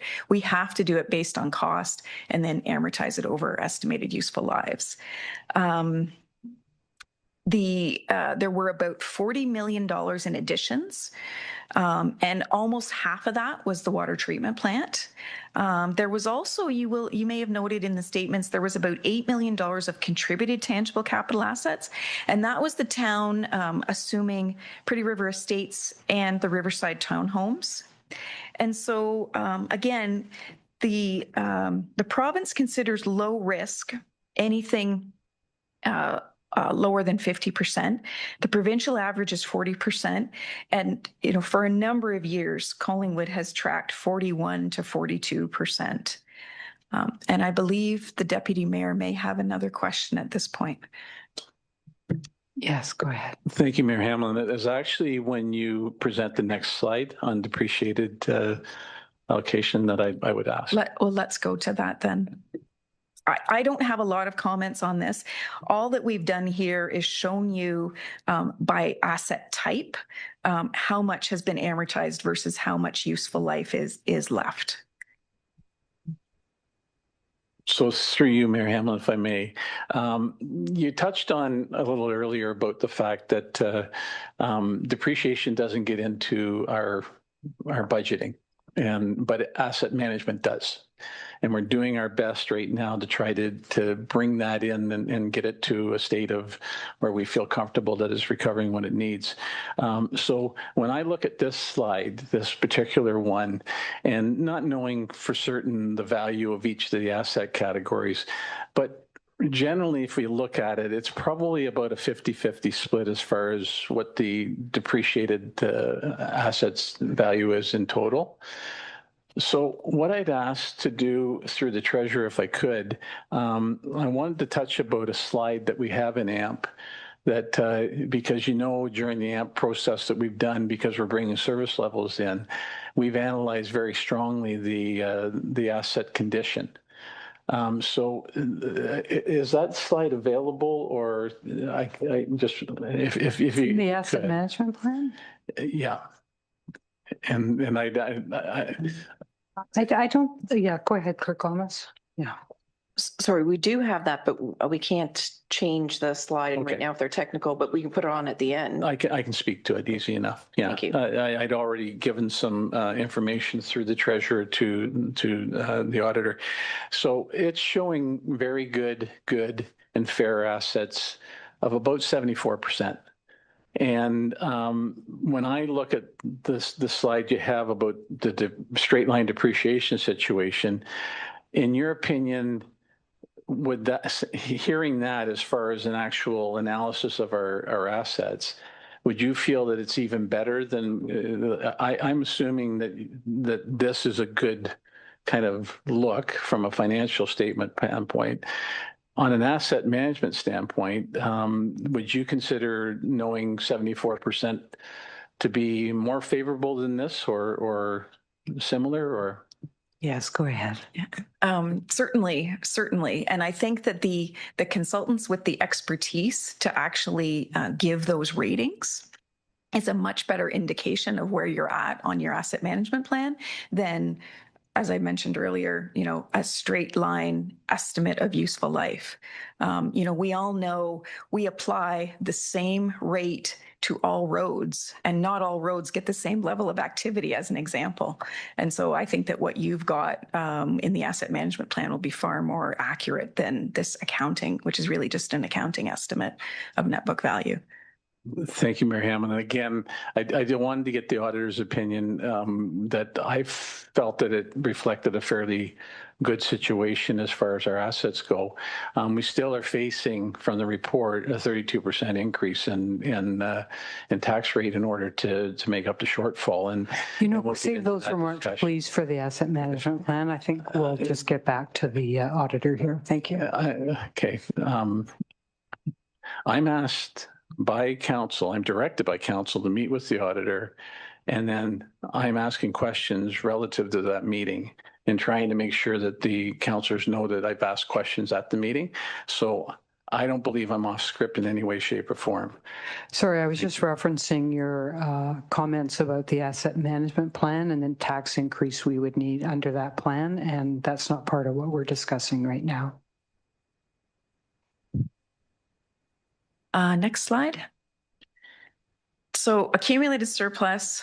Those of you that have been around the table know that every year I harp about how this is my favorite note of all of the notes. So if you only have time to read one note, you have to look at note 13.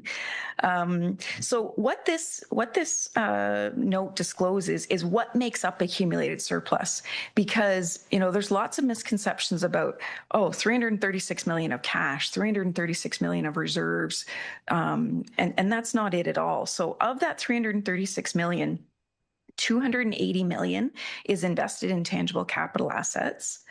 There are actually unfunded liabilities of almost $17 million. And of course, the lion's share of that is the estimated liability for the contaminated site at the terminals. And then last but not least, almost $73 million in reserves and reserve funds. The accumulated surplus is the difference between all of your assets and all of your liabilities. So to pinpoint that it's, this much cash or this much reserves is difficult to do.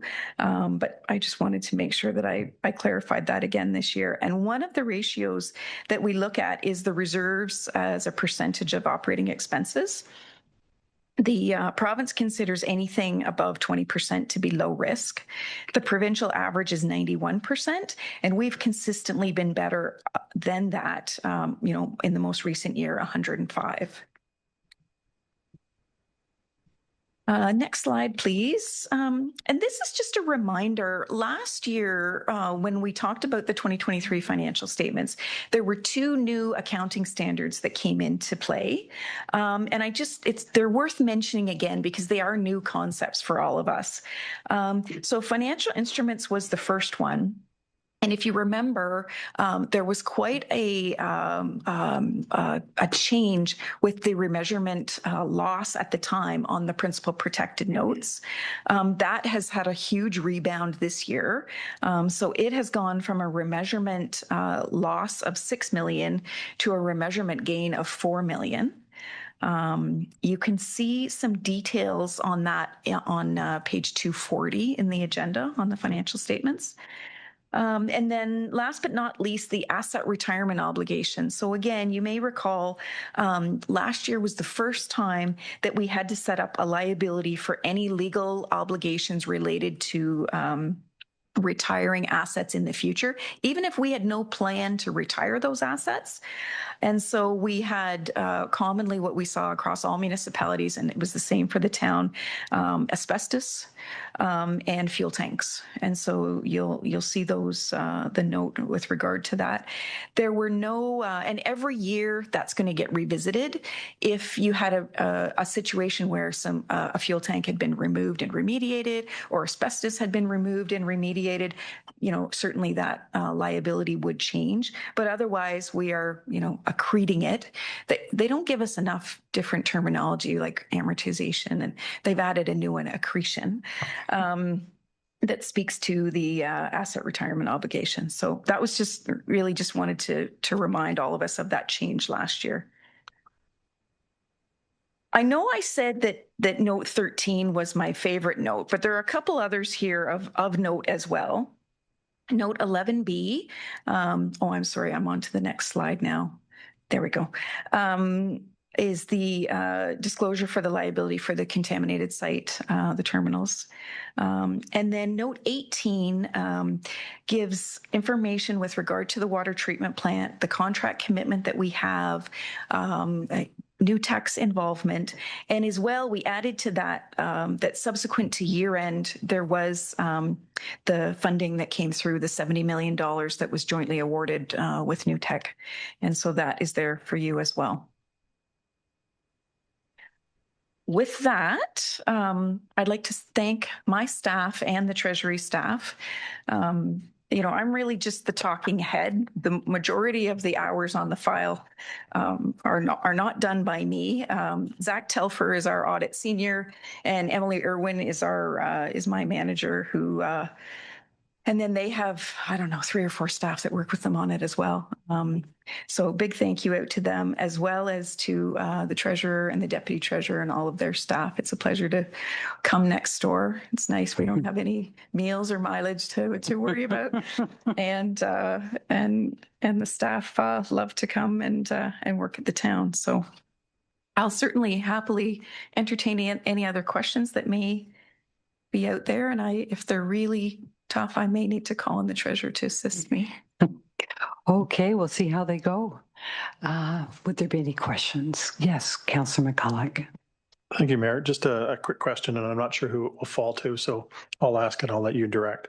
You have the benefit of seeing other municipalities. Is it thought that the growth in property tax receivables is a symptom of economic times? And then I guess the second question, more operational, do we track those receivables on a kind of 30, 60, 90 default type system? Go ahead, Treasurer. Thank you, Mayor Hamlin. Through you to the councillor. We do track. We actually track on years. We have first, second, third, and fourth arrears, and we apply interest and penalties. We use that information to help us analyze whether or not we would proceed with a tax sale based on what we are allowed through the Municipal Act. Any further questions? I have one. So we have a report on our agenda today, and we'll be getting more into this in our community this year on the terminals project. And of course, you've highlighted the note about the liability relating to that site. So I was just wondering if you could just give us a bit more information in terms of how much it is, and will the town absolutely have to deal with that liability, or could it disappear? Sorry, I should have given you a heads up, but I hope you know this one. That's quite all right. So the amount that has been accrued as a liability for a contaminated site is 14.65 million. As I mentioned earlier, note 11B gives a little bit more information on that. I suppose depending on the agreement that is struck, if the developer were to assume all liability, it's possible that could disappear in the future. But, as we all know, that's going to be a process, and I don't know what the timing of that is, but certainly that's something we're looking for updates on every year. Okay, thank you for that. Deputy Mayor. Through you, Mary Hamlin, and because of your question, that is an unfunded liability, right? Correct. So there's no reserve set aside for it. No. Okay, thank you. Okay, well, thank you very much for your hard work again. And Treasurer, thank you for your hard work and your team.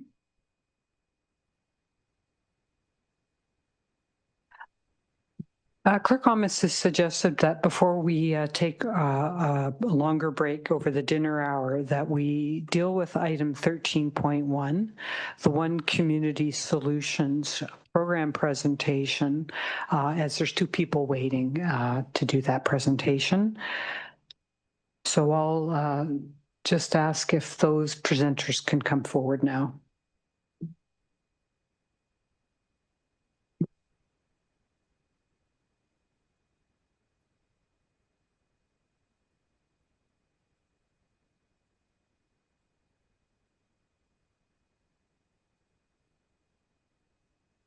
Okay, thank you, Mayor Hamlin. We do have Alexandra Coster Pickering and Paul Lunan that will be speaking this evening regarding One Community Solution. So I'll just turn it over to them, and they can provide their further introductions. Thank you. Thank you. Please go ahead. Thank you very much, and good afternoon to the mayor and council. Thank you for having us here, inviting us to speak. My name is Alexandra Coster Pickering. I'm a program supervisor with the County of Simcoe and their homelessness services team. So as part of my portfolio, I work closely with our emergency shelters, our outreach teams, as well as our community safety team, which is what we're here to speak about today. So I'm going to turn it over to my colleague, Paul, for a brief introduction and then an overview of their work in Collingwood. Hi, everybody. My name is Paul Luden. I'm a program manager with One Community Solutions, and we operate the community safety team based in Collingwood. We also have teams that are based in Barrie, Aurelia, and Midland. We did some work in Wasaga over the course of the winter, and we promote community safety. Working specifically with members of the vulnerable community, so people that are experiencing homelessness or are precariously housed, by building relationships with people and then leveraging those relationships to support both the members of the community as well as business owners, community members, and everything in between. Our team is currently working in Collingwood 1 day a week for 6 hours. And I can see that over the course of the last year, so we started in summer of 2024 in Collingwood, definitely as the summer has gotten on, the level of activity is higher than we saw last year. But I will say, in addition to the level of activity that we've seen become higher, we're also getting a higher level of engagement from community members, which is promising to see. I will say, in other areas that we work, mainly people call us when they want problems solved.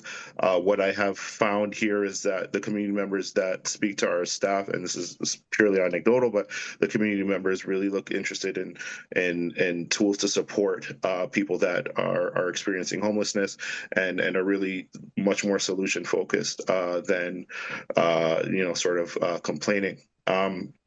So in addition to providing support in the form of crisis management and de-escalation, our team also does paraphernalia removal, and we do align ourselves with some of the outreach programs there in Collingwood, directing people towards those services, and working with some of the service managers that are in the area. I'm happy to answer any questions if there are any. Okay, thank you. Would anyone on council like to direct some questions? Councillor Doherty, thank you. Thank you very much, Mayor, and thank you for your presentation. I had a question, and that is your work and your team, are you part of the community response team that is now, I guess, centralized around our OPP, so the multi-sector homelessness and addictions work that's being done, a combination of health and social services and police services. Is it the same program or something different? No. Go ahead, Paul. No, it is not the same. I am not super familiar with that program, but it sounds like others that I've seen, which are much more compassionate based and service based, that work with OPP or various municipal police forces. I'm assuming that they're available 7 days a week, but we are not. While we do work with OPP and we do have contact with them on a regular basis, as at least the team that is working on the ground has contact with them. That is not a team that we're a part of or support, at least not directly. Thank you. Clerk Gomez? I'll just quickly add to that. So our community or our homelessness support group that we do have with the OPP, Salvation Army, some health groups, Mental Health Association, we have had presentations from Paul to our group, and then they do submit information regularly to us. Yeah. Thank you. Councillor Potts? Thanks, Mayor Hamlin.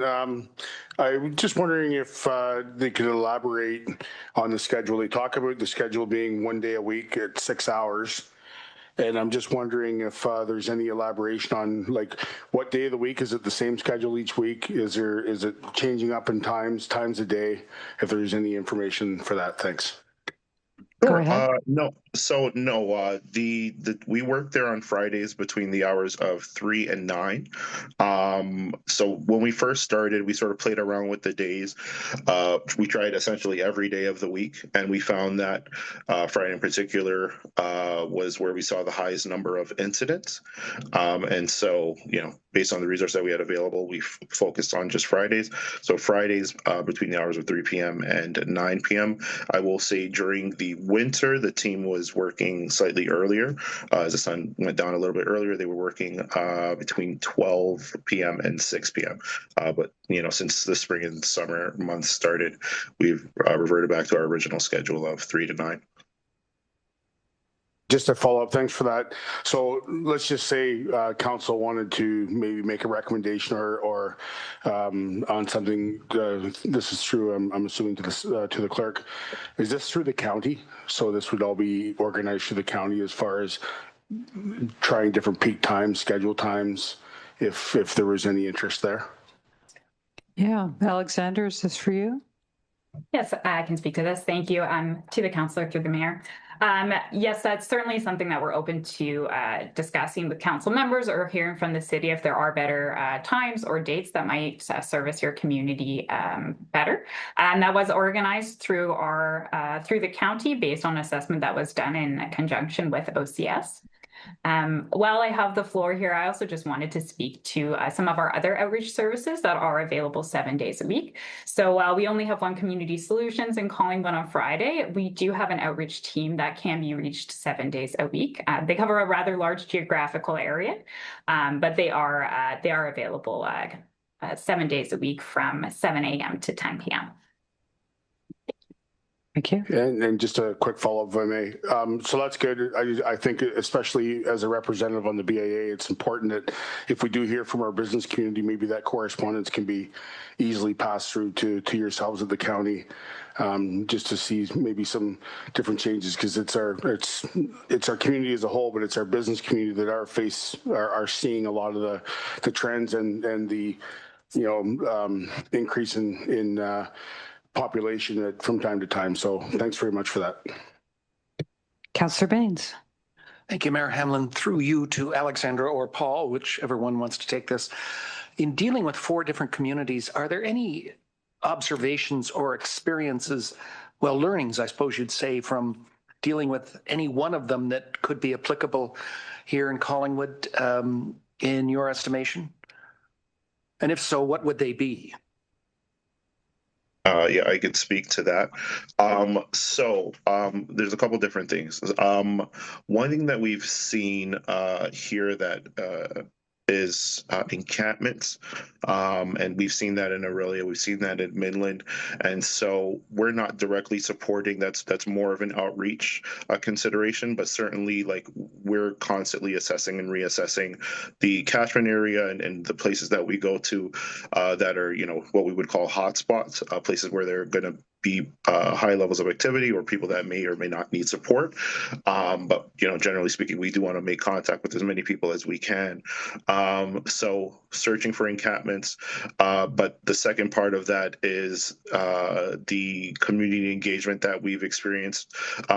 Actually, to be honest with you, I would say Collingwood might actually in that case be an example for some of the other places that we've worked with, because the nature of the engagement that we've had in Collingwood has been really positive. We've again, we're only there 1 day a week and for a couple of hours, but I will say that we do get a lot of engagement from community members. They direct us, hey, I saw a bunch of paraphernalia, in places that we would never know to look unless we had already walked by there. But certainly the increased amount of community engagement that we've seen. And so our team there certainly has been prioritizing engagement with the community, taking direction from the community, going to places where people recommend within our catchment area. And so, so that's those are the things that we've been trying to put in place.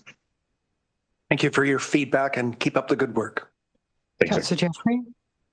Thank you, Mayor Hamlin. So I'm not sure through to whom. There's a lot of programs, and we're very blessed to have a lot. But I'm wondering if there's duplication, and this may be for the CAO, duplication or collaboration or any kind of relation between our community wellness plan and these other ongoing resources. CAO. Thank you. Through the chair. We wondered the same, which is one of the reasons that our clerk Almas has been hosting this meeting that we do try to take what we do generally have every quarter. So we have as many community organizations as we can get there that we know reach out to persons experiencing homelessness, Salvation Army, the shelter folks, the Busby folks. We try to make sure that the county has ample opportunity to update us at each of those meetings as the main order of government that's providing those direct services. And so we try to make sure that we're not duplicating. I am aware that with our police and our hospital collaboration, there's a mental health support team that can be deployed to calls. We do have, of course, the One Community Solutions that we're deeply appreciative of. There is the shelter options through Busby and the county's funding of the hotel voucher programs. There are some other more intense supports for folks that need them. It's a bit of a wraparound service where we have a table there where the police and social services might come together for example, to support a family that needs services from a few places. And as well through Director Cubitt's group, they facilitate a meeting not necessarily focused on persons experiencing homelessness, but around our not-for-profit and support groups where there's about 45 organizations that get together to just share information. So I wouldn't say there's no duplication, but I think we've tried very hard to make sure that the people who are here know what each other have been doing. Certainly, more resources are always appreciated because we know this is a difficult problem. And just as a follow-up then too, and I appreciated looking at all of the presentations in terms of the contacts for their particular, but it's like having a one-stop shop where someone looking to assist may not know to look at OCS and to look at this. And so if we have a one-stop shop, which maybe is 211, I don't know, but I have had some people suggest to me that it wasn't as helpful as we might think or want. So it might be something for us to follow up. And this has got nothing. OCS, you do great. Thanks. Thank you. Deputy Mayor. Thank you, Mayor Hamlin. And first, through you to the CAO and to staff, really appreciate the efforts to coordinate this. We know that homelessness is technically a county area that they're dealing with, but there's that municipal need and do appreciate it. I was trying to, and maybe through you, Mayor Hamlin, I think this would go to Paul, because one of the things we received in advance of the presentation today was the statistical information for April and May and June. So I was looking at that, and I'm wondering about it from the standpoint of, in April, it showed checkpoint location of 10, a total overall of 21. In May, it shows checkpoint location 31, total of 70. And in June, it shows 96 checkpoint locations and 140 in total. So I wondered if it was incremental, actually, and maybe the way I'm looking at this chart is incorrect, because what surely seems to be appearing is that we're having a large amount of growth in the work that One Community Solutions is doing. So I wondered if there was some explanation behind that, because I was having trouble understanding the statistical ramifications. Sure. So I can definitely speak to that. So there were a couple of adjustments as we saw that, so looking at, if you look back at April, we thought those numbers were low. So we did make some adjustments to the catchment area. We made it a bit bigger. And we also tied in some of the areas that we thought we were seeing higher levels of activity. We also changed the way that one of the other issues that we were having was, the platform that we use, it wasn't as consistent. So we made some adjustments in that way so we could capture more information. That's another factor, but also, we get much more movement in the warmer months. So as it starts to warm up, our guys are moving around much more. We cover more ground. And, we look at the course of the winter, obviously the numbers will be slightly lower. I looked at numbers going back to September of last year, which was the first, which was the first full months that we had when we started, and the checkpoint number was around 62. So I'm sort of using the September, and it's July now, and the last number available was from June. I'm looking at sort of slightly warmer months, and using that as a base of comparison. Then there's much more movement on our side, but then also we've had a lot of work done to be able to go to the places where there are levels of high activity. Like I said, it's 1 day, 6 hours. We want that number to be slightly higher. And if anything, I would say in April, there wasn't as much movement as we would have liked to see, where we had to make some adjustments in terms of, coaching and training and talking to our staff and to let them know what the expectations are when they're there. So the goal is, as I said before, to increase the level of engagement and then certainly cover more ground or as much ground as we possibly can. That's one thing, but then also we want more reporting. Excuse me. So, given as many hotspots as we're able to get to, we want to make sure the reporting is increasing as well and create more consistency around that. I will say a better number to look at, and I think if we're able to have this conversation again, maybe later on this year, I would look at a 6-month analytic data base and say, okay, well, over the course of the last 6 months, this is what the numbers where we can look at like the fluctuations that we're going to see. April is when we made some, I would say the beginning of May is when we made some major adjustments. We saw an increase in the numbers, and that's what we want to see. But I would say, given that those adjustments were made relatively recently, I would say, the next meeting, if we have this conversation, or if you see statistics in like September, October, even November, I think we're going to look at the numbers between now and then and say, okay, we're seeing what we want to see. That 96 number is high for us, and I think we want to try to keep it as high as possible. Something in the 20s or in and around that number, that means there's not enough movement happening. And in the winter months, you do see a slowdown, but as it starts to get warmer, we want to see an increase in movement. We want to see lots more checkpoints. We want to see lots more engagement. The other number that I looked at on this report, which was very promising, was the interaction with stakeholders and community members, where that number is consistently going up. So we are getting engagement from the community while we are there, which for me is a number that I'm looking at very closely. The other number, obviously, is the number of wellness checks. The number of wellness checks is every single person that we spoke to make sure that they're okay, or potentially might direct or redirect to other services. So we want to see an increase in numbers for sure. I really appreciate that explanation, because that highlighted the fact that there was adjustment made, and it's getting to the fact that there's more touching base with people and that. And the one request I might have, rather than necessarily having to have a report periodically, is if we could maybe see the monthly statistics when they're available. That would be interesting just to see. And I think the last part is I know that it's being provided to the BIA as well. And I think that's important, so the BIA knows what's going on.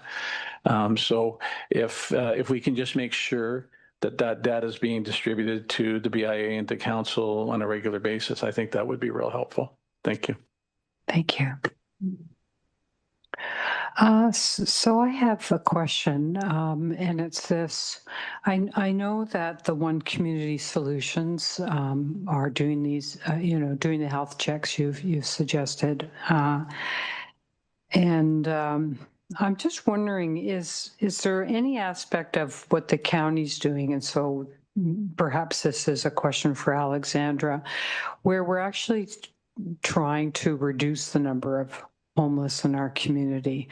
I had thought that the importance of having One Community Solutions was to offer sufficient supports to our unhoused people, that they would end up in a house situation. Is that right or wrong? Or and regardless, do we have a measurable outcome that we're after in terms of having our unhoused residents housed? Thank you. Yeah, thank you. So it is, OCS certainly provides a referral service. So they would be referring to, for example, Busby Shelter in the Collingwood area, and other services that that are available. However, the primary kind of case manager working on those housing goals is really going to fall to our outreach team, which is under that Waypoint Consortium. Frontline outreach is, again, done by Busby in the Collingwood area. So the distinction that we draw, and again, goes back to an earlier question about, is there overlap? There isn't some overlap because we don't want these programs to be siloed, but there is a distinction. So where One Community Solutions is primarily there to support our unhoused folks, but also support the BIA and the downtown core, our outreach is really there to provide those wraparound services, those case management. They're going in with basic needs, clothing, food, those types of items, and working with folks towards the goal of permanent housing. So that is the primary goal of outreach, and certainly our goal is always, within my department, to move as many folks from homelessness to permanent housing as possible. There's many different venues many different avenues that we try to make that happen. Rapid rehousing is one that recently opened in Collingwood. We have transitional homes. Obviously, emergency shelter is the access point to some of those other services as well. In terms of measurable outcomes, I don't know if you can clarify, are you looking for how our expectations for our outreach to move folks from unhoused to permanent housing? I would say for One Community Solutions, for their program, our expectations for them in terms of performance measures would be to respond to community concerns and keep the BIA, informed and address any concerns that come through that avenue, as well as make appropriate referrals. But it's less focused on having those housing outcomes like we would expect from some of our other service providers. I see. Yeah, I'll just confess I'm very ignorant about, all the nuances of what you're involved in. But on a very basic level, I had hoped that one of the goals of the county's, I'll just say, programs is to go beyond the case management and making sure that the unhoused have enough clothes and medical care, but actually get into housing. To me, that would be an ultimate great goal. And I don't know if that's your goal and if that's what you're aiming for. So that was why I was asking these questions. Yes, certainly. Permanent housing is always the goal. And I think the outreach and One Community Solution speaks to the different access points to kind of get involved in a system that will ultimately lead to permanent housing. Of course, we have our housing team on the other side that's doing their best to build as much affordable housing as quickly as they can. From the homelessness services side, we are preparing people from housing. We are trying to get them access to different services that will enable them to access that housing. So whether that's, it could be that they first connect with One Community Solutions. One Community Solutions is then going to refer them to, let's say, the Busby Center in Collingwood, so they have a place to stay for that night. Once they get into the Collingwood shelter, they'll be able to do an intake form, which will allow them to access different housing resources that we have across the region. So maybe they're ready for housing. Maybe they just need access to a housing subsidy. However, maybe they still need to work on some of those life skills so that they can remain housed, in which case maybe it would be more appropriate for them to take up a transitional housing resource. So it is a complex and a nuanced system because we want to meet people wherever they are at. So that often involves different stepping stones to housing, not for everyone, but it can. So One Community Solutions is really, it's one of those immediate access points where we can get to know people, build rapport, refer them to some additional services so we can ultimately find permanent housing options for them. But absolutely, our goal is always permanent housing. My long-term goal is to put myself out of a job and ensure that, when folks are experiencing homelessness, it is as brief as possible and we're able to connect them to services as quickly as possible. So maybe I'll just leave you with the thought if, I'll say your department could see what the possibilities are of providing reports to us, even on an annual basis on the success that all these endeavors are having from whatever measurements you think are important. Because to the extent we can help direct resources or ideas, we're, of course, always happy to do so. So thank you. Did you have a further question? Go ahead, Councillor Pons. Thanks, Mayor Hamlin. And to Alexandra, when you speak about the facility at the corner up at Campbell, the rapid rehousing, I know there's the criteria is a certain demographic age that I think is there. And my understanding right now is it's not at full capacity and it hasn't yet. So maybe if you can clarify that. The second question would be, if we do see individuals in the community that are, very close to being able to get themselves back into a housing, is there any, would the council or the county have is there any potential for them to maybe shift those limits to allow some of those individuals into that facility to bring it to full capacity and to help maybe some of them that aren't very far away from being back in the housing area? Thanks. Let's give the mayor to the councillor. Excellent questions. So I do know that the rapid rehousing, it is for seniors. So it is meant to be a quick stay for seniors that are able to get on their feet relatively quickly. Seniors being defined as 55 plus in this instance. The capacity ebbs and flows, so I don't have the latest information on if they have any vacancies available, but I can certainly get that for council if they are interested. It is a process, so they're always working towards moving folks out and then having new intakes come in. So it would be. It's a number that's in flux, I would say. Certainly, it's a good thing if we've been able to move people on to permanent housing and they've graduated the program. But I couldn't tell you if there are vacancies kind of in real time. I can get that information for you if that's something that council is interested in. In terms of if there are individuals that are I assume you're saying like perhaps precariously housed and we want to ensure that they're maybe not falling into homelessness. We do have some resources available. So I would say probably your best bet in that instance would be to connect with one of our housing resource centers. So they can do some different diversion techniques. They can connect you with some eviction prevention processes if that is appropriate. We do, in terms of direct entry into that SRRP program in Collingwood, that does come through what's called our by names list.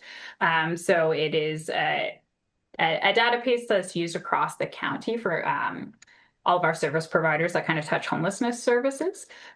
So once you complete an intake, whether if that's, Salvation Army in Barrie or the Lighthouse in Orillia or Busby in Collingwood,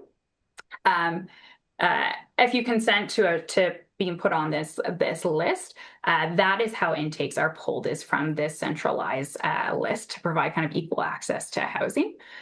So again, depending on the circumstance, because it's always a case-by-case basis, but I would say connect with 211, connect to a housing navigator or one of our housing resource centers, which are run through Empower or Contact, they'll be able to do that assessment and direct them to the most appropriate resource, whether that's the motel voucher program, emergency shelter, or even just trying to get them to remain housed in their current situation. That's great. I think that's the end of the questions. So thank you both very much for coming to our meeting today and taking the time to explain your programs. Thank you. Thank you. Thank you. Have a great day. Bye. Yeah, bye. So what we'll do now is we'll take a 40-minute break and then we'll reconvene. Thank you.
Okay, we'll reconvene our council meeting now. We're at item 12, which is the consent agenda.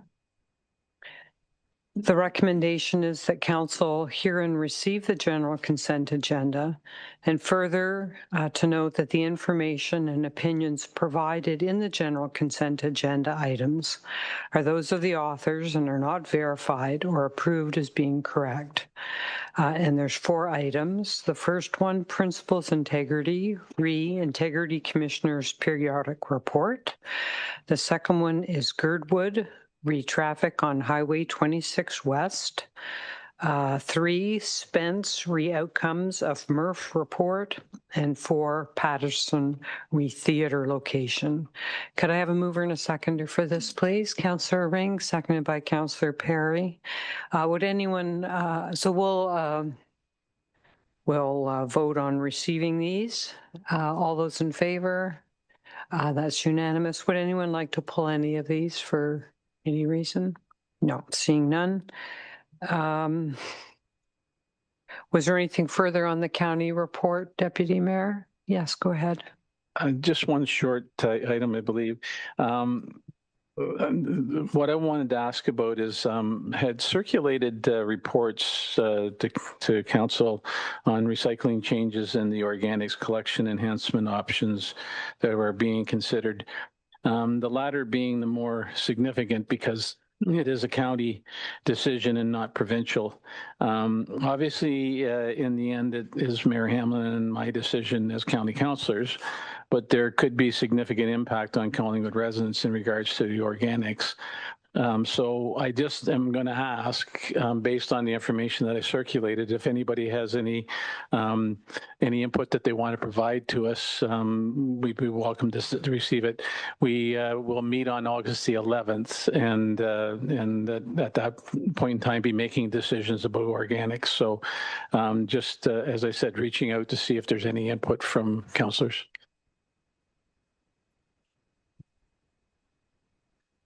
Doesn't appear to be, so yeah. Let's go from there. Sorry, go ahead, Councillor Baines.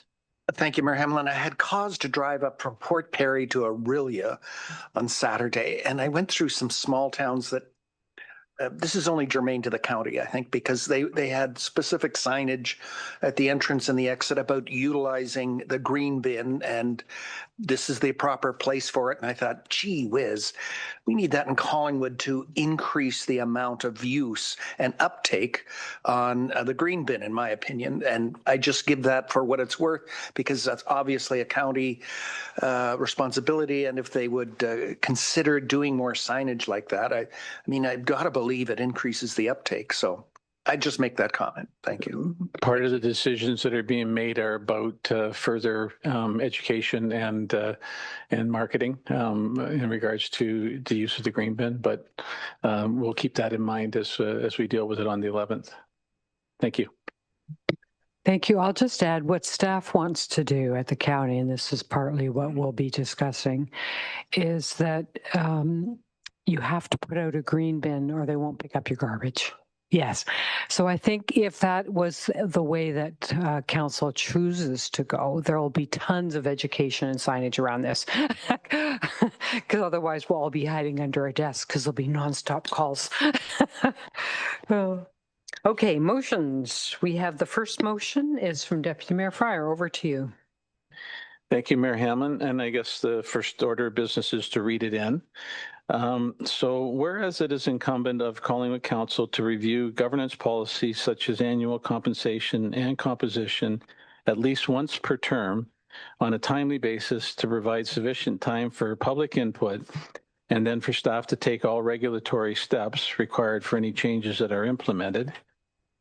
And whereas the 2018 to 22 Council received the Gallagher Report in 2021 and Compensation Governance Partners Report in 2022, and then subsequently implemented changes effective with the 22-26 term of council. And whereas Simcoe County has implemented significant changes to compensation and workload for county councillors, therefore be it resolved that council requests a staff report on a timely basis, which will provide the former reports referred to And in addition, only a summary of any relating details deemed necessary so that an initial governance review can be undertaken, which may determine any further steps that need to be or can be undertaken. And so I would look for a seconder, and then I would ask if I could speak first to it. Mayor Hamlin? Sure. Councillor Potts is seconding that, so I'll turn it to you. So, I think at this time it's fairly straightforward that council would like to have the outlined information provided to in a staff report at a committee of the whole meeting. That would ensure that our procedural process is being utilized to determine if status quo is still deemed appropriate. The report will include information about how any further steps would need to be taken and how that needs to occur to meet any regulatory requirements or deadlines that would be applicable, because we are getting close to the end of this year, and I know that the deadline's not too far after that. In my opinion, the detail in the two reports to previous council should be adequate for this initial discussion. If not, then as noted, additional clarification can be sought. So before closing off my remarks, I just first add that it's with my understanding from CAO Skinner and Clerk Amos that just putting these documents together in a report with any additional comments deemed necessary does not create too much of a burden and could be provided in a timely manner. So I'm not placing a date on it because of that. So I'd just like to first confirm through you, Mayor Hamlin, if I could, with CAO Skinner and Clerk Amos, if they've got any different of opinion to what I just had stated there. Go ahead, Clerk Amos. Thank you. I have received additional clarification from the Deputy Mayor about the request, and I'm confident that we can get it in a relatively simple, easy manner. So I would just close off then, Mayor Hamlin, with I'd appreciate council support for the motion, as I would submit that it's a good initial step in our procedural process for our terms review without too much impact on either staff or council. So thank you very much. Okay, thank you. Councillor Baines. Thank you, Mayor Hamlin. Just through you to the Deputy Mayor, I assume this is in preparation for next year's municipal election. When I'm referred to maybe having some deadlines that we'd have to conform to, if there was a change that council wanted to make, it'll be explained in a report about the timeline we have to work with. Right. And I think so then it's a matter of whatever council deems necessary to Certainly. do. And I agree with that. This is the appropriate time, I think, to bring this forward. My only caveat, I suppose, in this is, as a proponent of award system, this may be the wrench that you may anticipate, Clerk Amos. Presumably that could affect the decision to move to award system, the number of councillors that you may elect in order to fulfill implementation of award system. I'd like to see that added to this. If necessary, would like to bring an amendment. But again, as far as workload goes, I'm concerned, and I would ask the clerk, would that be a wrench in the system? Go ahead, Clerk Holland. Thank you. Actually, to conduct a ward boundary review, you actually require a consultant because it's quite a lot of detail. That's one of the items that was part of the budget discussions last November during the deliberation, but there was a lot of other ideas that were passed around that we could explore. So I've actually taken a look at and recalled some of that conversation that was at that last meeting, but we definitely couldn't do a ward in time to make the change. Understood. Thank you. But even so, I would support the Deputy Mayor's motion. I would just maybe add, if I may, Mayor Hamlin, part of the reason I think we would have maybe done this a little sooner, but we got caught up in the composition vote from the county first. And so we're where we are now. Okay, great. Councillor Doherty. Thank you, Mayor. I would speak in support of this motion. We are all aware of the challenges that exist today in not just the province of Ontario, but our entire country, in getting good people to run for municipal or other levels of government.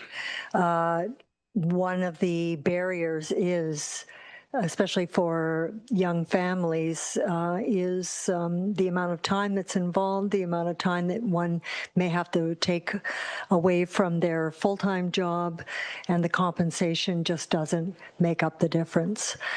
So I look forward to staff's recommendations there.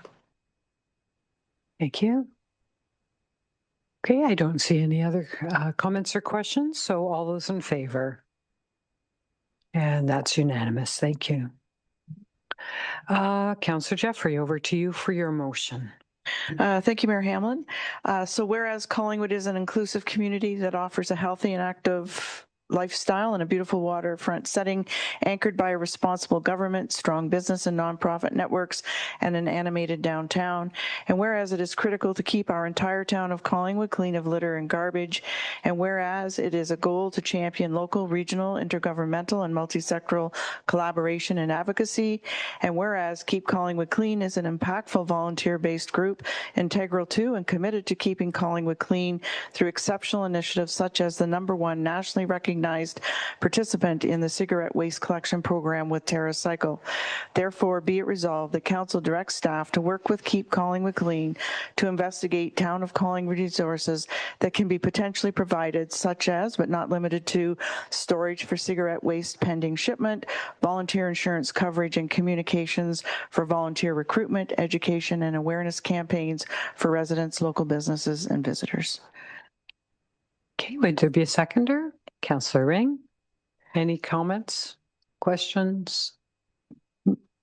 Did you want to speak to this? I'll just really briefly just reiterate, because I think it's worth repeating, that Keep Collingwood Clean recycled 3,731 pounds of cigarette waste with TerraCycle, and to quantify it, that was 3,731,000 cigarette butts out of our community, which hurt the environment, birds, etc. And a few lungs. Yes. Well, they take their own risks. It's impacting everybody else. So anyway, congratulations to their team for sure. Yeah, thank you. Okay, well then, bring it to a vote. All those in favor? And that's unanimous. Councillor Jeffrey, over to your next motion. So whereas the town of Collingwood is committed within its community-based strategic plan to work with partners to take action on climate change, therefore be it resolved that Council direct a payment for 2025 funding to the Collingwood Climate Action Team CCAT in the amount of $3,400 for the Green Economy South Georgian Bay project funding from general reserves, and therefore be it further resolved that Council direct the 2026 CCAT funding request in the amount of $5,000 to the 2026 budget process, separate from the 2026 council grant program. And I did add the words from general reserves to part 1. Yeah, thank you. Seconded by the Deputy Mayor. Comments or questions? Did you wish to speak to it? Self-explanatory. Okay, all those in favor? And that's unanimous. Thank you. So we'll now be moving into Committee of the Whole if we vote for the following recommendation, that Council hear and move into the Committee of the Whole session. Do we have a mover and a seconder? Councillor Potts, seconded by Councillor Perry. All those in favor? Thank you. We'll just take a 5-minute break so Councillor Perry and I can change spots and it can be all set up. Thank you.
Welcome to Collingwood Committee of the Whole for Monday, July 28th, 2025. I'm going to run through a couple of housekeeping reminders before we begin.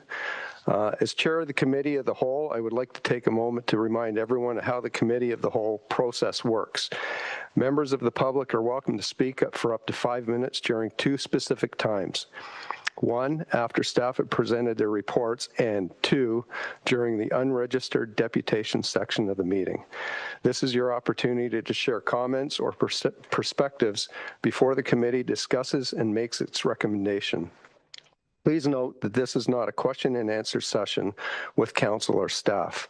All recommendations are made by the Committee of the Whole. All recommendations made by the Committee of the Whole are forwarded to council for final consideration, generally at the next council meeting.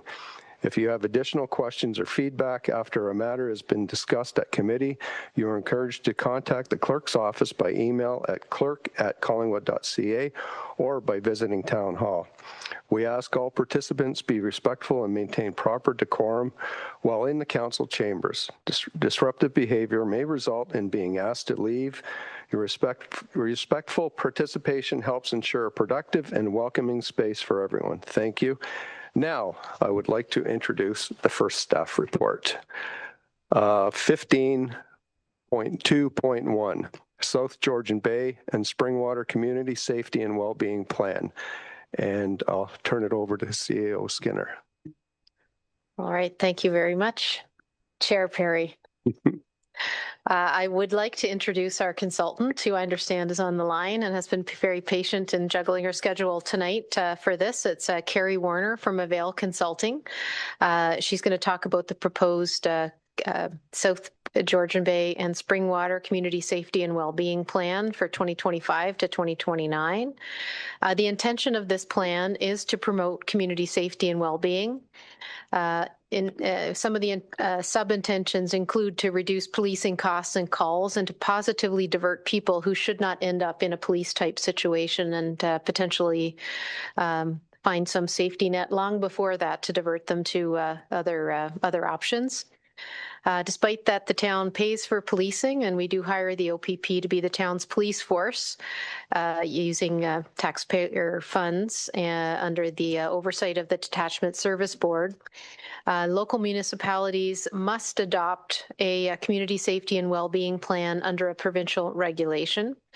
It's a little bit of a catch-22 because most of the types of items that would be really helpful for this type of a program do relate to social programs and income redistribution and housing and those kind of things that typically are under other orders of government, although we do contribute at times, but nonetheless, we do have to do these plans. This is the second one that Carrie Warner and Avail Consulting have helped us with, and we're actually very grateful as well to Simcoe County because the county has actually facilitated these plans, these first two sets of plans being developed, which is one of the reasons why we are grouped with a couple of other municipalities in our geographic area. So with that, I'll turn it over to Carrie to walk you through the requirements and the plan as it's recommended for your adoption.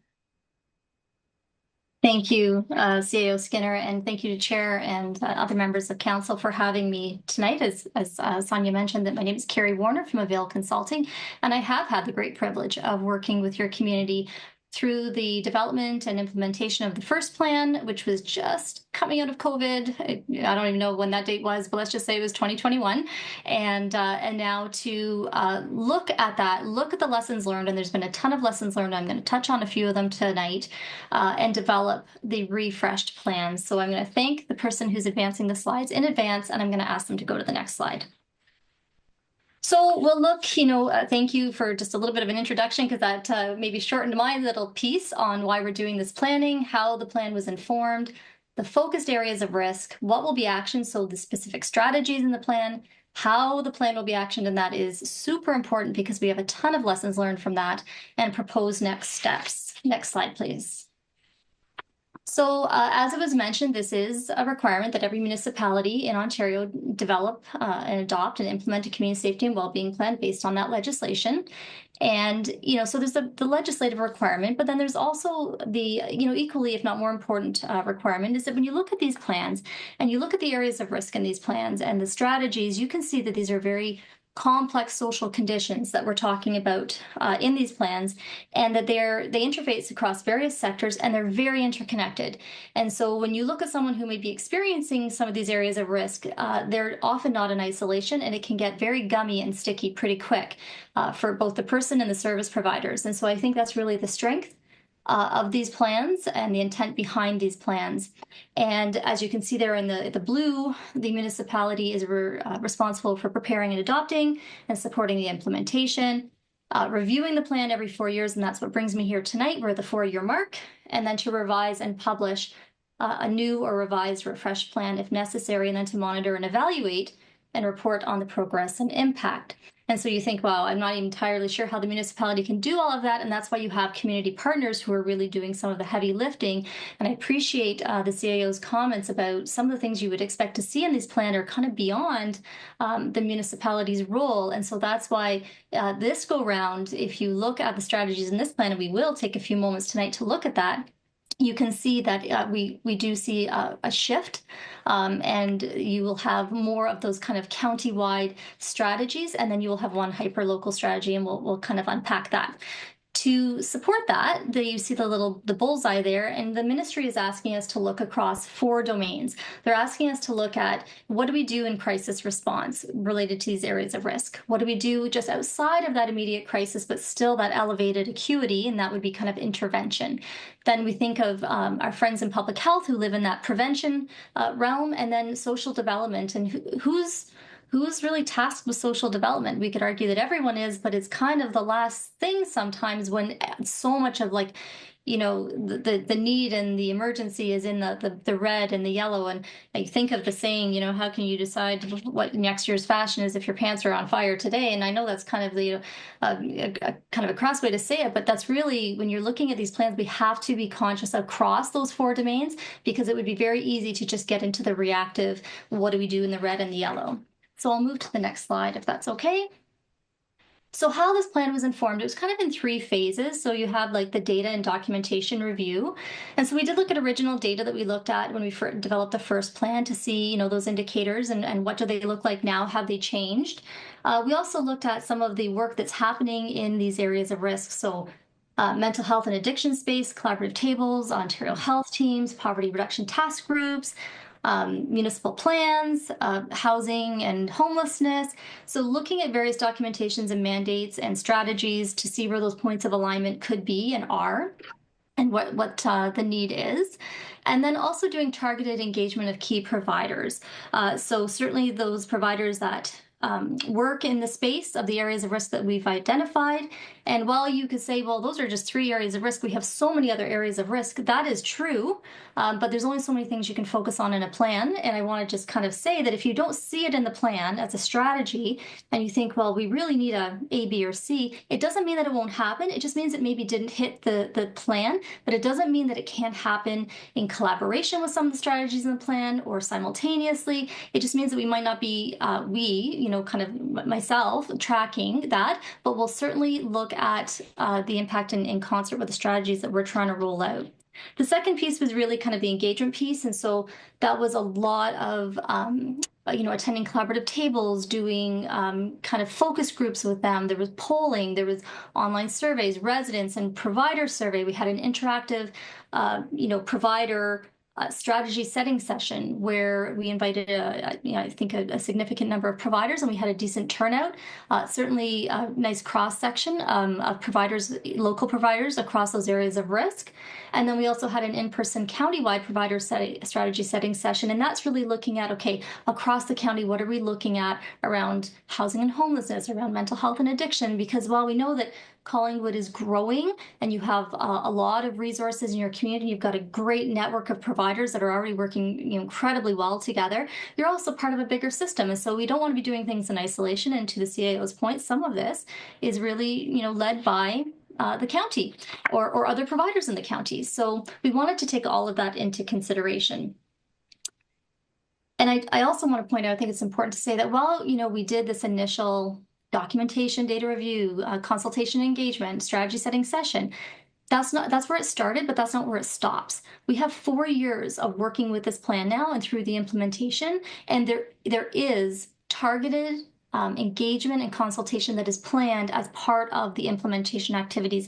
And I think that's going to be really, really helpful and valuable for residents in the community to be able to help inform it as it starts taking shape. So we'll move to the next slide.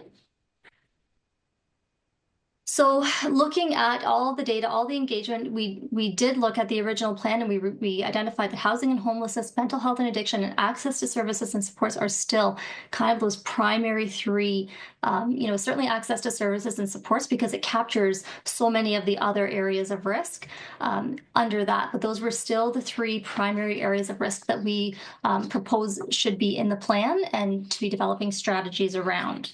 So we'll move to the next slide. So we're going to take a minute on this slide. I'd like you to look to the right first, and you can see the key priorities. So you see those areas of risk: housing, homelessness, mental health and addictions, access to services and supports. But you also see data. So data is not an area of risk, but if we are going to measure and track progress and impact of these strategies, we have to be able to have data to support that, quantitative, qualitative data, and a data approach and a data plan. So while we've used data right from day one, even in the first plan, having a very progressive approach to data is something that we identified, throughout the past couple of years and some of the struggles with implementation. And so that's why it lands as an independent strategy in the plan. You can see that down the left-hand column there, you see the housing, homelessness, the mental health and addiction, and the data. Those are county-wide strategies. That means that it's a common strategy that appears in each of the refresh plans across the county. That doesn't mean that it's going to look exactly the same in each subregion, because we know that whatever the strategy and the actions that result from the strengthening pathways out of homelessness, it might look different in Couchiching than it does in South George and Brighton Springwater. It might look different in Barrie again, or South Simcoe. So while it's a common strategy, the actual application or the delivery will be local and place-based. So I want to give you that encouragement. So if we look at the right, you can see there is a strategy at the bottom, and that is the Community Connection or 211 and OPP strategy. That is a local strategy, and that appears in your plan. While it also has been picked up as a strategy in, I think, 2 other plans, it doesn't appear across all the plans.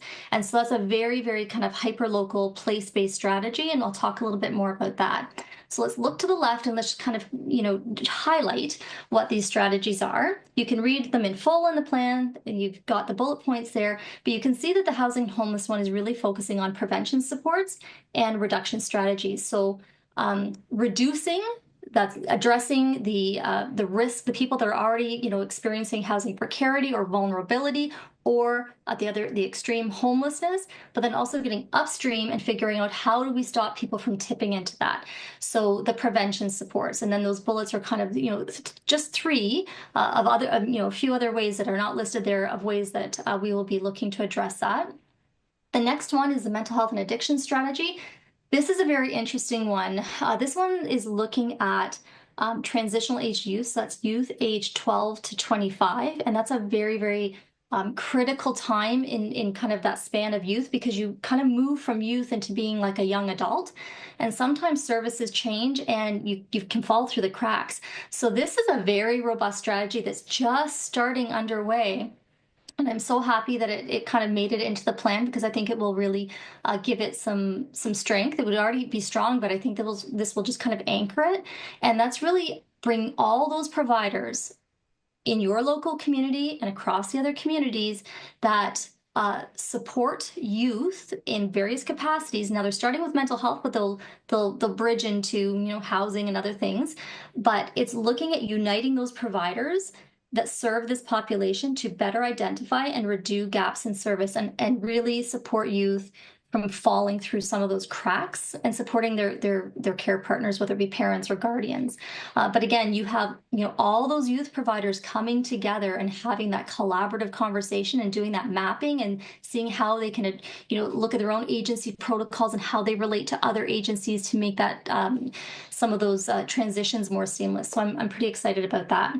We talked a little bit about the data strategy. This data approach will facilitate the collection, analysis, and sharing of aggregate data with those involved in community safety, well-being planning, reporting, and oversight. So I think that is going to make for definitely a kind of a very different experience for council and for the GMCC, who I say it's been a struggle, and I think the CIO would maybe agree with me to some degree. But this plan is pretty tight. We have lead agencies, we have clear actions, we've got performance metrics, and so the reporting back to council, I think, is going to be very welcomed and very telling. So we just need to make sure that we have the data to support that, and so that's what the strategy is really aimed at supporting.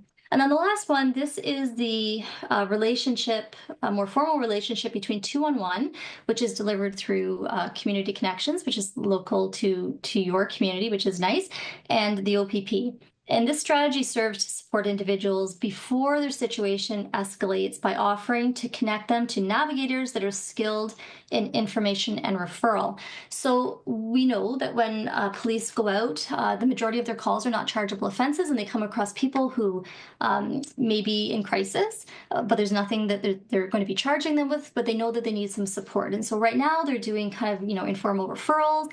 Their mental health teams are certainly doing more formal pathways and referrals. But this is really looking at the whole force.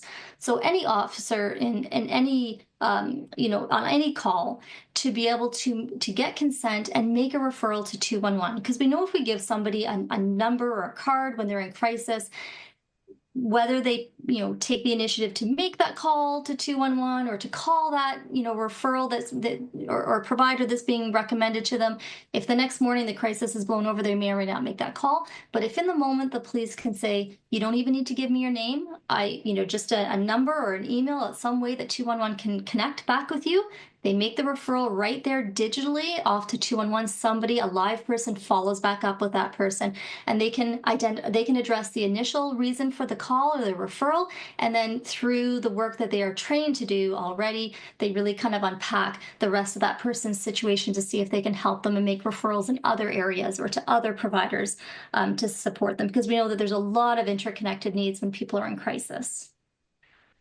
I think we can move on from that slide. So how this plan will be actioned. So as you see in the plans, we have lead agencies for each strategy. It was a bit of a tight gate to get the strategies in the plan this time around, because there was a lot of well-intentioned, great ideas, great strategies, but without the resourcing, the capacity, an identified lead agency, a clear pathway on how you're going to monitor, track, and measure it, it becomes very hard to action. So we know that this plan has really tightened that up. So we have lead agencies. They will be the ones who are responsible for coordinating the activities. I will be supporting them to kind of help them if they need that support. They'll be responsible for tracking the progress. And again, through the data strategy, I'll be able to help them help support that with them, and then report the progress to the designated committee. So in this case, it's the Geographical Municipal Coordinating Committee, or you may have seen GMCC. And that's really a representative from each of the municipalities and a representative, usually a detachment commander from the OPP. So in this plan, we actually have 2 OPP detachments. So we have both commanders at the table, and it's been myself supporting that group. And very recently, we have looked at bringing on someone from the detachment board. So because we know that these community safety and well-being plans are referenced in the legislation as having an alignment with the local action plans, which we know that the detachment boards have some oversight or jurisdiction on. So we can certainly see that the infrastructure is even tightening up around that. And so when we look at what the first year is going to include, it's really going to be about clarifying those roles, exploring and identifying the performance indicators. So we're going to be looking, they can measure whatever they like with the strategy, but we are going to ask for 3 very key indicators that will help us understand if we're making an impact or trending in the right way or the wrong way, depending on what it tells us. And then setting that baseline and data sharing methods, and then launching their activities towards those goals. So there's lots to do in that first year, but it's more clearly mapped. And then that will result in council receiving an annual progress report that will break down some of the progress for each of the strategies. Next slide, please. So proposed next steps, so pending any edits or amendments that this plan that has been presented before you there, the 2025 to 2029 Community Safety and Wellbeing Plan would be adopted, and then SolGen would be notified. And I have a nice kind of like template email that I can help prepare if you adopt the plan, and then sent off to SolGen to let them know that your community is in compliance. And then if it is adopted, once it's adopted, the plan should be posted digitally to your municipal website within 30 days of adoption. And that concludes my presentation this evening. Thank you. Thank you, Ms. Warner. I'll now open it up to the public. Is there anyone in the gallery? Online, clerk? Thank you, Chair Perry. We do have a few people online. If you would like to address the committee regarding this report and presentation, please press the raise your hand feature at the bottom of your screen. And not at this time. Okay, thank you. So I'll now read in the recommendation. Whereas Part 16 of the Community Safety and Policing Act requires that every municipality prepare and, by resolution, adopt a community safety and well-being CSWB plan, either individually or jointly with other municipalities. And whereas the town of Collingwood have partnered with the town of Springwater and Clearview and the town of Wasaga Beach in preparing the required CSWB plan in coordination with the Geographical Municipal Coordinating Committee. Therefore, be it resolved that Council of the Town of Collingwood adopt the 2025-2029 Community Safety and Wellbeing Plan as presented. Can I have a mover and seconder? Councillor Potts, Councillor McCulloch, and I'll now open it to discussion.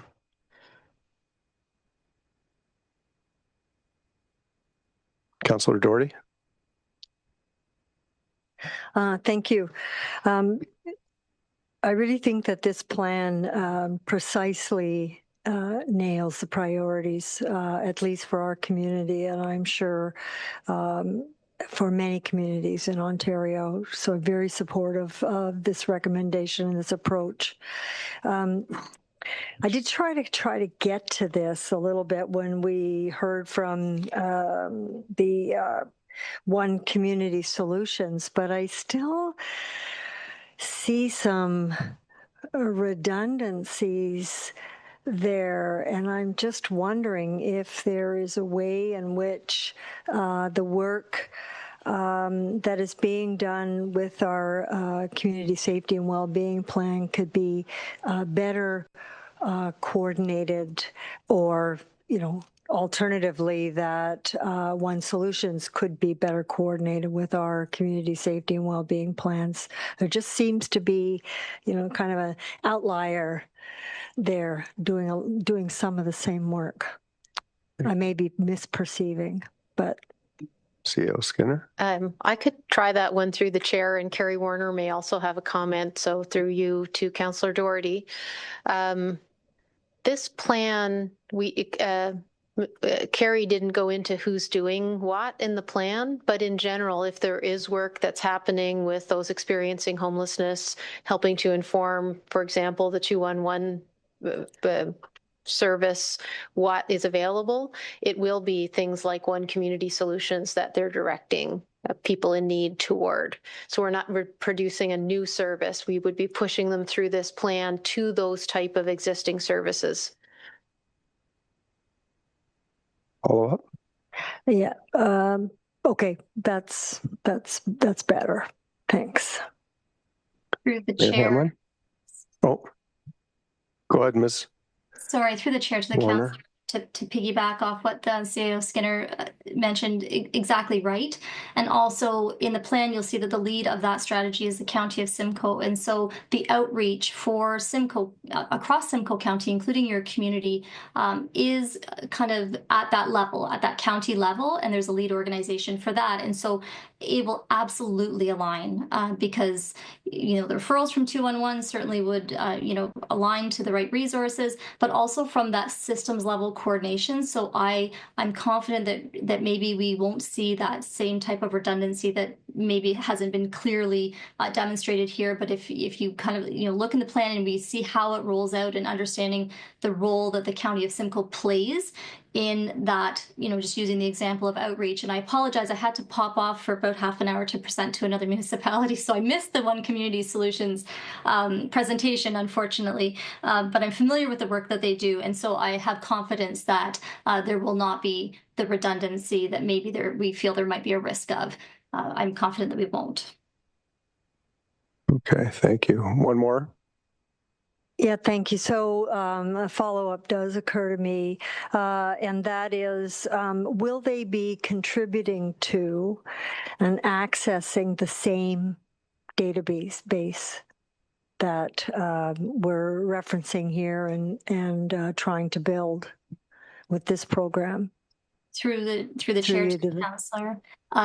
They will not have physical access because 211, that's a database that they have access to, but anybody, including One Community Solutions, can, even somebody from the BIA, because they were part of the planning session that I held, they can make a referral to 211 if somebody gives consent, or they can help someone call 211. So that anybody who calls into 211 or like the police making direct referrals, 211 can support anyone who's trying to support anyone else in community or someone who's calling in for themselves. So yes, we should be using that as the source of truth and not creating additional lists because we know that we want to have the one provincial source of truth that is updated at all times. And it's better for data, quite frankly, as well, to be able to track how many calls and the types of calls across Collingwood over the past 3 months. So that's something that we'll be able to share back with council. Thank you. Mayor Hamlin and then Councillor Ring. Yeah, thank you. The requirement for this community safety and well-being plan, as was mentioned, comes from the new legislation, the Community Safety and Policing Act. Well, new in the sense that it was enacted about a year ago, that requires policing in the province to be more community-based and to be representative of the community and so on. And so this provision for a community safety and well-being plan, I saw as helping to reduce the burden on policing if we can pick up on what the plan tells us we're supposed to be doing. And so what the legislation says is, and this is what we've heard today, we identify risk factors, including social factors that contribute to crime, victimization, addiction, drug overdose, suicide, etc. And so what I'm wondering, and I was very happy to hear that there would be measurable outcomes that we could hear on what this plan is doing, but will that also go back to the policing statistics and say, yes, by implementing these measures to reduce addiction, drug overdose, homelessness, whatever our risk factors are, we have improved policing outcomes in our community? Thank you. Well, that's through the chair in response to the mayor. Well, I can't speak for the police. I can speak for the fact that for the past couple of years, we have received their data. And so if we're looking at key aspects of their data or indicators of their data, well, they would probably tell you prevention is a really tricky thing to actually measure because you don't know if what you did actually resulted in it because there's so many reasons that people can call the police and people can call in and get help.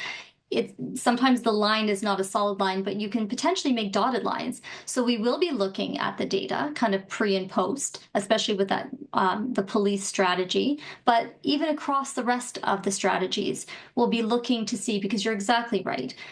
Even though the police might not be involved in one of the other strategies, if the providers are working together and they are tightening the connections and reducing people falling into kind of that vulnerability, then potentially we would see some that reflected down the road in policing calls, like reduced calls of a certain type. So we will be looking through the data approach to try and triangulate that data. Can we ever say that this caused this or this did not cause this? I'm not sure, but if we look at key indicators and we look at the analysis of those, we might be able to speculate and at least put forward some hypothesis on improvement or if we're seeing it go the other way, which I would hope that's not the case. But that's something that you'll benefit from the work that's being done to be able to kind of see those outcomes as well.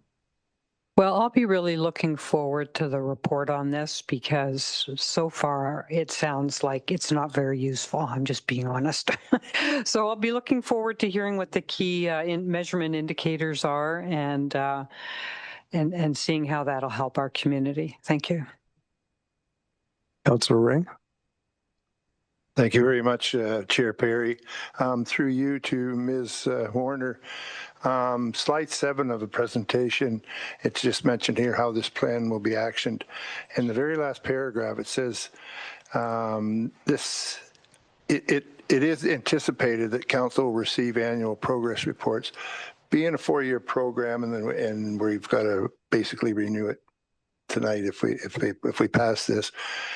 Is this something new? Because I don't recall ever getting a progress report from this plan.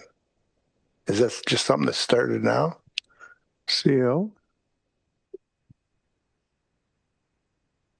Through you, Chair. I'm sure we have had at least one progress report. I'm not sure we've had one every year in the past plan.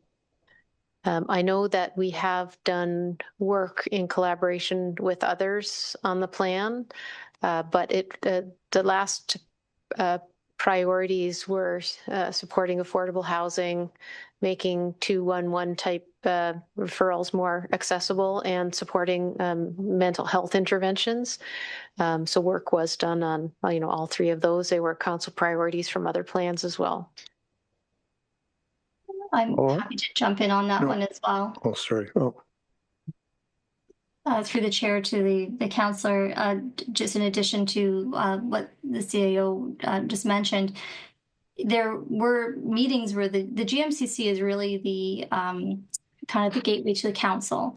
So initially I came and I presented the plans to council, and then we would meet as a GMCC maybe twice a year, providing updates. And then I was never really, I never really wrote staff reports or anything like that, but some of that information could be taken and put into staff reports. I think in full disclosure, there were struggles with implementation and measurement. And so to be able to accurately measure, that's why we crafted this plan very different than the last plan. So while the areas of risk are the same, we have certainly tightened up what got into the plan because it needed to be actionable, and we needed to know how that responsibility and accountability would play out. So while you could probably go back and look at some previous updates, whether they got put into a staff report or presented to council, I don't know, because I wouldn't have done that piece. Going forward, there will be more of a connected role between myself and the GMCC to support them to create those updates, and knowing that at a minimum annually there will be a report that comes from this work that then could be translated into a staff report and maybe shared with council, and we can look at what that looks like. I think you can expect to see it going forward, but if you wanted to look back, I'm happy to share some historic presentations that were shared with the GMCC. But again, it would have been very hard to kind of, we could have listed the items that we were working on, but the impact was really, really hard to be able to articulate. So that's why the process and the plan had to change so that we could be able to, to say if we were having that impact. Follow-up? No follow-up other than I just like to mention that I don't recall getting annual reports, but she's kind of explained it there. Right. Thank you. Okay. Any other questions or comments, committee? Mayor Hamlin? Sorry, I just have a follow-up. I'm just wondering, is this a county-led initiative, or are we responsible for this? Like, who's driving this behind the scenes? CEO. Thank you. Thank you.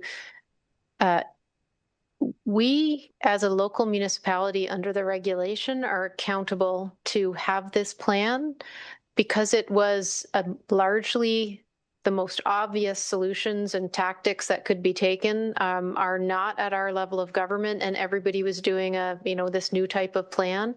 The county has actually paid for the consulting assignment with Carrie Warner and her firm to deliver the plans. So it's our accountability, but we've received substantial support from the county. So will they be driving, like all these things, because all the social matters, as you say, are handled by the county for us? Well, anyway, it's probably a problem with the legislation. Okay. Anyway, thank you. Thank you. Oh, Councillor Jeffrey. Thank you, Mr. Chair. And I'd also like to add, through the formerly Police Services Board and now the OPP Detachment Board, we've had the benefit of a couple of workshops with the community wellness plan, and have had some updates through that board, which you would have found in your minutes that came to council as well. Thank you. Okay, any other questions or comments? I'll call for the vote. All those in favor? And that's unanimous. Okay, moving on to item 15.2.2. T 2025-13 Asset Management Plan Report, and I'll hand it over to CEO Skinner.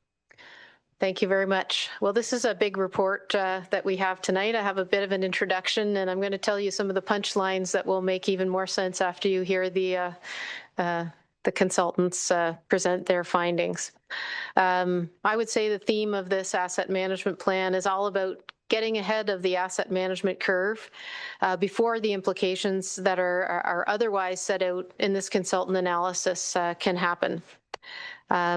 We don't want tax increases to the levels of investment that would be outlined as to be our only options. We need to ensure our investments are careful, responsible, and intelligent. And having this report now gives us the runway to decide to do things a little bit differently or a lot differently moving forward. It's a huge win. It's a huge set of work that's been done. And without this information, we couldn't have a quality long-term strategic financial plan and might be moving somewhat blindly toward a future crisis. And I want to talk briefly as well about what is asset management. You have to know all your assets. You have to know their condition. You have to set targets for what you want their condition to be over time. You have to look at options, often, and in our case, with software support, sometimes thousands of options, to get our optimized condition to the target and minimize the overall expenditure.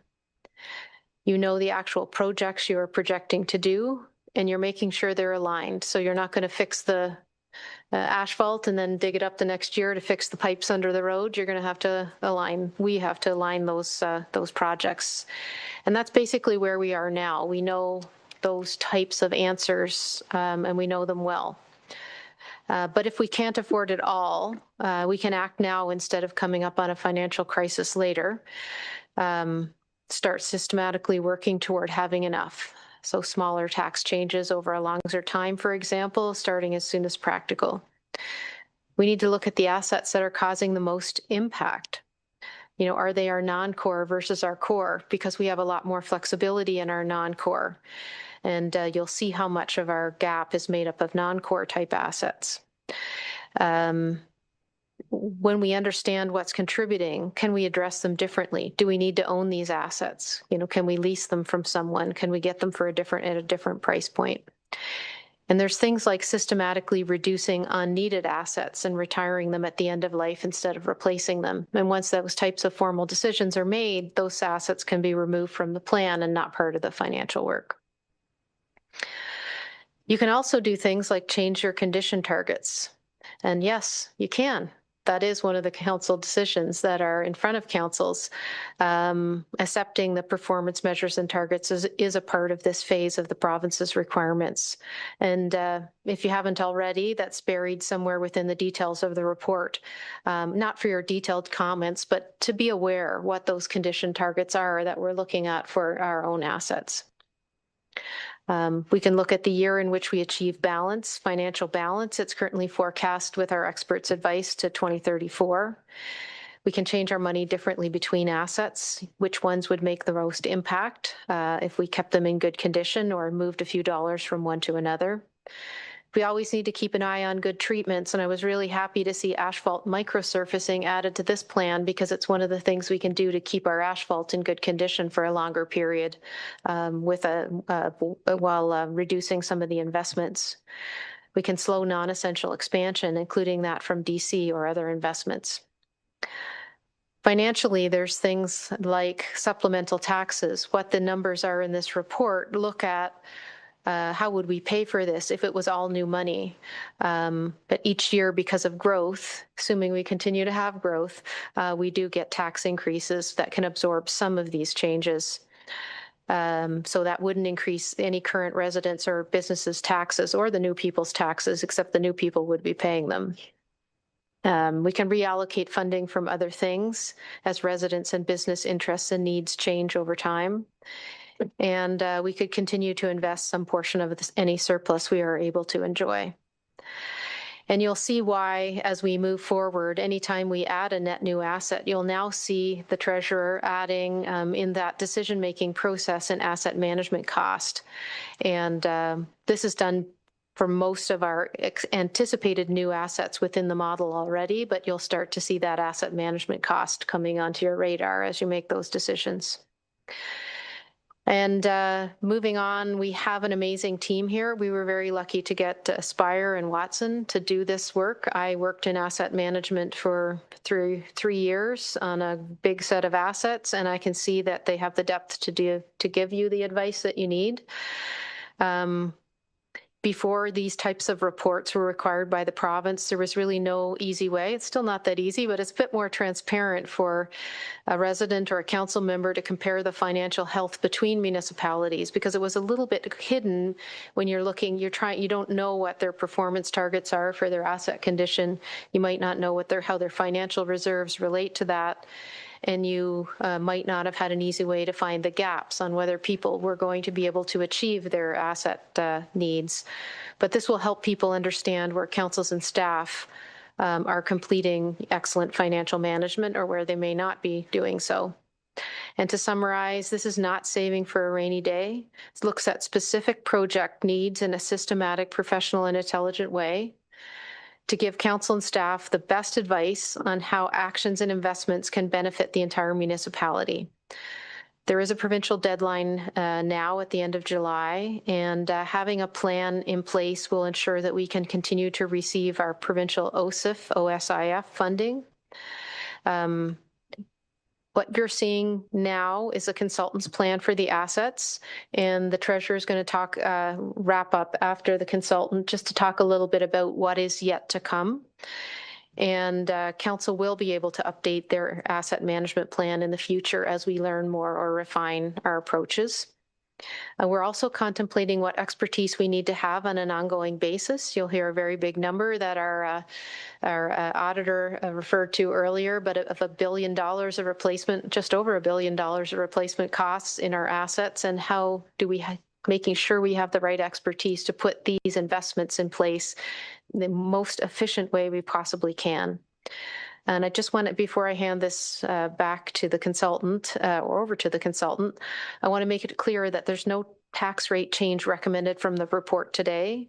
And there is an example of how much money we need and translate it into a tax rate. But further analysis as well as a budget ask would come first for council's input and how you would like to manage our needs. And with that, I would now turn it over to our skilled consultant from Aspire Consulting, Darish Esmaili, who may introduce others from their team and from Watson Consulting. Thank you. Thank you very much, CAO Skinner, and through Chair Perry to members of council, thank you for the opportunity to present today on what is a critical subject for all municipalities, and in particular, municipalities in Ontario who are working towards making the best possible decisions regarding their assets. I'm joined by Peter Simcisco from Watson Economists. He's joining us virtually, and we will be each presenting different components of this presentation. And if we just move to the next slide, please. So we've had 2 presentations so far as we've progressed through the asset management plan. But in this presentation, we wanted to make sure that we covered each of the areas, but the primary focus of this presentation is on the financial strategy component. We will start with the state of the infrastructure, as well as looking at our process for levels of service. And we did provide a detailed overview of levels of service in our prior presentation, as well as we'll be covering off life cycle strategies and the approaches that we use to develop the life cycle strategies, which ultimately fed into the financial strategy. And then we will be concluding with the next steps of asset management planning and the asset management plan in general. Next slide, please. So I always like to start asset management presentations by saying that asset management has been in place ever since the first assets were put in place, the first roads and the first buildings. When we're applying the discipline of asset management, we're essentially applying a set of theories and practices in a structured way and documenting how we can best manage the assets. Ultimately, I always come back to our goal with asset management is really to make the best possible decisions, as well as have the evidence and the supporting information for those decisions. And a key part of that is the asset management plan. So on this slide, it highlights really the key sections of the asset management plan. And as you can see, it really follows the key components from the prior presentations, as well as each of the steps that we will be working through today. So it starts with state of the assets. So understanding what assets there are, where they are, and what they're valued at in terms of replacement value. The next is levels of service. And what that is the performance or the expected outputs from those assets, often expressed as condition, could be availability, accessibility, or other parameters. Then the lifecycle management strategy. And so what that is all of the lifecycle activities to provide that level of service. And then finally, the financial strategy, which really funds the assets to be able to achieve the levels of service. We move to the next slide, please. So this graphic has been included in here because it really demonstrates that link between asset management planning and the financial planning and budget process. And our financial strategy in the asset management plan really is that bridge between each side of this slide. So on the left hand of the slide, you can see the asset management side of it. And through the asset management process, we take all of the ideas and options and the lists of the assets, the current performance information, the risk information and levels of service, and any constraints that are available. These are constantly growing. It's part of a continuous improvement process. It's based upon the best available information at this time. And we're always looking at how we can enhance that information to make the best possible decisions. That then feeds into analysis, and we're going to show some of the analysis. So we apply different tools that simulate the life cycle of the assets. So we take these life cycle activities and we simulate what they'll look like into the future. For this asset management plan, we've looked 25 years and we look at various simulations. So could be looking at 25 years. We look at the planning horizon for the plan is 10 years for the financial strategy, but you can look out as far into the life cycle as needed. That then produces outputs, which is one of those is the asset management plan. But in addition to that, there's state of good repair plans. So what's required to maintain the assets? There's integration of growth components, service enhancements, and this is all continually refined over time. So these are living documents. Right now, this is this snapshot in time, and this will continue to evolve over time. Tying that into the budget process is that this becomes a point of reference. So the financing strategy that analyzes various scenarios can become that point of reference, and the tools and the simulations really become that input to the budget process and really helps optimize and simulate different scenarios for which projects could go into the budget plan. Of course, there are projects that do arise that are outside of the asset management plan, so they may not be asset related. But again, that feeds into the budget process. So there's an iterative scenario and budget planning process that ultimately results in the overall budget. Now, this is a continuous improvement process. So as the budget ends, then there's an iterative update to the asset management plan. And it's an ongoing process of really making those best possible decisions. Next slide, please. So this graph is actually one that we did share in the prior presentation that covers the current condition, an estimated condition of all of the assets. So there's 36,000, actually over 36,000 assets that make up this pie chart. And each one of those were rated based upon the best available information. So where there is condition, so observed condition assessments, where a qualified person has completed an inspection and rated according to a methodology, that information was used. In other cases, it's based on historical information or failure information from the past that then is used to predict the condition. So this really follows best practices, global best practices in estimating the current condition. What I will say is the very poor there, around 10%, that is actually very much in line with what was reported in the Canadian Infrastructure Report Card across Canada. So this is actually very comparable. And what I will say is actually, because it is rated here as very poor, it really means that it's at the end of its life cycle. So it may not be necessarily providing poor performance, it's just at the end of its life cycle and should be considered for renewal in the future. As well as if there is good maintenance, an asset could be in this very poor category and it's performing very well. And actually that's a very good outcome. Next slide, please. For the levels of service, we reviewed for each of the key asset types level of service measures and essentially reviewed prior work that had been completed. So 2 prior asset management plans had been completed where levels of service had been defined. Those were built upon and reviewed with subject matter experts across the town to develop a set of proposed measures. You'll notice that there's current measures where there's information available, but there's also future measures. And those were ones that were identified where there's future work to be able to collect and gather the data. There was also a survey that was completed to understand current satisfaction with certain services or certain asset categories, as well as the level of interest to enhance or maintain those services. And again, that was one that was presented previously, but really informed the target levels and proposed levels of service. There was a calibration process. So for where there was a proposed change to level of service, there was an assessment of what the cost would be to change that and achieve that level of service. And then there was the finalization of the targets. Next slide, please. With the life cycle strategies, there was a review of each of the individual asset categories and identifying the best practices, and then reviews with each of the subject matter experts that were involved in various aspects of the life cycle of the assets. So that's everything from planning to designing and constructing and operating, maintaining those assets. We captured essentially what is the current practice in place, as well as what are some of the opportunities for enhancement. And those actually we'll speak to in one of the future slides. We then took where the life cycle activities impact the condition of the assets as well as the cost over time. We developed statistical models to forecast the life cycle activities into the future. And then that was then used to support the financial forecast. So it identified the financial needs, and that was then compared to the financial analysis.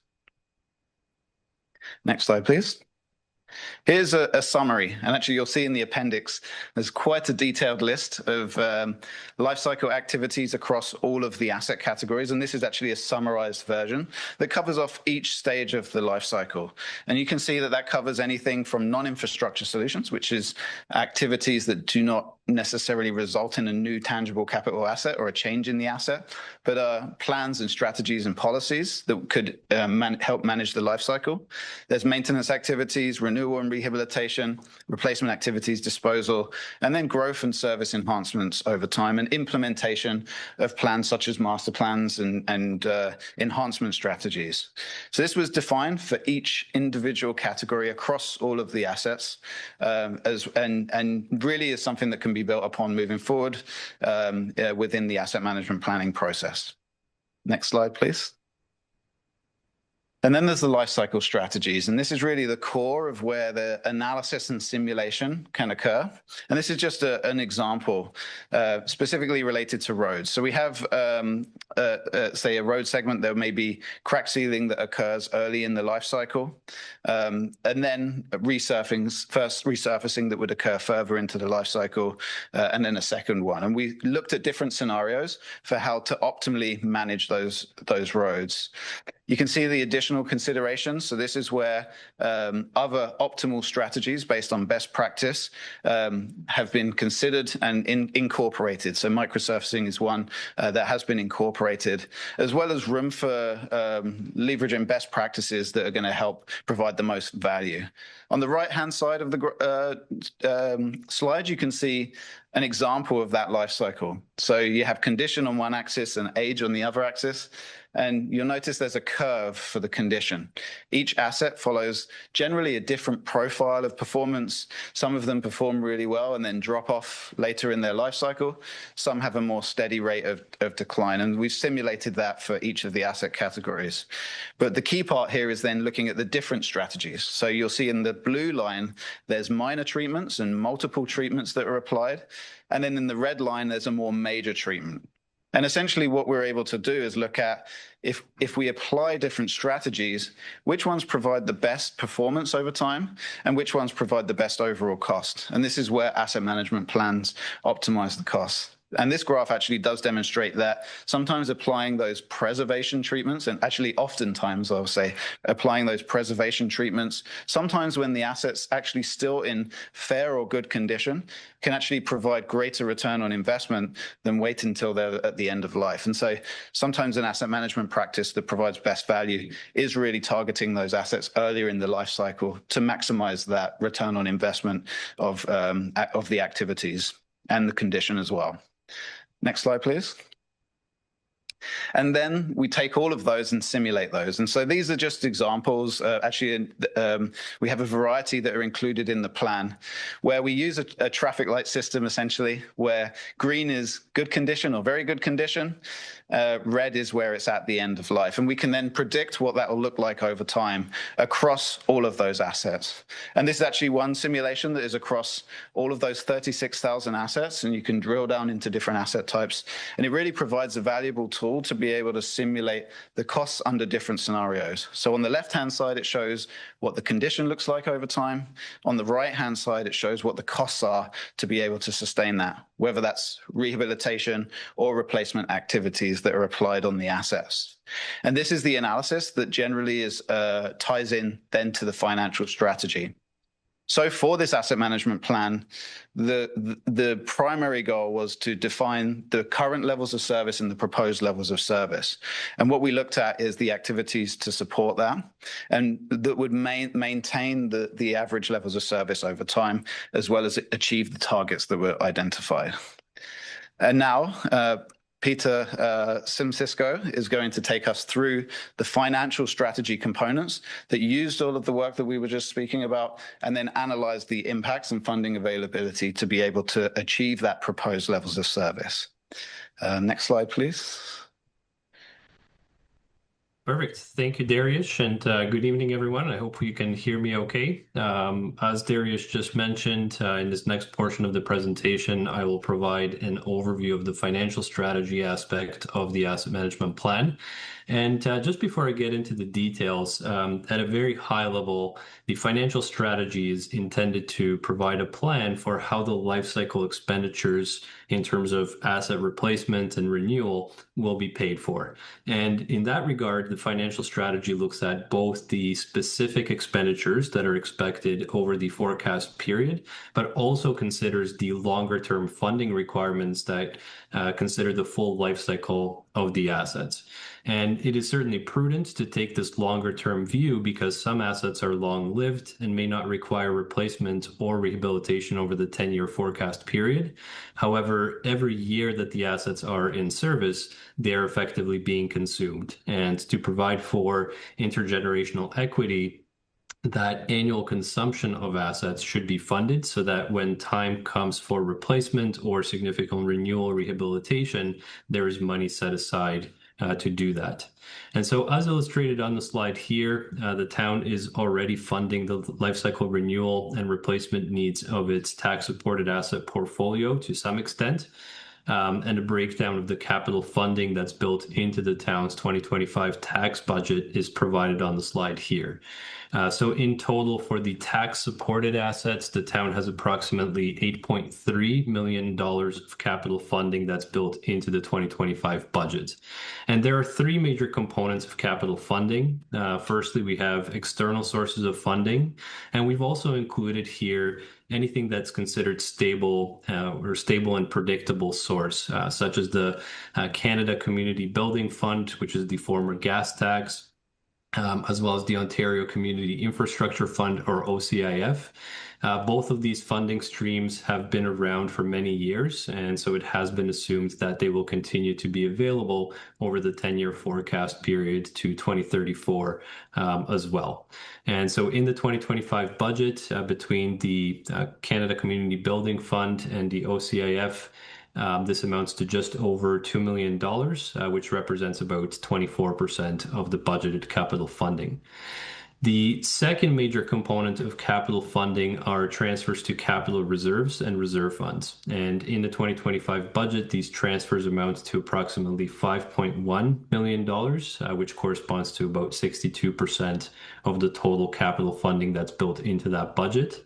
And then the third major component of capital funding are debt servicing costs. So these would be the principal and interest payments that are funded from the tax levy. And based on the 2025 budget, those tax-funded debt servicing costs amount to approximately $1.2 million, which corresponds to about 14% of the total capital funding amount. And the debt servicing costs are included here because once those debts are repaid, that is money that's already built into the budget that can be diverted to capital reserves for future life cycle expenditures. So if we could go to the next slide, please. So based on the lifecycle management strategies for the tax-supported assets, the sustainable level of lifecycle capital funding would be approximately $20.4 million. And on the chart that's on the slide here on the left-hand side, you see how that breaks down between the core infrastructure assets, which on the tax-supported side of things would be the town's roads, bridges, as well as stormwater infrastructure, and then the remaining amounts related to the non-core assets, which are effectively everything else, such as facilities, vehicles and equipment, and so on. And so comparing that to the level of capital funding that's currently available, which is the $8.3 million as identified on the previous slide, that indicates that there is an annual capital lifecycle funding gap of approximately $12.1 million that exists today. If we could go to the next slide, please. So with that said, the lifecycle funding requirements and the lifecycle funding gap that we just looked at on the previous slide are just looking at the town's current asset portfolio, and were presented in current dollars. Because the financial strategy in the asset management plan looks at a 10-year forecast period, again to 2034, it also needs to consider the effects of inflation and also needs to account for infrastructure expansion that is anticipated to take place over the period. And so what we see illustrated on slide 13 here is that the annual lifecycle funding requirement is forecast to grow to approximately $33 million by 2034. And again, some of that increase is due to the incremental lifecycle costs arising from expansion of the town's asset portfolio. And then there's a portion of the increase that is a result of capital cost inflation. So if we could go to the next slide, please. So on slide 14 here, we have a chart illustrating the impact, the theoretical impact that would be experienced by taxpayers if the annual lifecycle funding gap was to be eliminated in a single step. And so to illustrate this, on the left-hand side of the illustration, for an average single detached house with a current value assessment of about $384,000, the town's portion of the 2025 property tax bill would be approximately $2,659.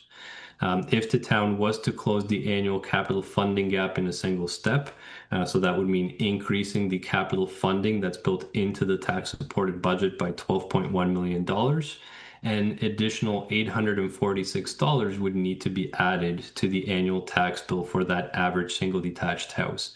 And so that represents a fairly significant increase of approximately 32% on the town portion of that tax bill. So if we could go to the next slide, please. To provide some broader context for the municipal property tax burden, what we have on slide 15 here is we have illustrated the range of annual property tax bills for a typical two-story detached house in about, I think, 135 municipalities across Ontario. And the illustration is based on data from a municipal study that's conducted annually by BMA Consulting. The data that are shown here are from 2024, and I would note that the amounts shown include all property taxes. So this would include any lower tier taxes, upper tier taxes, as well as education property taxes as well. And as indicated with the highlighting, as well as the little call-out box, as of last year, the town was within the second quintile of that distribution. And what is also worth noting, while not directly illustrated on the slide here, is that the property tax burden represents approximately 3.1% of average household income, which is relatively low compared to the municipal comparators.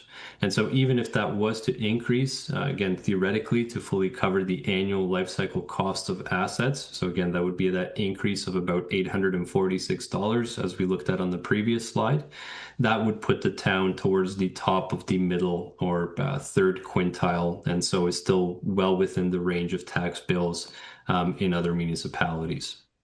So if we could go to the next slide then, in terms of what has been put forth in the asset management plan and the financial strategy aspect, is a more gradual ramp up of capital funding or a phasing out of the annual infrastructure funding gap over the next 9 years. So again, to 2034. And the overall financial forecast for tax supported assets is illustrated on slide 16 here. And so just to walk through the major elements of the chart, the bars represent the expenditures, with the net operating expenditures being at the bottom. We also have the capital expenditures, which are illustrated with the upper or gray shaded portion of the stacked bars, and then also the debt servicing costs that are forecast for each year. And then relative to the expenditures, the various solid lines show the sources of financing or different sources of revenue. The first line from the bottom, which is the black line, shows the tax levy revenues that have been built into the strategy. And then the second line from the bottom, or the gray line, shows the grants and other external recoveries that are expected to be available over that period relative to those capital needs in particular. Now, in some years, total expenditures will exceed the revenues that are coming in, and this is where reserves and debt financing get used as a stabilization mechanism. So, for example, if you look at 2026, we can see that the total expenditures exceed revenues in that year, and the difference is financed from reserves. And we can see this as a reduction of the reserve balance, which is illustrated with the light blue mountain, if you will, that's in the background of the chart. In 2027, we have a similar situation, but not enough money in reserves to make up the difference. And so as a result, we see a need for external borrowing. And that's illustrated by the orange line that you see kind of spike up in that year. And that additional borrowing then results in higher debt servicing costs in subsequent years. And that's illustrated with the orange or middle portion of the bars, which grows as additional debt is taken on within the financial strategy. And then on the flip side, in some years, when we look specifically at the period of 2031 to 2034, revenues may exceed expenditures. And in those years, we see an accumulation of money in the capital reserves. And those are provided to help finance lifecycle expenditures that might be occurring beyond the 10-year forecast period. And so with all that said, the financial strategy, again, has been designed to close the annual lifecycle funding gap by 2034, while at the same time accounting for the inflationary adjustments over the period, as well as the growth in the asset portfolio over that period of time. And so the strategy at this point indicates that the town's tax levy would need to increase by approximately 8.4% annually over the next 9 years to, again, fully close the funding gap by 2034. Now, assuming that taxable assessment will continue to grow by approximately 2.5% annually as there's further development that occurs, the actual impact on individual tax bills would be estimated to be an increase of about 5.8% per year. So again, this is intended to be illustrative to provide a comprehensive picture of what the financial outlook would look like if the town was looking to close that annual infrastructure gap by 2034. However, as mentioned in some of the introductory comments, there are certainly various strategies that can be employed understanding this information to help mitigate those financial impacts moving forward. So in the next part of the presentation, I want to go through similar kind of outputs or analysis related to the rate-supported assets. So if we could go right to the next slide here. So again, we'll look at the financial strategy as it pertains to water and wastewater assets or infrastructure in this part. So the town's 2025 budget includes approximately $5 million of capital funding when it comes to rate-supported assets, and that comprises transfers to capital and capital reserves and reserve funds, as well as a portion that's related to debt servicing costs. If we could go to the next slide then. Based on the lifecycle management strategies that have been identified for rate-supported assets, the sustainable level of lifecycle capital funding would be approximately $7.9 million. And so relative to the level of capital funding that's currently available, that indicates that there's an annual capital lifecycle funding gap of approximately $2.9 million. And so if we could go to the next slide. Similar to what we looked at for tax-supported assets a little bit earlier in the presentation, within this multi-year strategy, it is important to take into account inflationary pressures and also the incremental life cycle costs of any new and expanded infrastructure as well that the town will be taking on over this forecast period. And with that, by 2034, the annual life cycle funding target is estimated to grow from the $7.9 million currently to about $28 million by 2034. And certainly in this case, a lot of that is driven by the expansionary infrastructure because although the initial construction may be paid for through development charges or grants or other external sources, the ongoing life cycle costs of that infrastructure once it comes online need to be funded from rates in this case. And so then if we can go to the next slide. The financial strategy in the asset management plan for rate-supported assets was designed to steadily increase revenues such that the annual lifecycle funding target would be fully met by 2034. And with that, the estimated rate of increase of water revenue would be 7.4% annually, whereas on the wastewater side, revenue would need to increase at a rate of about 12.1% annually to, again, close that annual life cycle funding gap by 2034, and also account for inflation and for those expanded and new assets coming online. Now, it's important to note that those are increases to total revenues, assuming that the number of customers will continue to grow as development occurs. The impact on individual water and wastewater bills would be somewhat lower than the percentages indicated on the slide.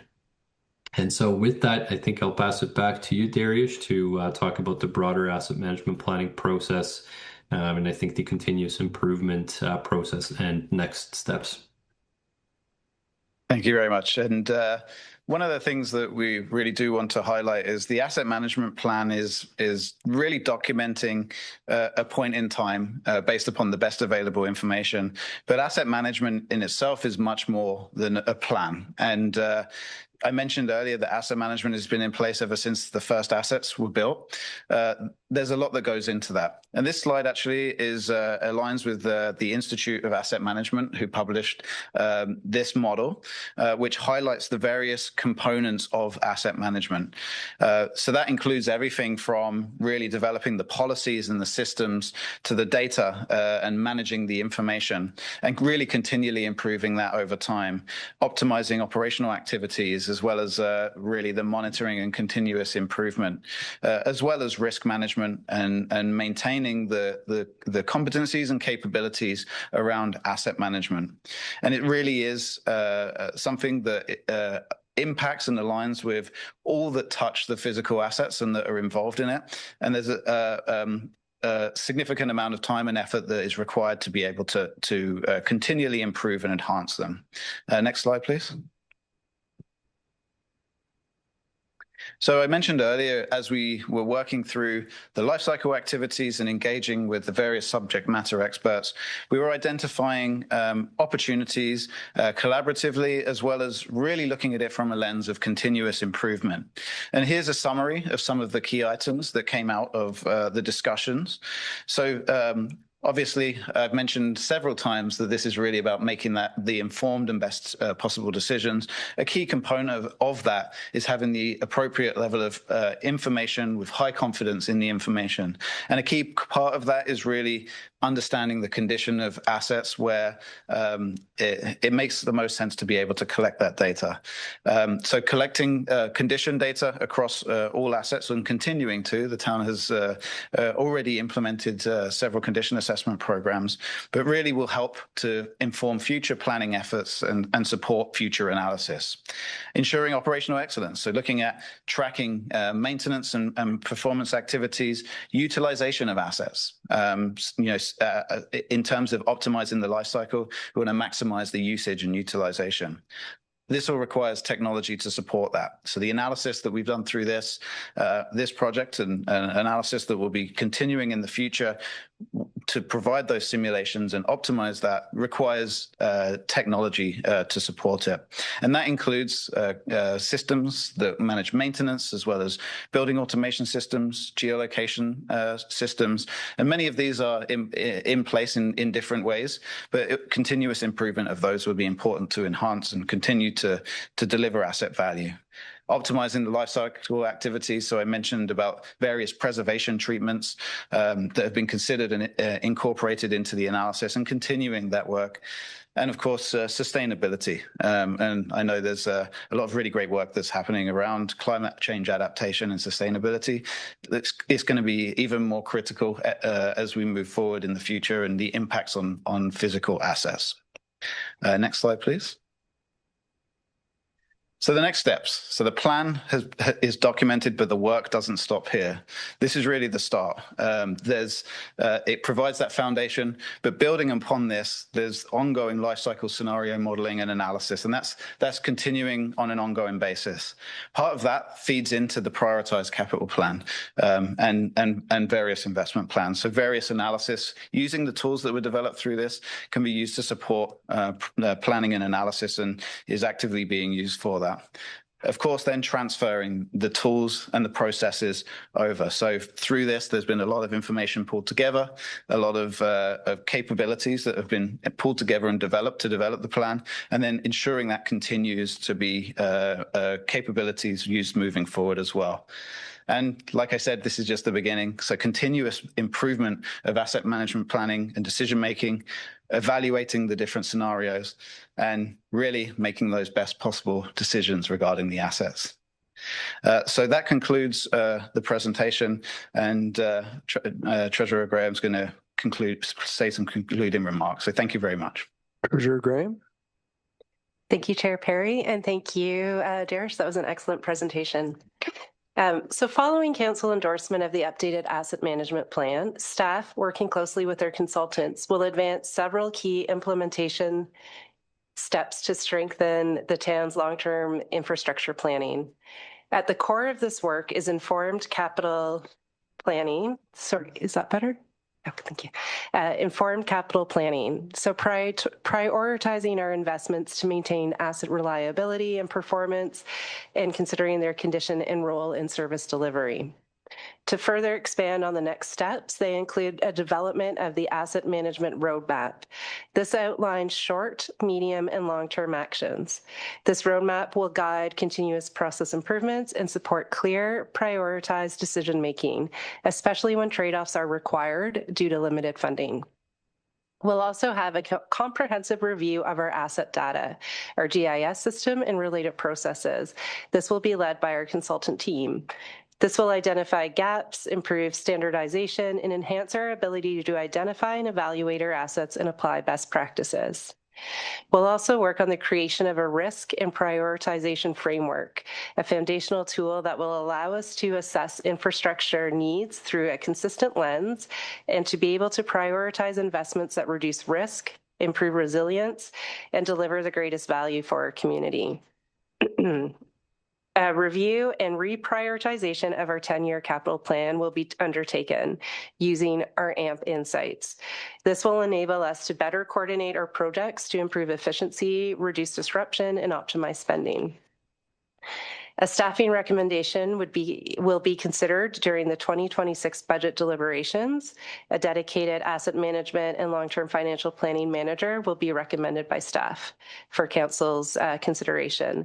This role will ensure oversight of the AMP's implementation and integration with long-term financial planning.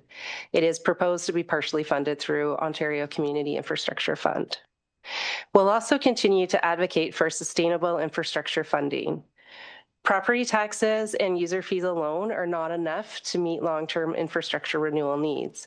We will continue to advocate for greater participation by the provincial and federal governments to support municipalities like the town of Collingwood. So in closing, this work goes beyond regulatory compliance. It's about building a proactive, risk-based approach to infrastructure renewal, one that protects the community assets, stabilizes long-term costs, and ensures reliable service delivery for generations to come. The financial figures presented illustrate the scale of the funding gap at this point in time, and if we do not take further action. If we fail to engage in prioritization exercises, risk analysis, or make strategic choices, as mentioned in the presentation under continuous improvement. We're not recommending that the tax levy be increased to the levels outlined in the report. These figures represent the challenge, however, that is before us, and further work is underway to evaluate our options and bring forward a balanced, informed recommendations as part of the upcoming budget processes. Thank you. Thank you. Okay, I'll open it up to the gallery. Oh, okay, Clerk Almas online. Certainly, thank you. We do have a couple participants. If you wish to address the committee regarding this report, please press the raise your hand feature. And none at this time. No, okay, so I'll read in the recommendation. The staff report T 2025-13 asset management plan report be received and that council approve the asset management plan. Can I have a mover and a seconder? Vice Chair Baines, Mayor Hamlin. I'll open it to the floor. Councillor Jeffrey. Thank you, Mr. Chair. Just to test you on your first, I'd like to make an amendment, please, to the motion.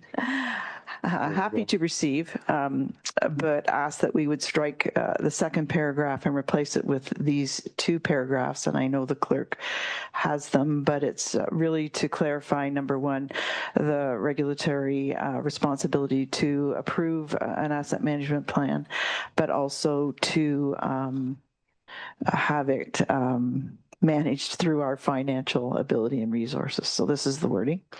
That council approve the 2025 asset management plan in accordance with Ontario Regulation 588/17, asset management planning for municipal infrastructure, and that the 2025 asset management plan be used to guide the town of Collingwood's future actions related to infrastructure investment, risk-informed capital planning, and long-term financial sustainability as budget, resources, or further council direction permit. Can I have a seconder? Okay. Councillor Potts. Anyone wish to speak?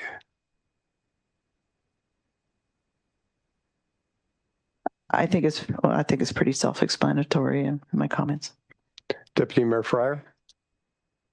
Thank you, Chair Perry. In regards to the amendment, I had been leaning towards asking for deferment until next month because there seemed like there's still an awful lot of work. But I can go along with the idea of what the amendments are suggesting. I did want to add that first I want to say to Director Graham and her team, very much appreciate the detailed work your department has provided to council in order for us to ensure we are in compliance with regulation. Based on previous reporting, it was evident that although Collingwood's financial health was good, there was going to be a need to fully understand current and future demands and then determine how appropriate changes could be implemented to minimize the impacts. It's going to be very challenging, obviously, from the report. Not really any specific questions, but I just want to say that I can't think that anyone wouldn't see the logic that when considering that we have over $1 billion of investment planning to make decisions about before making key decisions on existing and new infrastructure services, there's a need for a documented financial plan that the public has had a chance to input on. Currently, as noted in the report, the impact could be as much as 5.8% net of growth and in taxes, and then the user rates even more. So I, for one, need to understand how this can be implemented on a basis that can keep annual tax change impacts more in the realm of affordability. And I don't really see any solutions right now. So I think through the process in the budget, that will be an introductory way of getting into that.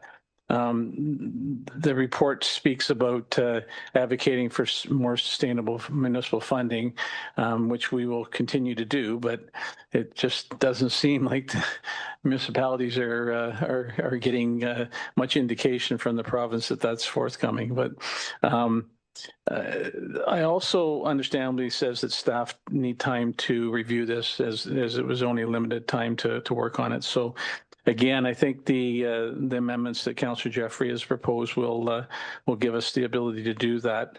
And I think I'll just add as a closing that it's obvious that the impacts outlined in the report are going to have major ramifications. Likely some of our current very interested parties are going to want to study the report in more detail and perhaps offer input they think council should consider. I would want to have those before finalizing all this as well. And again, the budget vote process will allow us to do that. So again, it's a lot of work that's been put together. It was essential work in order to get us to the path of having our long-term financial plan. And I appreciate all the efforts of everyone involved, and I'll be supporting the amendment and the receipt of the report.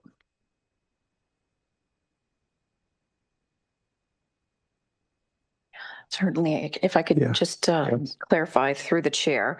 So the amendment would be to keep the initial receiving of the report, remove the first council approved the asset management plan, and adding the remainder. And that's what we have on the floor now is the amendment through Councillor Jeffrey and Councillor Potts. Mayor Hamlin? Thank you, Chair Perry. Just a few comments. Of course, I support this amendment. I think it's just what would happen. We are approving it in accordance with that regulation, whether we say it or not.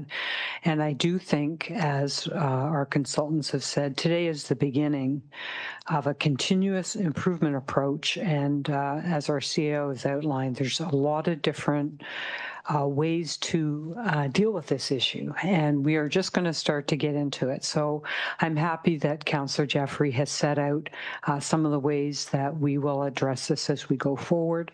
And that's great.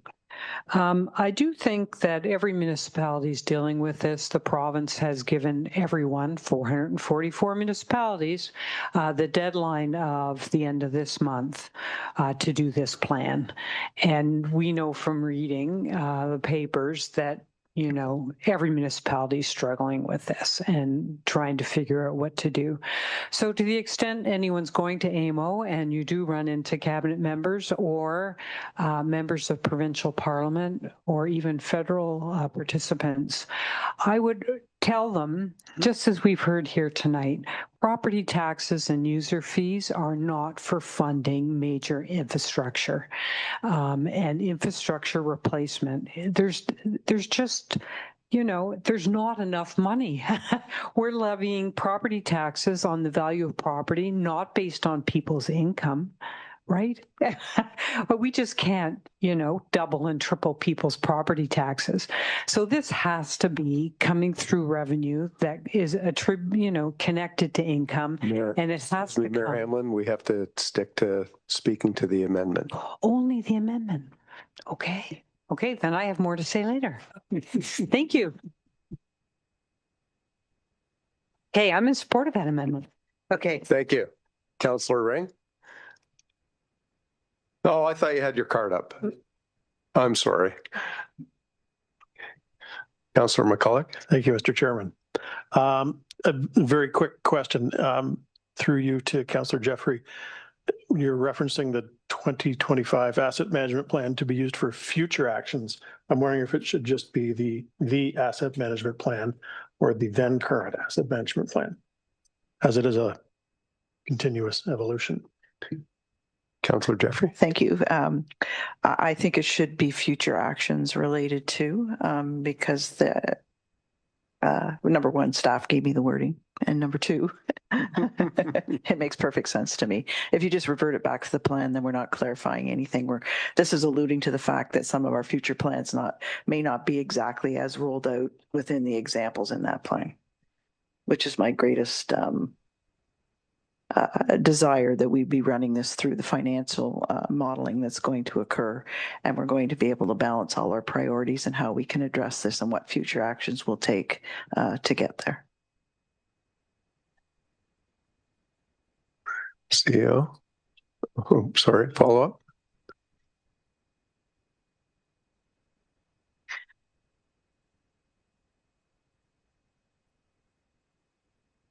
I think we're splitting hairs. No, it won't. But we pass all kinds of plans and master plans, and we refer to them for those. And when they get replaced sometimes or updated, the CAO may have something to add, but I don't think that's a thing. CEO? I'll keep talking through the chair only if the member desires it. Okay. Do we have a seconder for that? It was Councillor Potts, I believe. Okay. All right. I'll bring anyone else comments, questions?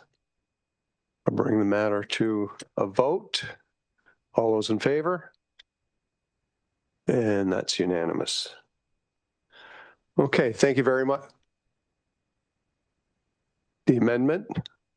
Somehow not to approve the motion as amended. Okay. I'm sorry? There wasn't received, that would vote for the amended. Okay, so now we're going for the amended portion, and that was seconded as well, right? All those in favor? So I just want to make sure I can talk to the motion itself at some point. I apologize. Yes, I cut you off. I apologize. That's okay. I did have a question, if I can find it now. Page 16 of the presentation.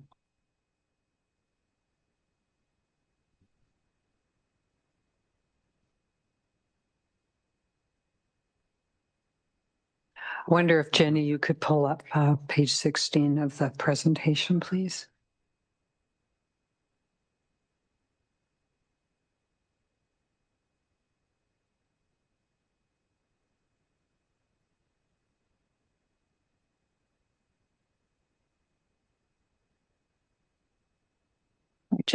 Oh, there we go.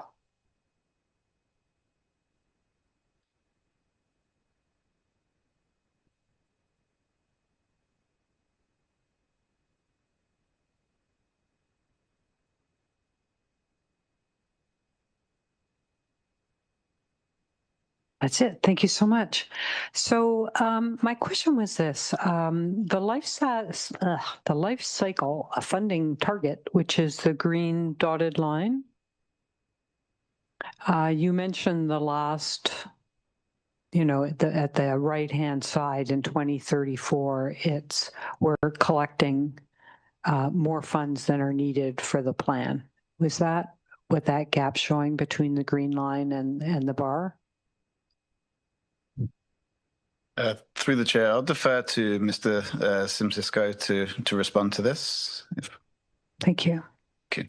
Yes, thank you. And through the chair, to the question, so the green line, yes, corresponds to the average annual life cycle costs of the entire asset portfolio. And that's the level of funding that the financial strategy is designed to accommodate.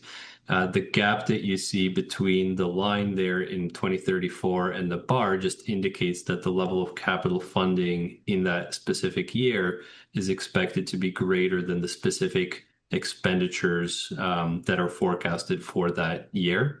And so that would mean that there would be some contribution to the life cycle or capital reserves made in that year to help offset future life cycle expenditures. So as a follow-up to that, if I look at 2028, the bar graph for 2028, that seems to be the last time that the funding is hitting the needs. And then after the first 4 years, under this scenario, each year the town would have excess funds to its asset needs. Am I reading that correct? Yes, you're correct in that after looks like about 2028 or maybe 2029, the reserve balance starts to increase, as indicated with the increase to that blue mountain in the background. So that means that based on the current projections, the level of capital funding would exceed the specific expenditures in those years. And again, that would result theoretically in an accumulation of money within the reserves.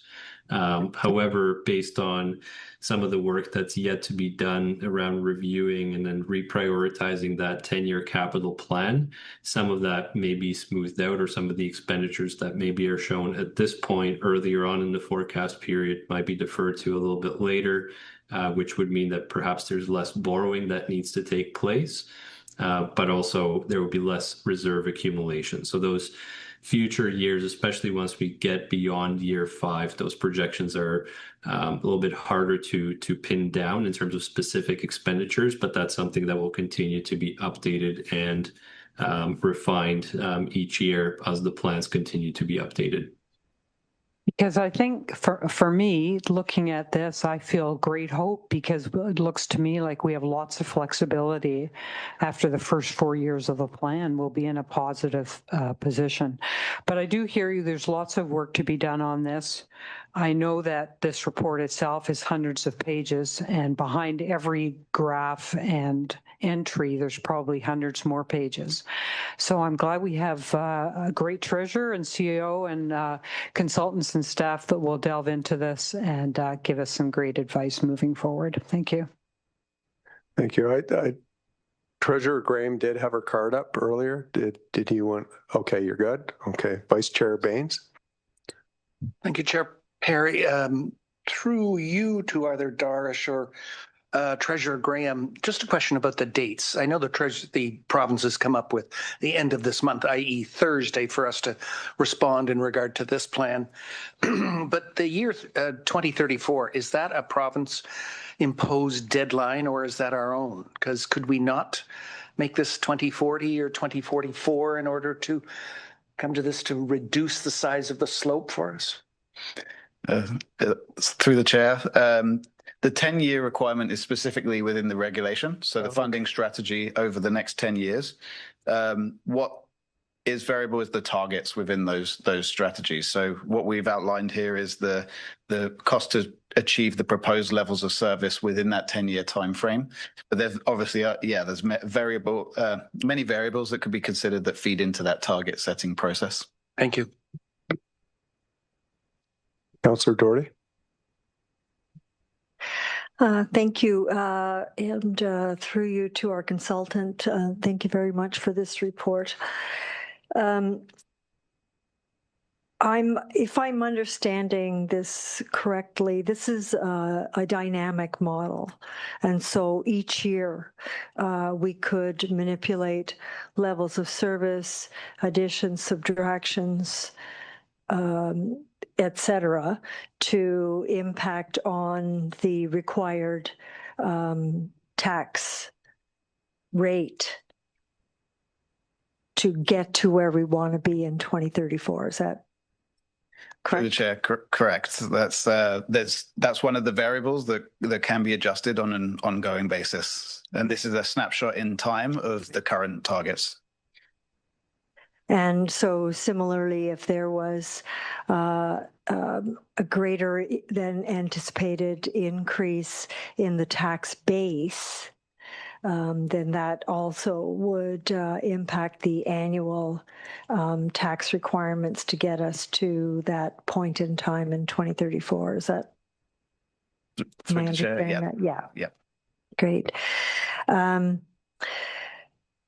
Well, it's a lot to take in, but I will say that if there's one tiny little silver lining, it's the fact that we're within the first quadrant of tax rates based on the average value of a home as compared to all other municipalities in Ontario. So we, as our residents do, have a lot to say about taxes year by year. We certainly make the best effort that we can, and it is really when we compare ourselves to other municipalities, it's not that bad. Thanks. Okay, we all good now? All right, I'll call for the vote on the motion as amended. Councillor Potts.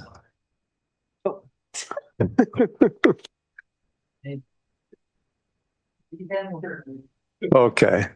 All right. So I'll call for the vote on the motion as amended. All those in favor? And that's unanimous. Oh, CEO Skinner. Yeah, I had neglected in my intro to also say thank you to other staff who contributed. And there are quite a few, including Ken Caden, who's been patiently watching this from the gallery. Thank you. Yeah, thank you all. That was very detailed. There'll be a test on it later. To extend by an hour. We've already missed it. Okay. I need a motion to extend for an hour. Deputy Mayor Fryer, all those in favor? Oh, seconder. Councillor Jeffrey. All those in favor? Oh, that's not unanimous. One opposed. Okay, on to item number 15.2.3, CAO 2025-03 Operational Plan, Q2 2025 status update, and I'll hand it over to CEO Skinner. Thank you very much, Chair. Given the length of the meeting, I'll be very brief, but I'd be more than happy to answer any questions. We do come every quarter to council so that there's a transparent process to inform council members and the public about how we're doing according to our operational plan intentions at the beginning of the year. This report is for April, May, and June, so we're getting back as of the end of June.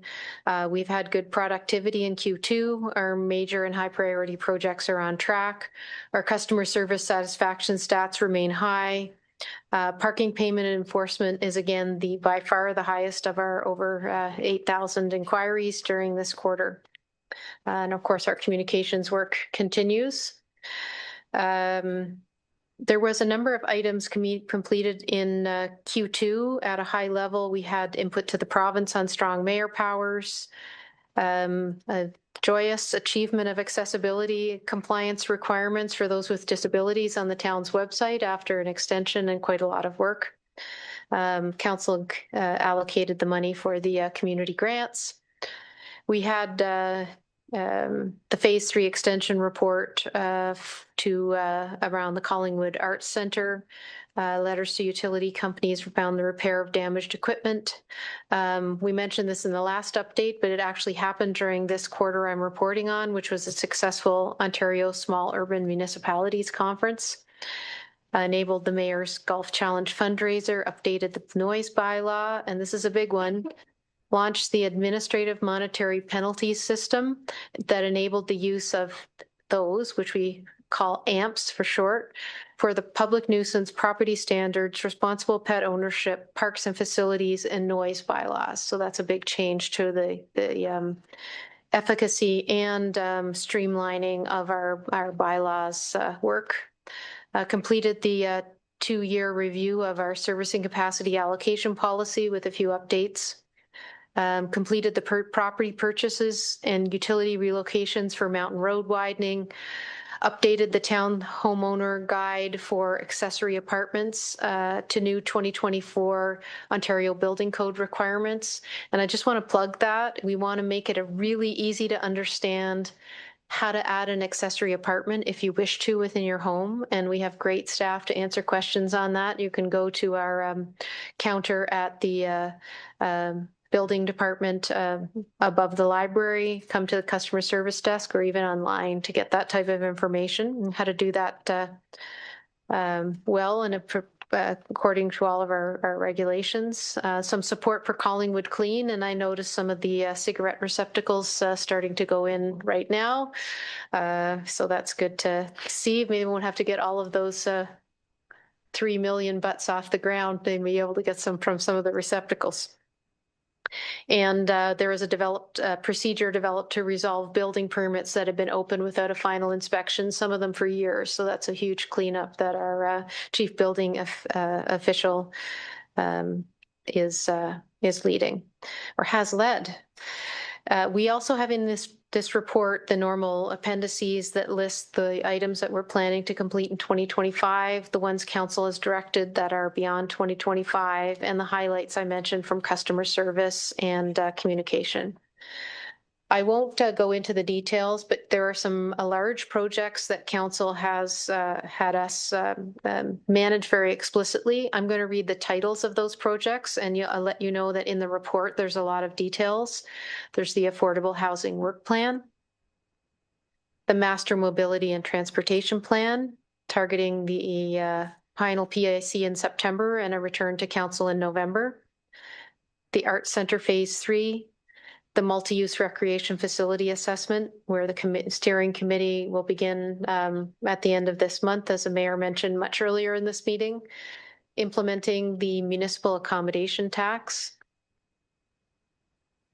terminals point delivery, which you're about to get an update on, delivering the strategic financial plan, and finally a focus that is very important certainly to me and I think to everyone on council, which is a focus on retaining staff.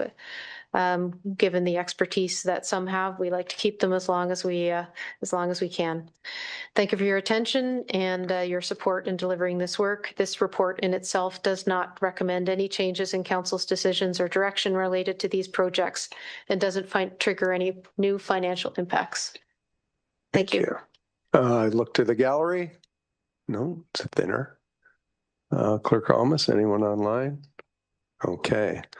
So I'll read in the recommendation that staff report CAO 2025-03 operational plan Q2-2025 status update be received for information.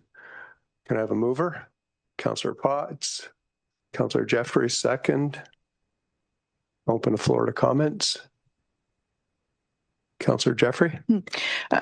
Just a really good report and a lot of great work being done. I just one input that I've received with respect to, I mean, we've done some excellent work on the accessibility of our website.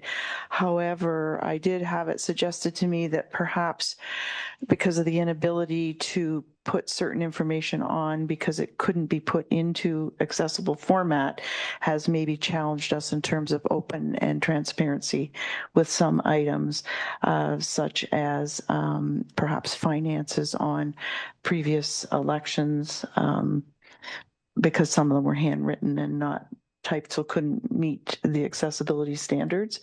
So it was suggested to me that perhaps, I don't know if all those have to be filed with the provincial government, but if there is a connecting link to that information, if we can't put it on our website in accessible format, that we should perhaps provide a link to where that information can be found in the interest. And I know Deputy Clerk Dahl has been insanely busy, and she's been very good to answer my questions and make offers to get the information. But I don't think that was the point. The point was that making it accessible has challenged us in some areas for open and transparency. So not to be answered tonight, but just an observation. Well, that's it. I'll call for the vote. All those in favor? And that's unanimous. Thank you. On to item number 15.2.4, CCS 2025-05 Terminals Point Project Schedule Update. And I'll turn this over to CAO Skinner. I think I would then turn that right over to Adam Gallant, who's here to provide the update to council. Members of council, I'm here today on behalf of Executive Director Pegg and the rest of the Terminals Point project team to provide this staff report for information. This staff report is a follow-up to our June 9th staff report, where we had committed to provide a schedule update by August 1st. The schedule update was jointly prepared by the Terminals Point project team and the developer. There's both private and public elements that need to move forward in the development of what's going to happen with the project. And what we did with the schedule is we wanted to highlight targeted key engagement event dates that will be required to move the design and the concept plan along. When we expect the design of the private and public components to be complete, as well as key planning submission dates, along with the expected review and turnaround times, so we could have a realistic time frame for the end of the schedule that we're providing here. So just a few highlights I want to provide from the schedule. One of the next key items that's going to happen, or one of the next key activity that's going to happen, is the open house for the private development. This will be the first open house on the private development since the agreements were executed, and this is needed in order to progress the private and public development along at the same lines. We need this private development open house to take place before we can proceed with some of the design and some of the project planning on the public side. That's scheduled currently for by the end of September. Following that, we're looking to have another open house on the public realm. We held one last November, so it'll be about the same time frame this year. We're targeting mid-November for that, where we'll further update the public on the revised public realm concept plan. And then at a certain point in the schedule, the private development and the public development need to merge together. At the end of the day, this is going to be delivered as one project. And the time that we're scheduling for that is by the end of March 2026. And this aligns with when we intend to provide our first submission for the official plan amendment and the zoning bylaw amendment. Following that, following the review of that and subsequent follow-up on that, we're hoping to complete the official plan amendment, zoning bylaw amendment by the end of 2026, which lines us up for submission number 1 for site plan approval early in 2027 and targeting to achieve site plan approval by mid-2027. So those are the key highlights for me, but there's additional steps and details in the schedule, and I'd be happy to take any questions. Oh, thank you. Thank you, Manager Gallant. I will open it up to the gallery. No. Clerk, online? Nobody? Okay. I will read in the recommendation that staff report CCS 2025-05 Terminals Point project schedule update be received for information. Can I have a mover? Vice Chair Baines and seconded Councillor Ring. Okay. Any questions, comments? No? Yellow. Doesn't matter. Councillor Doherty. After 7 hours, I'm colorblind. Just a quick comment how great it is to get this far down the road and to have a clear path toward moving very definitively forward. So thank you for the great work that staff have done, and obviously the same goes to our development partners, Streetcar. Thanks. Okay. Deputy Mayor Fryer. Thank you, Chair Perry, and thank you for the presentation and the update. I'm going to ask a question and through staff to the developer as well. When we have that second meeting, I guess it's mid-November on the public. No, it's on the public ground. So the one in September, which is about the private development itself, it's the Elbwin House. I know that we've received input from the public about the work on the definitive documents that are between the town and the developer. It's likely that there's not going to be an awful lot of information being able to be given at this particular stage. But it is planned that there'll be information about those things coming forward in one of the later updates. Is that safe to say? Or so through the chair, which information specifically are you looking for to be part of those upcoming sessions? Well, there's going to be definitive documents in regards to the hotel arrangements and the condominium arrangements, and it's just some of that information can't be shared right now because it's in the negotiation stage. Yeah, that's correct. And I think as we move through consultation and engagement with different stakeholders and the public and on the private side, those negotiations could be impacted by those consultation and engagements. So realistically, it's really by mid 2027 that the negotiations conclude from our perspective. Thank you. I just wanted to get a kind of a date projection, and I know all work's being done to try to move it quicker, but that's the timeline that's being proposed at this point in time. Yeah. Thank you. Okay, we're all good. All right, I'll call for the vote. All those in favor? And that's unanimous. Okay, moving on to item number 15.2.5, I'll call on Treasurer Graham.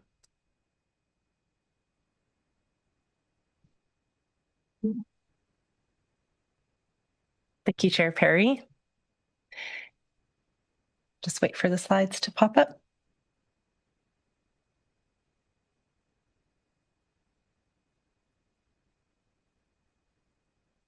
This presentation summarizes the staff report that was prepared in response to Council Resolution RES 206-2025, which requested a review of opportunities to further support the new Georgian Triangle Humane Society Regional Centre in proportion with the services and benefits provided to the town of Collingwood. Next slide, please. The Georgian Triangle Humane Society is a regional organization that serves 6 municipalities, including Collingwood. In April, GTHS presented to Council and requested that the new regional facility being constructed at 135 Sanford Fleming Drive be designated as a municipal capital facility. This designation would exempt the facility from paying development charges, property taxes, and cash in lieu of parkland. Council asked staff to provide options that balance support for the GTHS with financial fairness to Collingwood taxpayers. Next slide, please. The town of Collingwood has already shown strong and ongoing support for the GTHS, including a 10-year capital contribution of $31,500 per year for a total of $315,000, which represents the largest commitment from the 6 municipalities served. The purchase of GTHS's current facility for $800,000 with flexible terms, and annual operating payments to support pound services forecasted at just over $18,000 for 2025. Additionally, GTHS has benefited from past property tax relief as their previous and current facility is located on town-owned land. Next slide, please. So what is a MCF agreement? A municipal capital facility agreement is enabled under Section 110 of the Municipal Act. It allows municipalities to provide financial assistance such as property tax and development charge exemptions to facilitate delivering services that the municipality is permitted to provide. It's typically used when the municipality would otherwise provide the service itself, but is instead partnering with an outside provider. To be eligible, the facility must be used exclusively for that public service, and the financial support must be justifiable as a substitute for direct municipal service delivery. In this case, while GTHS does provide animal pound services, the majority of their programs like veterinary care, education, and wellness are not services that the town is mandated or expected to provide under the Municipal Act, and the town does pay a fee for the services provided. Next slide, please. If council were to designate the new GTH facility as a municipal capital facility, the financial implications would be significant. Town development charges total over $445,000. If exempted, these costs would need to be recovered from other sources or offset in the capital plan. Property taxes for the site are currently just over $7,000 per year as vacant land. This will rise once the facility is constructed. A permanent exemption would shift the tax burden to other property owners. And the estimated cash in lieu of parkland contribution is $30,000. In total, just over $500,000 are requested through this exemption and could increase over time. Next slide, please. Staff are not recommending that council proceed with the municipal capital facility agreement. While the town appreciates and supports the work of the GTHS, the new regional center serves a much broader area than just Collingwood, and most of its services fall outside of the town's responsibility. However, if council does wish to provide additional support, staff are suggesting the following alternative options to consider. One, you could consider a DC deferral agreement under Section 27 of the Development Charges Act, which would allow GTHS to pay DCs at a future date, which would assist them with short-term cash flow rather than exempting the DCs in full. Council could also decide to waive the $30,000 cash in lieu of parkland as a one-time measure. Council could also waive planning application fees such as site plan and rezoning fees, which total just shy of $12,000. And of course, council could provide in-kind support such as promotional assistance or help with fundraising. And finally, council could increase its capital contribution through the council community grant process during the 2026 budget deliberations. These options provide support that is targeted, time limited, and aligned with the town mandate. Next slide, please. In summary, Collingwood is already the largest confirmed contributor to the GTH Regional Center. Designating the facility as a municipal capital facility would provide permanent financial exemptions, but would also place a disproportionate and ongoing burden on Collingwood taxpayers, despite the facility being regional in scope. Pardon me. Staff believe that the current request does not meet the legislative intent of a municipal capital facility agreement. That said, alternative forms of support are available that align more closely with our role as a municipality and would help support GTHS without compromising fiscal responsibility. Thank you. I'm happy to answer any questions. Thanks, Treasurer Kay. So I'll look to the gallery. Clerk Holmes, anyone online? Okay, so I'll read in the recommendation that P 2025-12 Georgian Triangle Humane Society support. I'm reading the wrong thing. Sorry, it's been long. That staff report T 2025-12 Georgian Triangle Humane Support Review be received. Put it on the floor. Oh, we need a mover. Councillor Jeffrey. And seconded by Councillor Ring. Open it to the floor.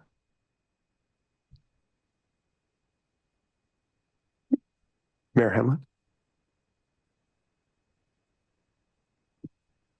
Thank you, Chair Perry. I do appreciate our treasurer's analysis of this, and I do agree that a municipal capital facility for the purpose that the Georgian Triangle Humane Society would like isn't supported by the legislation.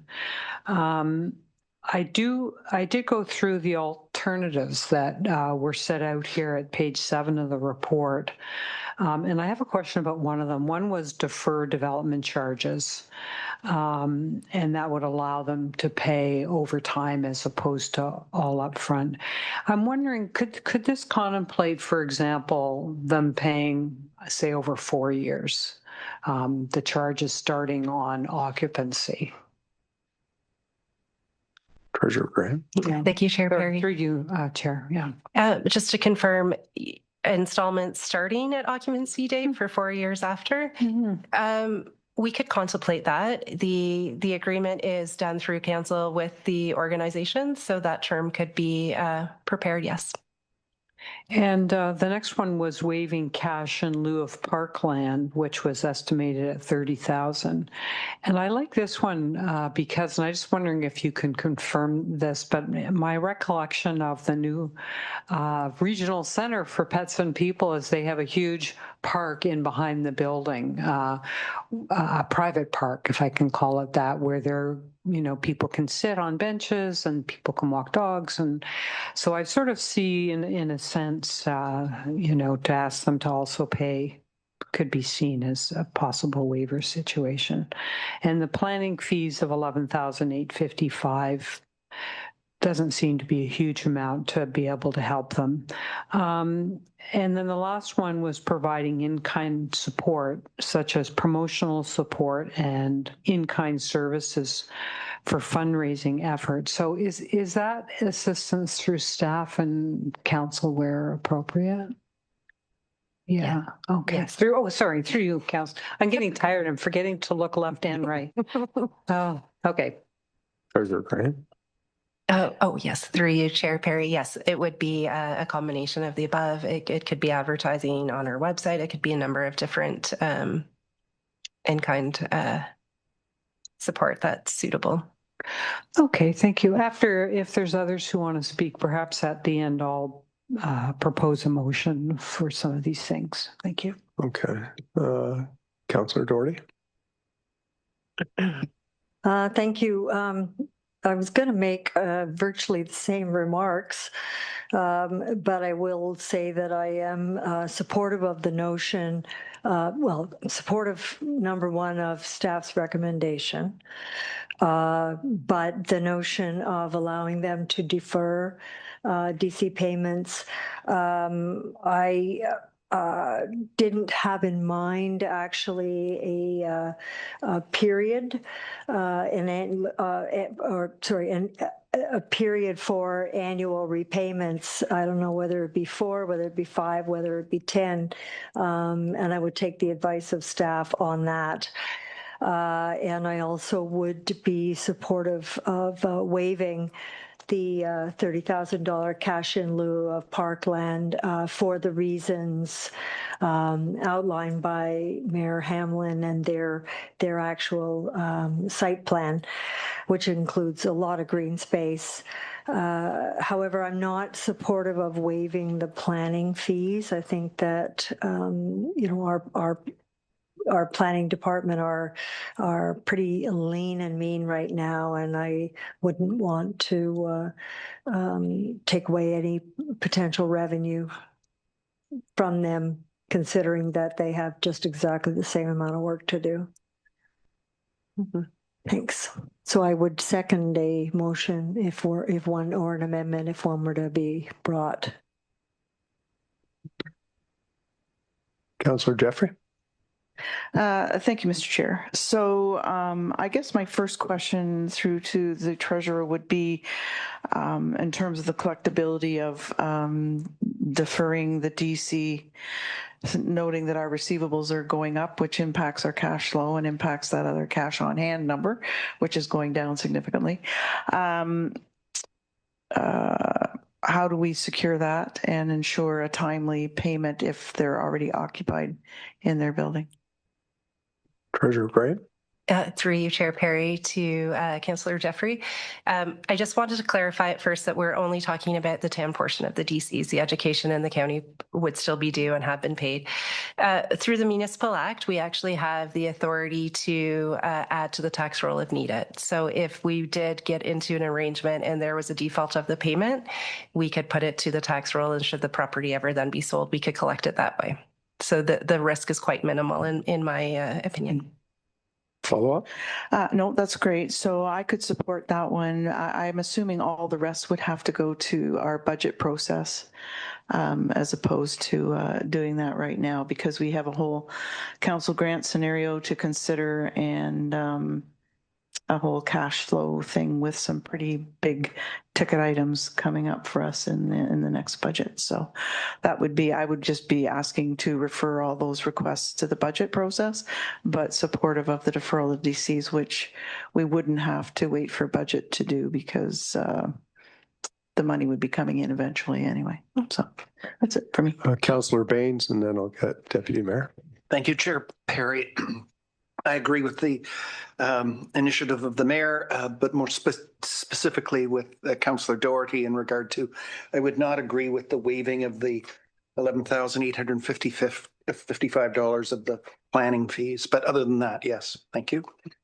Deputy Mayor Fryer. And I'm supportive of the comments of Councillor Jeffrey from the standpoint of, that's what I was going to say, is we've got a major decision to make about community grants, and I'd like to see it all encompassing when we're looking at the various components that we need to consider. So I'm supportive though of the DC delay, so that's okay. Okay, thank you. Councillor Ring. Maybe it is getting late, but I'm getting a little confused here. We've gone about 3 different directions on this. Are we not just voting to receive this report at this point? Actually, I was just going to mention that. Like that's what I thought we were voting on. I know Mayor Hamlin. I didn't read in. We never read into anything else past that. I thought we were just receiving it first, but.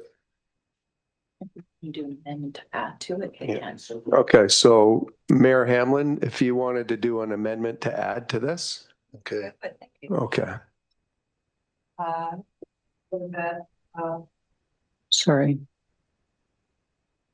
That council directs staff to negotiate a deferment of the development charges for the town portion. And that we waive the one-time $30,000 fee that would otherwise go into our reserve fund for parkland, and that we provide in-kind support such as promotional support and in-kind services for fundraising efforts.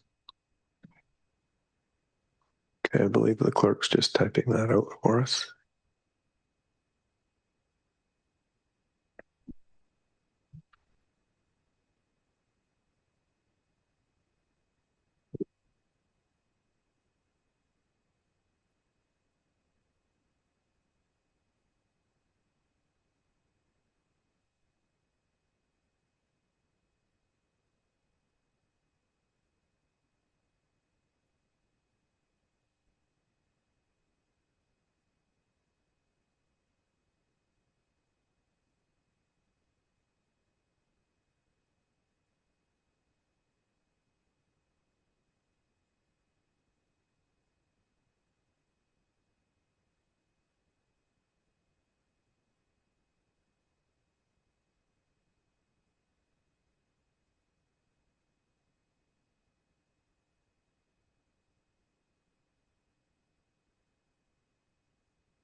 Councillor Jeffrey. I'm going to ask for those to be severed, so please.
Treasurer Graham, any comments?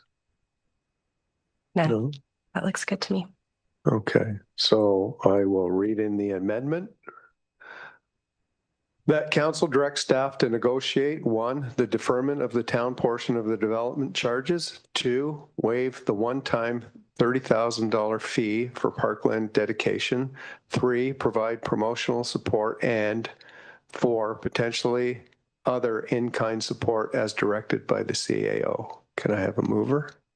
That's me. Oh, I'm sorry. That's me. Okay. Seconder. Vice Chair Baines. Any comments? Okay.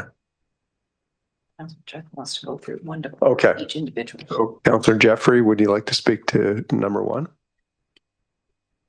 Okay. Councillor Jeffrey, would you like to speak to number 2?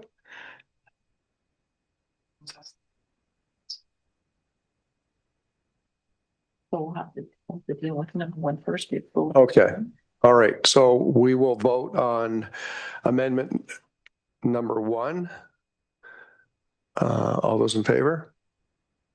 That's unanimous. Number 2. I have a vote on number 2. All those in favor? That's carried. Number 3. Call for the vote. All those in favor? That's unanimous. And number 4, call for the vote. That's unanimous. Thank you. And now we have to vote on the motion as amended. Okay, now we need to vote on the motion as amended. It's getting better. Well, I've got a good guide, so. All those in favor?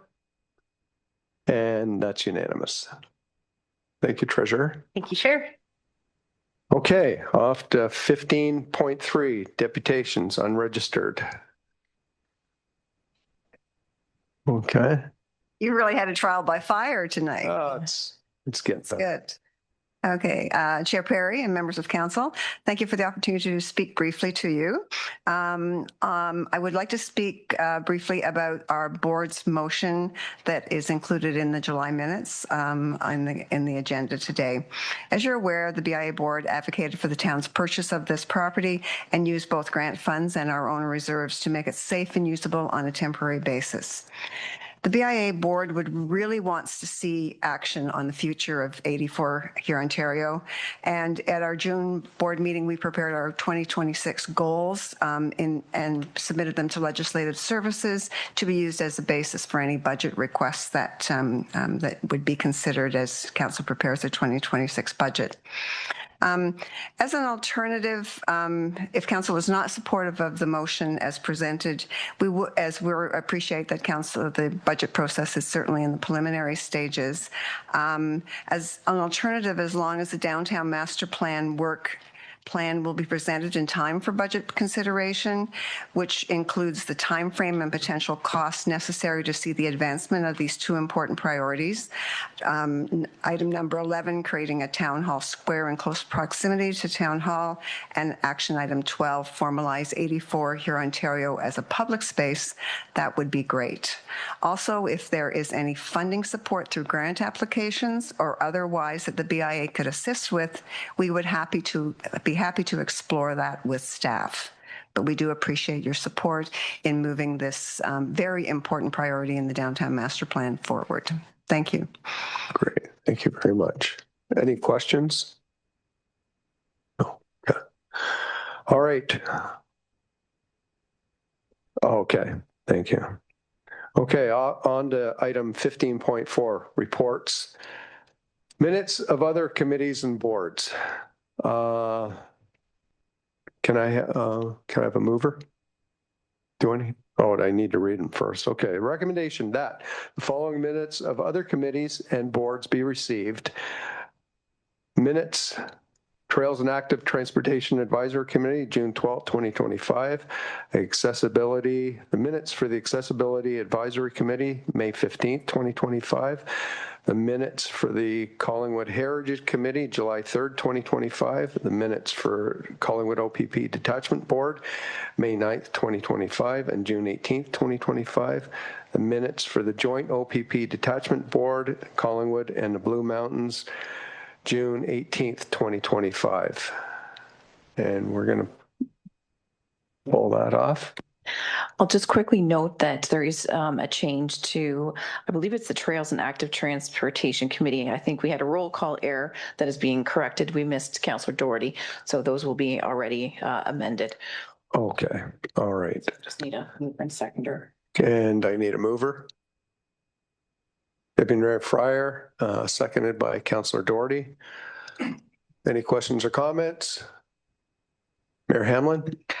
Yeah, I was just wanted to point out, because I think we'll see this evolve over time as all these plans get sorted. But as Councillor Jeffrey mentioned, the OPP, and it's mentioned in the minutes there of the detachment board, has been working on its own action plan for 26 to 29.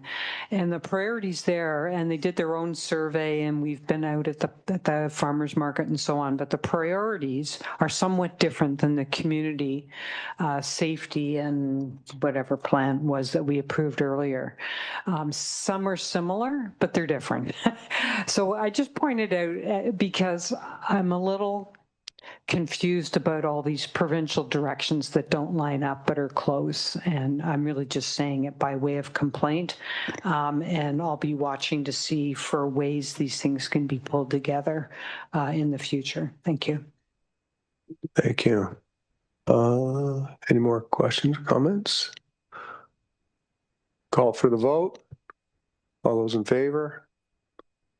Okay, so moving on to the Downtown Collingwood BIA Board of Management, July 10th, 2025. And Councillor Potts, do you want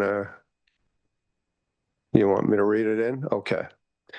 I just didn't know if you wanted to read it. A recommendation from Collingwood Downtown BIA Board of Management, July 10th, 2025 minutes.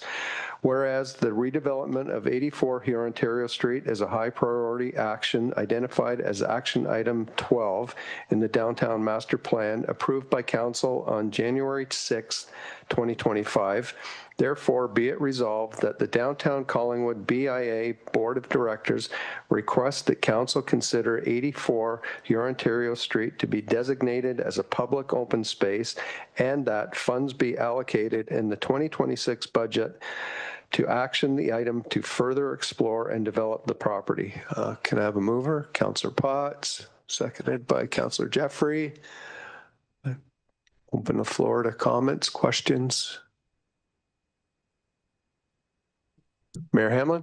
Yes, I was wondering if, I don't know if it's the CAO or who she'd suggest, But just what our downtown master plan contemplates as priority items and how we best address this. Should we have a staff report, or should this be sent off to the budget? Or this is a complicated issue as far as I'm concerned. And I'm just wondering if there's any advice at this time. Thank you. Clerk Amos. Thank you. Through Chair Perry to Mayor Hamlin. Yes, when I looked at the wording of this motion too, and understanding, and I'm fully aware that the BIA board is very passionate about 84 here Ontario Street and seeing that advancement. But as council may recall, the end of January was when the downtown master plan was approved, and the master plan did identify those two action items, number 11 and number 12, and high priority items mean to be implemented or actioned within high priority is within 5 years. So that is what that plan identifies right now.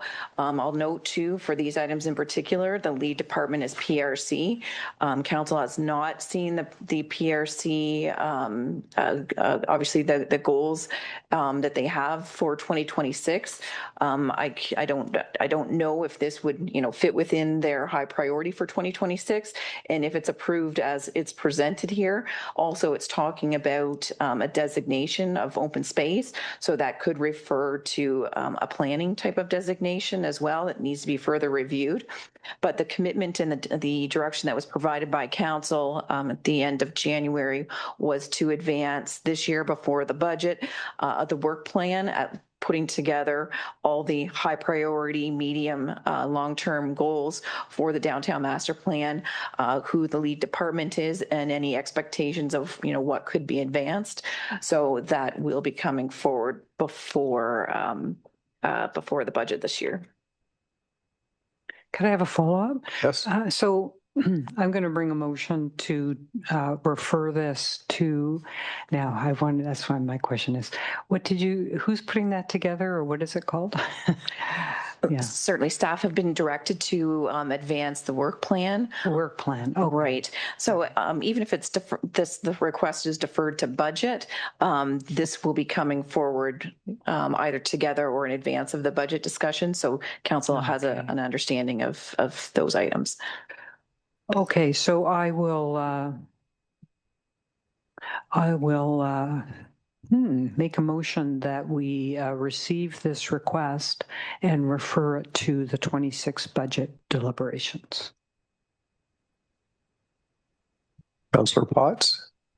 Thanks, Chair Perry. I guess my question is, the recommendation's been on the agenda now for since the agenda came out, and I just even this being a BIA, I'm just kind of finding out with this tonight, and which concerns me. So I think when we looked at it in discussions with the BIA was, and through the master plan, that it was a high priority.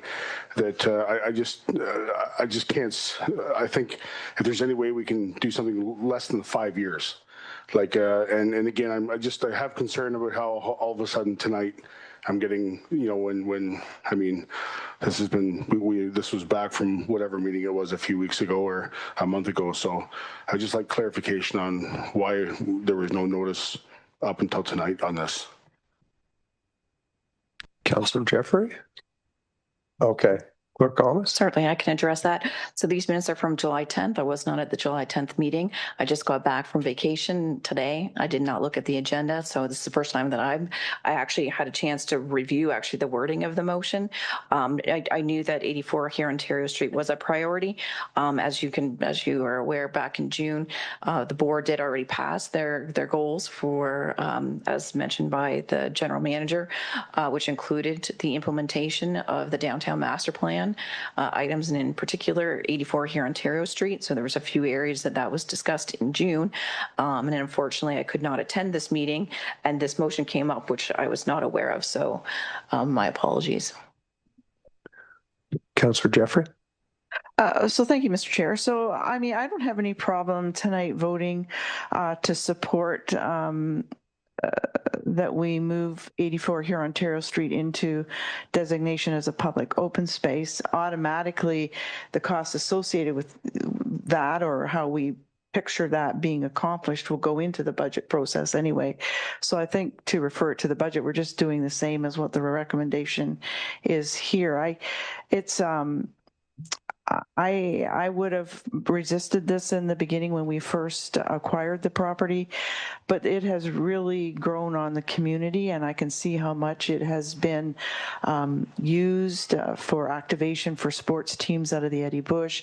How much easier pancake breakfast was for Canada Day was just unbelievable. It's become a transition between the farmers market and the main street. It's become a place for employees to go and sit for lunch and read a book or eat their lunch or just get away from the office. And it's really very much already become part of it. And I just don't know at this point how you would give that up. I wasn't happy that it was paved, but that was the easiest solution at the time. So maybe going forward, it includes a little more grass. I don't know. But I'm quite comfortable in supporting that we recognize the priority of moving it into designated public open space. And it's automatically going to go to the budget to action that because there's nothing in our 2025 budget to do so. Okay. CAO? Thank you, through the chair. I'm not at all fundamentally against this becoming designated as a public open space. My only cautions are that there is quite a bit in the downtown master plan and that there's a lot of good pieces. And we're at the cusp of sort of putting that whole picture together in a short document. So I don't know if you want to wait till you see that document and make sure that's at the top of your priority list for the next thing that, step or two that you'd like to fund. I think what the clerk was meaning to say and saying that it was within the first 5 years wasn't that it would take 5 years, but just that, that the highest priorities in that plan weren't intended necessarily to all occur in the next year or so. So that report, as the clerk mentioned, is coming forward to put the full set in context. Thank you. Councillor Potts? Yeah, thanks, Chair Perry. And again, I kind of, when you reiterate the 5 years, that was the first thing that came to my mind was, 5 years. But I pretty much mirror everything that Councillor Jeffrey had said. And I look at this myself, given the activation of the property, it's like, and with the recommendations coming out of the master plan, this is like the low hanging fruit of something that really it's there, it's activated, it's doing well, and it's something that we can potentially, sooner than later eliminate off the to-do list and to kind of get to work on what the next steps would be. So I will continue to support this recommendation, but that's just kind of where I see it coming from. And I know the discussions with the BIA board just on, and I mean, there's been some great back and forth on it, but it's just, there's so much potential there. And again, I wasn't happy with paving it as well back at the start, but it's proved me wrong simply on just how the space has evolved into something that could be a whole lot more. So those are my comments. But again, I do recognize the timing and of vacation and finding this out today. It's a little bit difficult to see any changes. So I'll continue to support it. Thanks. I have a quick suggestion that would make me feel a little bit more comfortable with the motion if it was, and that funds be allocated in the 2026 budget deliberation on the actioning of the further exploration of because basically what this is doing is almost pre-approving. So if we just add the word added to the budget deliberations, I'd be much more comfortable. Councillor Doherty?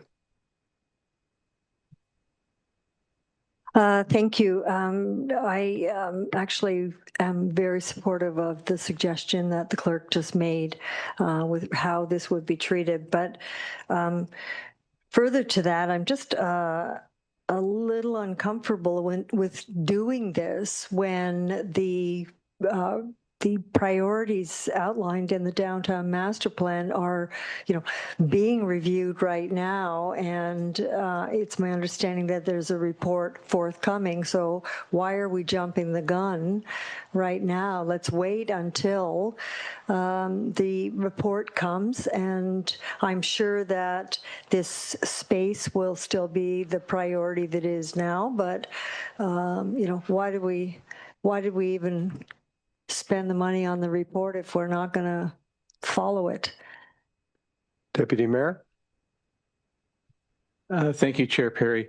I don't see that the motion as it reads with the friendly amendment that the clerk has mentioned. We decide how much we're going to allocate of the 2026 budget. So if something comes out of the document that seems to be a higher priority, likely we'll be putting it on the table. So I'm comfortable with it reading as it is and not putting us in any kind of state with the documents still to come. So those are my points on it. Mayor Hamlin? Yeah, I just wanted a clarification. So is what being proposed that therefore be it resolved that Downtown Collingwood BIA Board of Directors request council consider 84 Ontario Street be designated as a public open space in the context of the 2026 budget deliberations. Is that what's being proposed? Because I could support that. Clerk?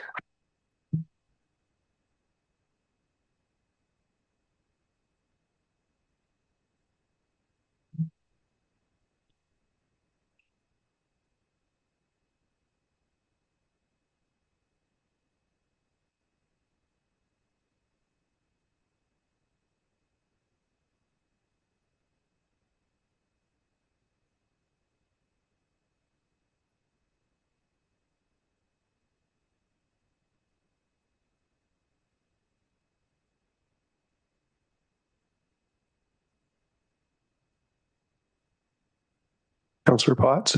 Thanks, Chair Perry. And I just wanted on the comments of Councillor Doherty was initially when we discussed this at the BIA, it was the reason of taking the action now was because of the time lapse of next month for us being away, and then to ensuring that if there was anything that was needed to make sure that it got in, that we could maybe review it in the budget. So that's really the purpose of it was timing, and to ensure that if there was any budget implementations or anything like that, that we weren't doing this at the 11th hour, that we were kind of giving notice to, so we were prepared.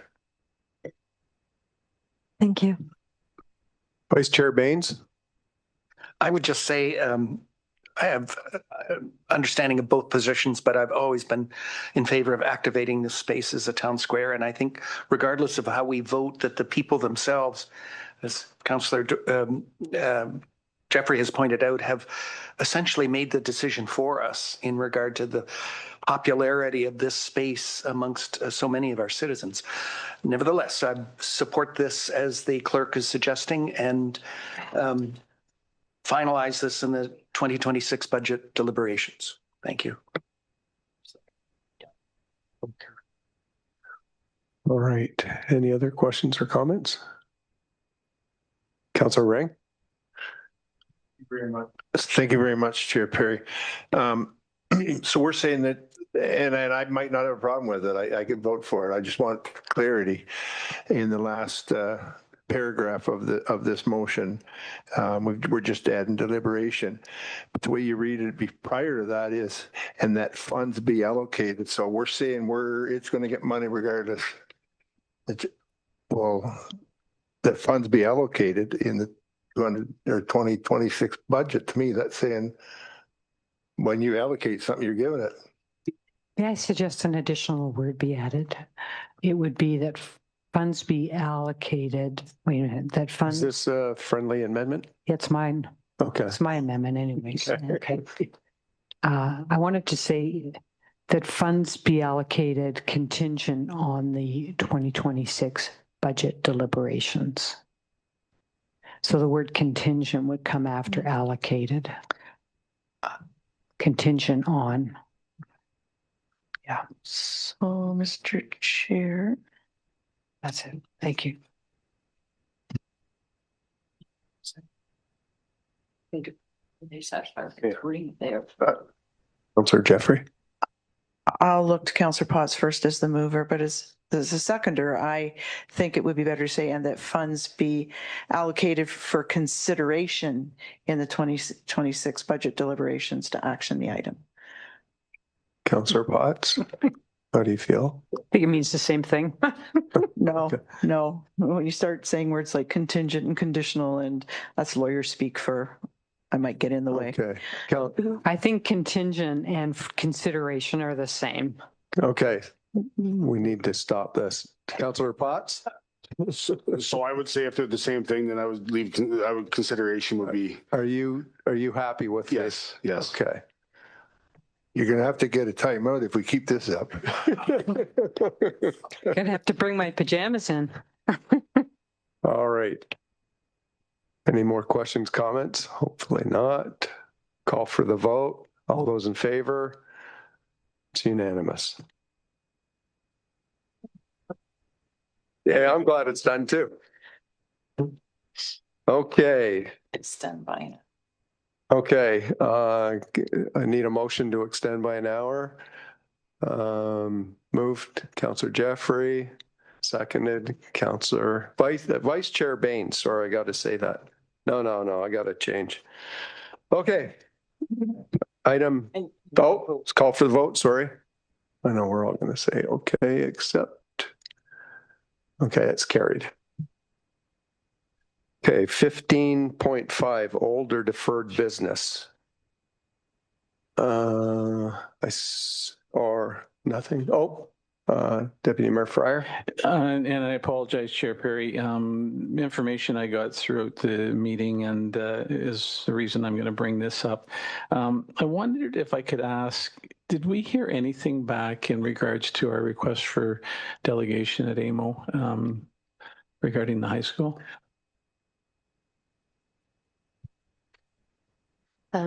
Through the chair, yes, we did hear back and we did receive that delegation. Okay, that's great information. I'm considering a notice of motion later. Okay, yeah, I was wondering the same thing. Thank you. Councillor Ring. Thank you very much, Chair Perry. This will be quick. It's just actually more for something that was brought up in our last meeting, or maybe the one prior to that, and it pertains to the sidewalk plaques down in the harbor. And it's through you to Director Cupid. It's just a quick answer.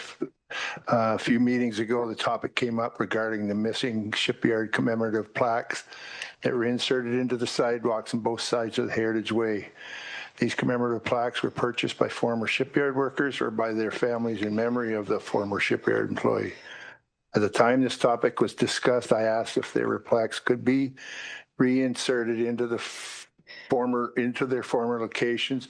To be honest, I haven't checked to see if that's been done, but I see we recently received another letter from a family member of one of these shipyard workers. If there are still plaques that need to be reinserted into the sidewalk, just a quick question, how soon can this matter be rectified? Director Cubit. Thank you, through you, Chair Perry. I'm not certain, did we receive direction to reinsert them? Because I do recall Manager Martin indicating there were some concerns about taking that approach prior to knowing what sort of timeline and what the practicalities are of the Terminals Point project.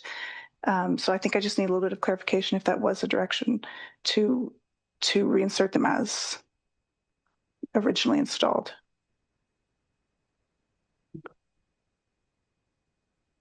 Through the chair, I was just going to add that I did believe that the manager had taken your question away because there were some practical considerations on the physical ability to reinsert them as they had originally been done, and some timing around the rebuilding of Heritage Drive to possibly incorporate them in a better way. But we could take that back to the manager and respond. Councillor Ring, any follow-up? No, still waiting. Okay. I'm going to say something. Okay. Sorry. Go ahead.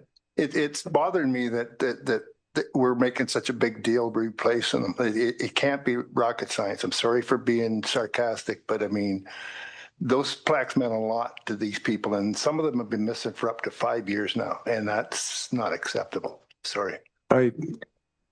If I may, I walk by there every day and I notice the spots where the plaques are supposed to be. I'm just wondering if there's an option to temporarily put them on some kind of plaque or something right by the stone that's on that. I know exactly where you mean. I'm just throwing it out there. Councillor Potts? I just wanted to I understand there's the future of the potential of the project coming up with Terminals Point and everything happening, but you know, the families did pay for them and they were installed, and whatever happens, that they're gone. But I think it's important, and it would mean a lot to them, and it is something that's very sentimental. And given the letters that I had seen that were received, you know, there's some of these members are in their last few years of life, and would be very important to have them put back. So I would hope that that it is something that I do support with Councillor Ring, that this should be completed. Right. Councillor Doherty? Thank you. I do recall the discussion. I do recall Manager Martin indicating that they cannot be easily and successfully reinserted, that you're just going to have the same problem again, and they're going to pop out again or be kicked out again. But I do like your suggestion, Councillor Perry, and I was kind of thinking the same thing, or Chair Perry. I was kind of thinking the same thing, that if the missing plaques could be installed on a larger board in a prominent place along that Millennium or Heritage Way, and in that way, they'll kind of be reinstated into the public domain. Right. Okay. Councillor Jeffrey? Just to add one quick item, just to ensure, I'm sure we have an original inventory, and I'm not sure when they popped that we got them all back. So if there's a need for us to replace, I think we need to be on that sooner than later as well. Okay. We'll leave that with Director Cubitt. If there are no more questions or comments. No. Councillor Ring? Can I make it, or do you want me to wait till notice of motions? We should wait till notice of motions. Okay. Okay, all good. All right, other business. Item 15.6. Councillor Potts? Yeah, thanks, Chair Perry. This is a question I have for staff. I've received quite a bit of both verbal and some written correspondence about the new parking spaces that have appeared in the Eddie Bush Arena parking lot that are for municipal vehicles. And the challenge that I'm hearing is that residents who have monthly passes that work in the adjacent area come into the parking lot and can't find a parking spot. And one of two things, given whatever duties maybe the staff that would be operating those vehicles are doing, they could be maybe on foot doing different things. It's the vehicles are, sitting there throughout the day taking up a space, or the opposite. When the parking lot's full, there's 4 empty spaces in the middle of the parking lot that potentially could be used for the public and people who do pay for passes. And I think if it comes down to a town vehicle parking, I would hope there would be solutions where you utilize a few parking spaces, maybe at the museum or somewhere else in other town-owned facilities to allow those parking spaces. So I'm just wondering, I'd like to get some clarification on, or an update on how they became there and what the process would be to potentially eliminate them for the public to use. Thanks. Almas. Thank you, Chair Perry. I can provide an update. Actually, when I seen your request come in today, I wasn't sure of the rationale on why those spots in that lot were chosen. It became, as we get regular complaints when there is vehicles parked on street parking in front of businesses, that complaints are received, and they should have dedicated spaces. So I understand in discussion between the managers that it was suggested that the Eddie Bush be the most appropriate lot. Originally, the thought was next to kind of the green space area. However, that's where snow does accumulate. And also that is where surveillance cameras are going to be installed in the back of the town hall facility that would provide some security for the vehicles, but is something that I've had a conversation with CAO Skinner, and I think that we can take a look at that and see whether that was the appropriate decision. So just to follow up, so with this being, is there any direction needed to have those spaces removed?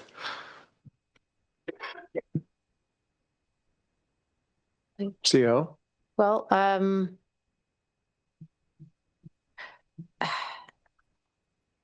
it's a difficult one because it's somewhat of an operational decision, really about a parking spot. But I'm happy to take away a review and ask to review that this is the best place to put them and consider options such as the museum. And just to follow up, and I can appreciate it's operational. I look at it just from the optics as well. It's, like coming in today for council at 2:00, 3 of the 4 spaces had vehicles in them. And so it's one of those when we have residents in business and people who work in the businesses that are paying the monthly pass to utilize, whether it's this parking lot or whatever, they can't find a parking spot. It's really tricky. And I look at, I wouldn't have an issue that even the designated parking spaces that are in the right adjacent now for municipal staff with the workplace accommodation and remote work, there's a lot of times where a lot of those parking spaces are sitting empty, that if we need to designate 2 or 3 of those spaces for that, it just opens up the parking lot to allow for our retailers and our businesses to be able to park. That's all. So absolutely not trying to get into operation stuff, just looking at it from the optics from the public. Thank you. Any other questions or comments? No. Councillor Doherty? This is another item. Yep. Yeah, okay. So I think it's evident to anyone that the tree canopy coverage south of 6th Street and east of High is quite a bit less than, the streets north of it, most of which are, more in the original heritage parts of town. So, there's always been an apparent deficit. Now added to this, right now, there are a very large number of trees that have been lost or are in the process of being removed because of emerald ash borer or because simply of age. So as a consequence, a thin canopy is becoming thinner. So I wanted to ask from Parks, Rec and Culture if there is a plan, if there has been a plan to address the differences in canopy coverage between those 2 areas of town and what specifically plans are in place right now to plant more trees north of 6th Street. So through you. Did you say north? I thought you said you were talking about south. Yeah, okay. Yeah, south. Director Cubitt? Thank you, through you, Chair Perry. I can report that the PRC department is currently preparing an RFP for urban forestry bylaw work. That's to occur in 2025, which will include public engagement that can also include gathering public feedback on tree equity. And this work will inform whether we're best served by a tree equity policy or best management practice or otherwise. I'd also note that part of Forestry Coordinator Cameron's work plan is to enter our public tree inventory into the GIS system. The preparation work to support this is in queue with GIS, noting it is a long queue. But this will provide us with a visual of where the public trees currently exist. For 2026, we are submitting a budget request for a tree canopy study that can help inform this. And then additionally, Coordinator Cameron, as a future operational item, can prepare comprehensive yearly planting plans to identify plantable tree locations and the best species for public lands, as currently we're planting by request only. And I would also note that Coordinator Cameron will be coming to Council in October to be formally introduced and to share more details on his priority projects and future work plans at that time. Thank you. Thank you. Follow up? Thank you. Just to confirm, residents can still request a tree to be planted on the public boulevard adjacent to their properties. It's not too late in the year to make that request. Director Cubitt? Thank you, through you, Chair Perry. I don't know what sort of wait list we're looking at right now, but we are certainly taking those requests, and they are addressed at this point on a first come, first served basis. Thank you. Thank you. All right. Councillor Jeffrey? Thank you, Mr. Chair. So with the impending reconstruction of 6th Street, I would assume that we're going to be consulting with those residents in terms of the best time for planting and the timing of, because we are committed through the formula in the reconstruction of 6th Street for the replacement 2-to-1 or the circumference, I forget how you word it. So I'm not sure it's like paving something and then digging it up to do the pipes underneath. So thank you. Director Cubitt and I did discuss this earlier this week, as she's aware that I'm referencing all streets south of 6th Street. So 7th, 8th, 9th, 10th, and so on. So all those. That's I didn't get that from your wording. Okay, I thought sorry. you were talking about 6th Street. Now all streets south of 6th Street. Thank you. All streets south of 6th. There. Yeah, say that. Yeah, really say it fast. No. Okay. Anything else under any other business? No. Okay. Notice of motions, item 15.7.1. I believe we may have 3. I'll start with Councillor Jeffrey, since she's on the agenda right here. Thank you, Mr. Chair. So I'm going to read my notice of motion in, and then I'm going to ask to waive notice, and I'll give a brief explanation as to why. So whereas the town of Collingwood is committed to providing excellent services, progressive and accountable decision-making, collaboration and advocacy through its mission, exuding values of leadership, integrity, respect, excellence, and financial stewardship. And whereas a responsible order of government, our community-based strategic plan identifies a goal of championing local, regional, intergovernmental, and multi-sectoral collaboration and advocacy. And whereas the community-based strategic plan also sets a goal of working with partners to take action on climate change, including to enhance emergency management and stormwater planning in the town to help mitigate and adapt to the impacts of a more volatile climate and external environment. And whereas the town is nearing the completion of a stormwater master plan, which will identify projects to mitigate community risks and expand spaces for more housing options that meet community needs and promote safety, health, and well-being. And whereas the Cooperators Insurance has approached staff to explore how their lab might serve in a longer-term partnership role and support Collingwood being positioned as a leader for stormwater and flood mitigation solutions, leveraging investments, including potentially Federation of Canadian Municipalities, Green Municipal Fund, FCM GMF, Federal Disaster Mitigation and Adaptation Fund, DMAF, and other fund grants and private funds. Now therefore be it resolved that council hereby directs staff to engage in consultation with the Cooperators Insurance and its partners and affiliates regarding the implementation of a replicable stormwater management project and begin exploring potential opportunities to bring more private expertise and capital to the town's resiliency and climate adaptation, increasing housing option initiatives, and that staff be directed to return their recommendation and propose next steps and timelines to council as soon as expediently possible. And this is of an emerging, more urgent nature in terms of we have a very willing partner who is very willing to help us with R&D. And I think they're very keen to go, given our unique position of having the rare consequences of 3 water uprush, water runoff, and the riverine impacts in terms of our flooding, and at times really well with our phase 2 of our storm management master plan. So I would I would make motion to waive notice. Seconder. Councillor, Deputy Mayor Fryer.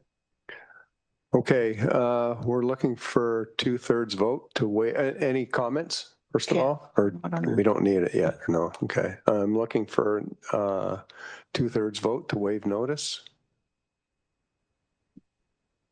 And that carries. Oh. You just need to call for opposed, that's all. I'm sorry? You just need to call for opposed. Post. Oh, opposed, sorry. so they can flash their hand or their card. It's almost 10 o'clock. Opposed? None. Okay. That carries. Okay. Councillor Potts. Thanks, Chair Perry. And same idea. I'll read in the recommendation, then I'll be asking for a notice of to waive. So that the in regards to our deputation earlier, my motion is that council herein authorize waiving the full parkland dedication fee for 141/149 Minnesota Street, as it is a unique situation that differs from normal town severances. Sorry. So yeah.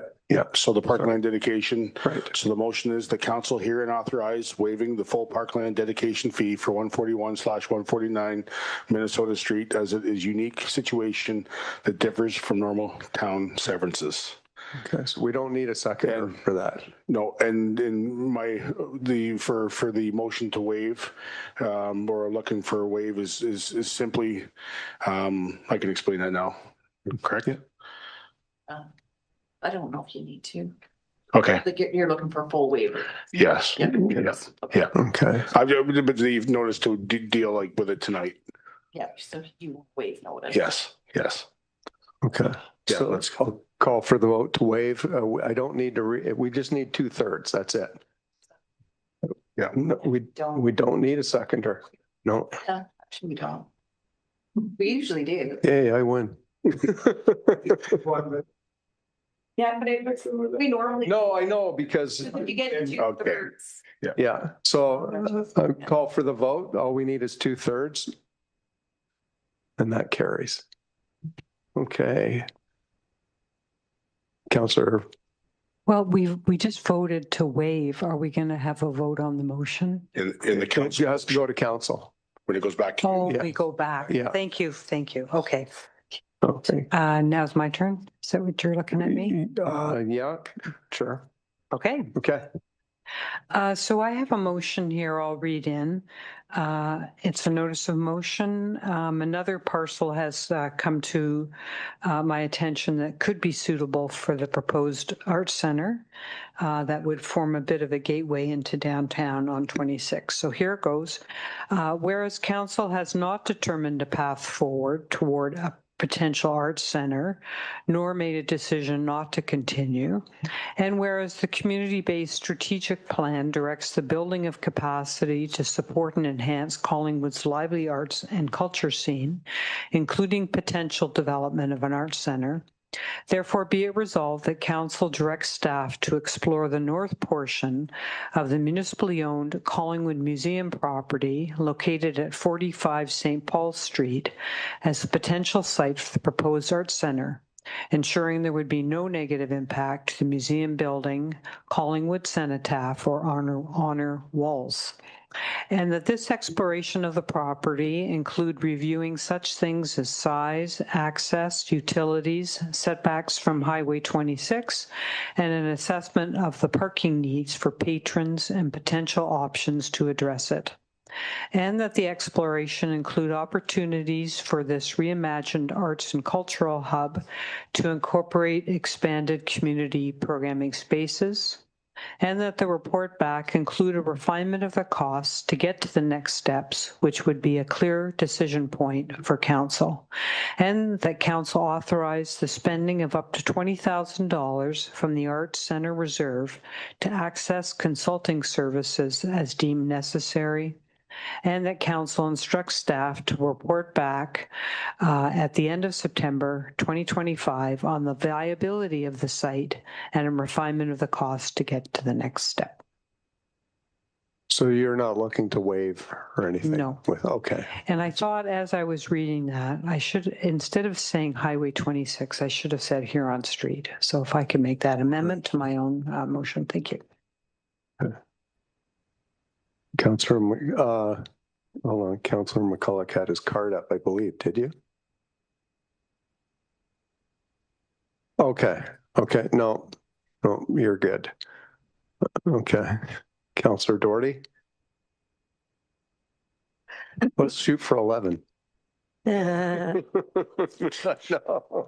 Thank you. And I simply will provide notice that at the next meeting of council, I will ask council to consider requesting a staff report on the feasibility of, or even advisability of prohibiting drive-throughs in the town of Collingwood. And I will work with the clerk on a little bit better wording than that. Okay, thank you. All right. Deputy Mayor Fryer? And I'm going to be putting this forward as a notice of motion and asking for waiving in light of the timing. I've put this down hastily.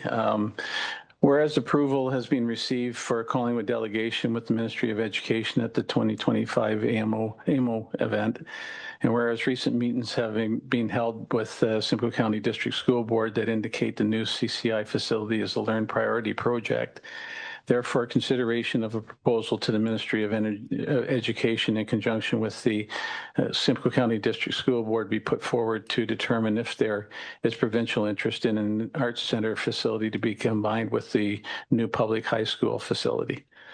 And I'd be asking for waiving on that. Okay. I'm looking for, Deputy Mayor's looking to waive notice. We don't need a seconder for that. So I will call for the vote. We need 2/3 to waive. All in favor? That carries.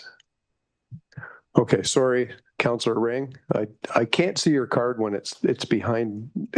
That's why I missed you. I apologize. It's okay. I thought I'd asked verbally, but that's okay. Anyways, I'd like to make a notice of motion to give direction to staff to please come up with a time and a method of reinstalling the shipyard commemorative plaques in the sidewalk along both sides of Heritage Way. Just come up with a time and a plan to do it, please. Okay. All right. Any others?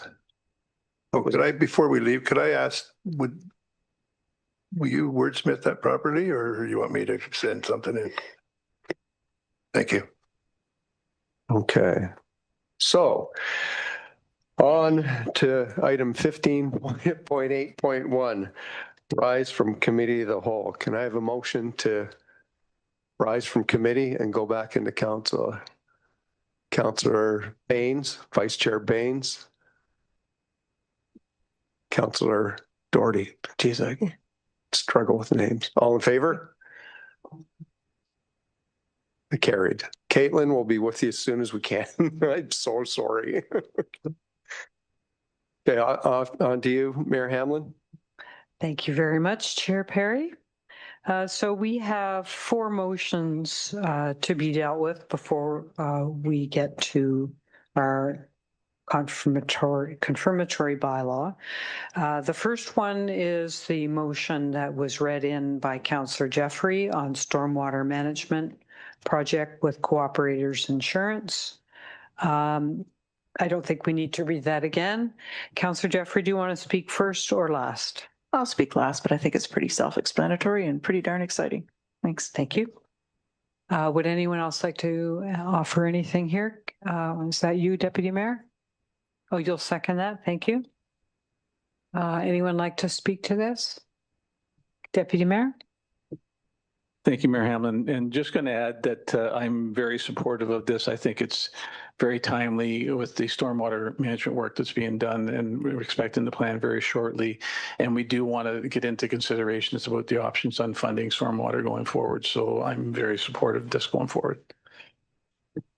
Thank you. Any other comments? Councillor Doherty, go ahead. Yeah, just a super quick, the insurance industry have been involved in climate change mitigation, stormwater management initiatives for, more than 10 years. And it is fantastic that I assume they approach the town, maybe the town approached them, but great initiative. I think we can only benefit from it, and I'm very supportive. Thank you. Just in response to that, by way of background. Oh, The mayor sorry. floor now. I know. Here, I need her to move here. Mayor Hamlin, sorry. Yes. In response to that. Do you want to talk? You're going to talk. This is going to be my last. I didn't see anybody else. Well, I just had a question. Oh, fire. Thank you.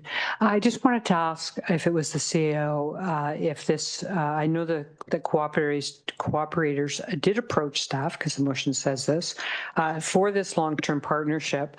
And I just wanted to ask if this motion reflects your discussions with cooperators and that staff is happy with this. Yeah. You are the chair, to the chair. Yes, Councillor Jeffrey had initially put us in contact with cooperators after she had won some funding at a previous FCM that was donated to a local not-for-profit. And they did approach us. This motion is in line with what the cooperators have proposed. I'm very happy, should this pass, to continue to speak with them about their proposal.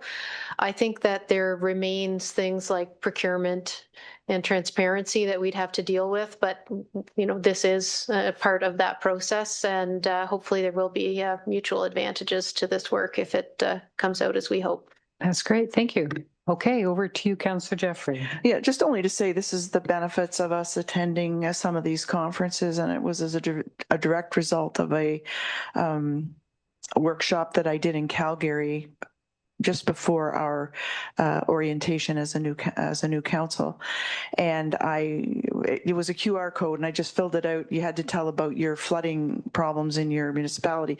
So I went on about our issues, and I think at the time we'd had the uprush and almost took away our Inukshuk and things like that. And so then they contacted the town because they realized that we're very rare in having all 3 of those flood components in our community in Canada. So I think they're very, very keen to work with our staff, and sooner better, I think. Thanks.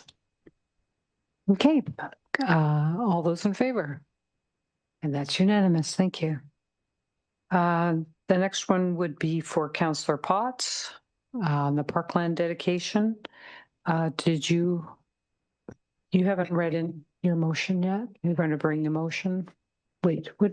Did you read your motion? I read it in earlier, but it's a one-liner, so I can. Okay, yeah, go ahead. Thank you. So the council here and authorize, actually it would be so I have the waiving, so I think the clerk's got council hearing authorized waiving the full parkland dedication fee for 141, 149 Minnesota Street, as it is a unique situation that differs from normal town severances. And that would be seconded by Councillor Ring. And are there any comments? Councillor Baines. Thank you, Mayor Hamlin. I will not be in support of this motion. I think it sets a precedent that will be difficult for future councils to oppose applications like this. I'm sympathetic to the deputant about this, but it's not an issue or an error, at least it seems to me, of the town's doing. And it's unfortunate, but just under these circumstances, I'd be in favor of supporting a motion that, say, reduced parkland dedication to, say, $5,000 for this applicant. But as it is presently, I can't support this. Thank you. Okay, thank you. Councillor Ring, did you want to say something? Yeah, just a quick comment. I think it's exactly same as the one that was waived in 2019, and that's why I'm going to support it, because it was supported then. So if we've set precedent, then maybe we set precedent. But anyways, I will support this motion. Thank you. Are you going to speak last? Yeah, I was just going to say I'd speak last, I think. Sure. Okay. Yeah. Thank you. And I'll just say, I think, you know, I will support this. And the reason is there was a technical, if I can call it, merging of these lots because of how, you know, what happened at the registry office. And I think it is the same situation as 2019. And I was also encouraged to hear Director Valentine say that she thinks that we need to have a policy, if I can call it that, to exactly address this. It has nothing to do with someone being able to afford parkland dedication fees. It's solely because of the technical merging of two lots into one that became necessary then to separate them, that gives rise to these rules to pay. So anyway, I'll support that. And over to you, Councillor Potts, for the last word. Thanks, Mayor Hamlin. I would say that you pretty well just took everything that I was going to say. The only thing I would say out of this is simply it's unfortunate. It's a concern simply with if any resident's getting a quote to do anything, and then understanding unknowns. But you know, when residents are faced with costs that are almost double the cost, it comes as a surprise. And I don't blame any resident for coming forward to try to justify that, just simply because it is an extra financial burden. So, but everything you said, I support on those words, and would obviously support the motion. Thanks. Okay, all those in favor? And that's and opposed, one opposed. Thank you. Okay, the next one is for the deputy mayor. Thank you, Mayor Hamlin. And as I expressed, mine was a very quickly wordsmithed. So I'm going to first turn to the clerk. And did you capture what I had said? Or okay, so I'm going to read out what I had said before. And as I said, it was very quickly put together. And I'm welcome to any edits that feel necessary. Whereas approval has been received for a Collingwood delegation with the Ministry of Education at the 2025 AMO event. And whereas recent meetings have been held with the Simcoe County District School Board that indicate the new CCI facility is a learned priority project. Therefore, consideration of a proposal to the Ministry of Education in conjunction with the Simcoe County District School Board be put forward to determine if there is provincial interest in an arts center facility being combined with the new public high school facility. I think I'll just look for a seconder first, I guess. And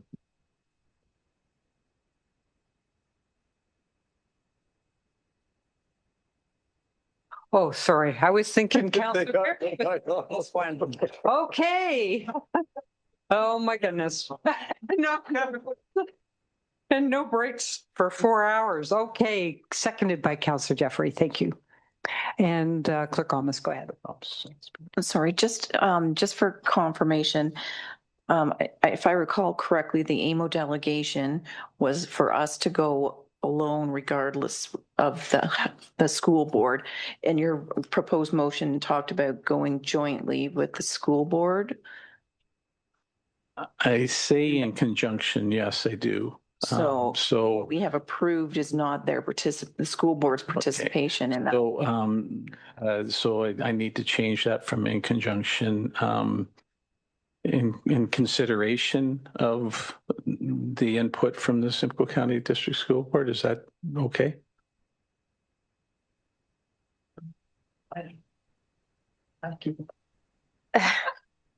Yes, CEO, go ahead. Yes, I'm looking at the wrong person as well. And I thought I could think.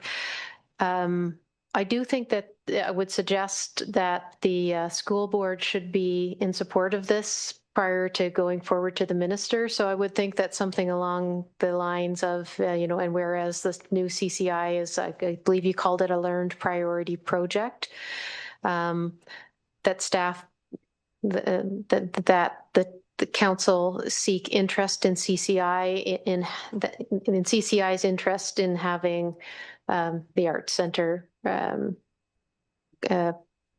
completed in conjunction with the new high school, and if so, that this be incorporated within the AMO delegation material ask. If I may, Mayor Hamlin, I'll just speak first. And all I was going to say was that finding out this evening of the approval, at least I don't recall other notice. It makes sense when we delegate to at least look to see what interest the province may have in a combined facility, which it is my understanding the current government is very supportive of those situations. So that's why I'm putting this on the table. Yes, Councillor Jeffrey. And just to add that I heard from a source, and it won't come to me, but it was a reliable one, that it's almost a requirement of the province now to integrate more community. I think so. The person who maybe told me is shaking her head at me. Anyway, that it has almost become part of the process and a requirement for involving as much community within the school, which is totally contra to what the status of these requests used to be. So I think it will be a benefit to the school to be able to take this in terms of part of the consideration for their funding from the province for a new school. So I'm very supportive. I think, my main concern here is, it hasn't been factored into the funding model. I got a number of concerns here, but one is hasn't been factored into the funding model. And the request of the school board for the school is for a certain amount of money and to get this on a high priority track so that we're the next school in Simcoe County to be rebuilt. And I feel from, I'll just say, a political perspective, we shouldn't be going in now and saying, please approve this plus another 50 million when we don't even know anything about whether this is even a good site for an arts center. And we may throw off our ask for the school, which should be the priority at this time, is getting CCI rebuilt in accordance with the school board's priorities. I would suggest, if it turns out in the fullness of time that council thinks this is the ideal spot for a regional arts center, that plans can be changed. I think we're going to find out the site's not big enough. I know from discussions with the school board, their priority had been to get a greenfield site, but there were no lands available in Collingwood. And the reason for that is they didn't think the CCI current site was big enough to accommodate the size of the school they thought they should be providing and the athletic field and the parking and so on. So I think we could muck up our intention of getting the school built as soon as possible by throwing in something that may just be a red herring because the site isn't big enough. I also think that the intention has been to have this regional arts center in the downtown so that it can, the downtown area, so it can support more fully our restaurants and shops in the downtown. Putting it in the middle of a residential neighborhood without asking the community if they think this is a good idea may be a little premature. And I would hope that if we're going to consider other sites like the one I've put forward tonight, which has no neighbors, which will form a lovely entranceway into our downtown community, more than any archway that the BIA had promoted a few years ago, this will signify you have arrived. So I think if we're going to consider some more sites, we should consider some more sites, but not standing on one foot without any analysis or professional input from our staff. Would anyone else like to speak? Deputy Mayor, go ahead. Thank you, Mayor Hamlin. And I only look to this to find out if there's provincial interest. Every anticipation I have is that Collingwood would have to be prepared to put some of the money towards it. It wouldn't be something we'd be looking for full funding on. I think realistically expecting that we'd get it. So this was just similar to things that have been done in Bracebridge and things like that. If there's an opportunity with the new public high school to do something, I'm not sure about the footprint. They presently house about 1,500 to 1,600 students. 700-ish are Wasaga Beach that will move, and Collingwood will be built right after that move happens. So I really think this is just a matter of if we're making delegation, we're just looking to see what interest there is. Thank you. I just want to respond to clarify. The provincial interest will come if we make a pitch to the province for why this is the best site, why we have the funds, why the community's behind it, and how we can make this happen. They don't care. Honestly, like I'm sure if we made the pitch with all of that around it, we could make some inroads. But I think just saying, are you interested in the context of a delegation for trying to get this moved up the list? I don't think it's, I don't think we have anything to say, quite frankly. Go ahead. I guess my concern, I guess I could kind of paraphrase what you just said, but, having sat in many ministerial delegations, the most successful delegations are the ones that are really buttoned down to the last penny, to the last design, to the last thought.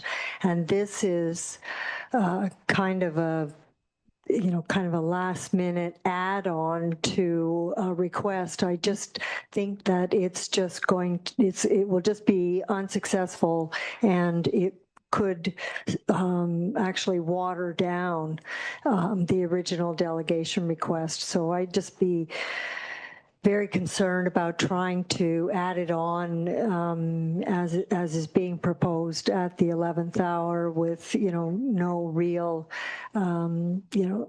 executional plan in place. It's a great idea. I mean, as far as that goes, pending discussions with the board, it could be a potential location for a MRF as well. That also is a, community hub type idea, but I wouldn't drop it in on a planned delegation on the 11th hour and expect that it's going to fly, because it won't. Thanks. Councillor Baines. Okay, Mayor Hamlin, I would agree with Councillor Doherty that had we been having discussions all along with the school board about this site, et cetera, and sort of done a lot of preliminary discussions perhaps then, but under the circumstances, I think they'd see through it quite quickly that there isn't necessarily alignment between the school board and ourselves about this particular site. So under the circumstances, I can't support your motion. So if there's no other comments, we'll put this to a vote. All those in favor? 1, 2, 3. Those opposed? 1, 2, 3, 4. Fails. Okay. Oh, are you going to vote? I feel retarded, but it's still going to fail because it's still going to fail because it's 4-4. So it can't be 4-4. Okay. Let's do it. Okay. All right. Are we ready? Those in favor of Deputy Mayor's thing. Okay. 1, 2, 3, 4. Okay. Opposed? 1, 2, 3, 4, 5. Fails. Okay. All right. Have I covered all the motions? Everyone's happy? All right. So now we're going to do the confirmatory bylaw. And the recommendation is that bylaw number 2025-069, being a bylaw to confirm the proceedings of the regular meeting of council held July 28, 2025, be enacted and passed this 28th day of July, 2025. Councillor Baines, seconded by Councillor McCulloch. All those in favor? Thank you. Unanimous adjournment. Councillor Potts, you have it. All those in favor, yay. And see you in September. Thanks, Sarah. I think you win.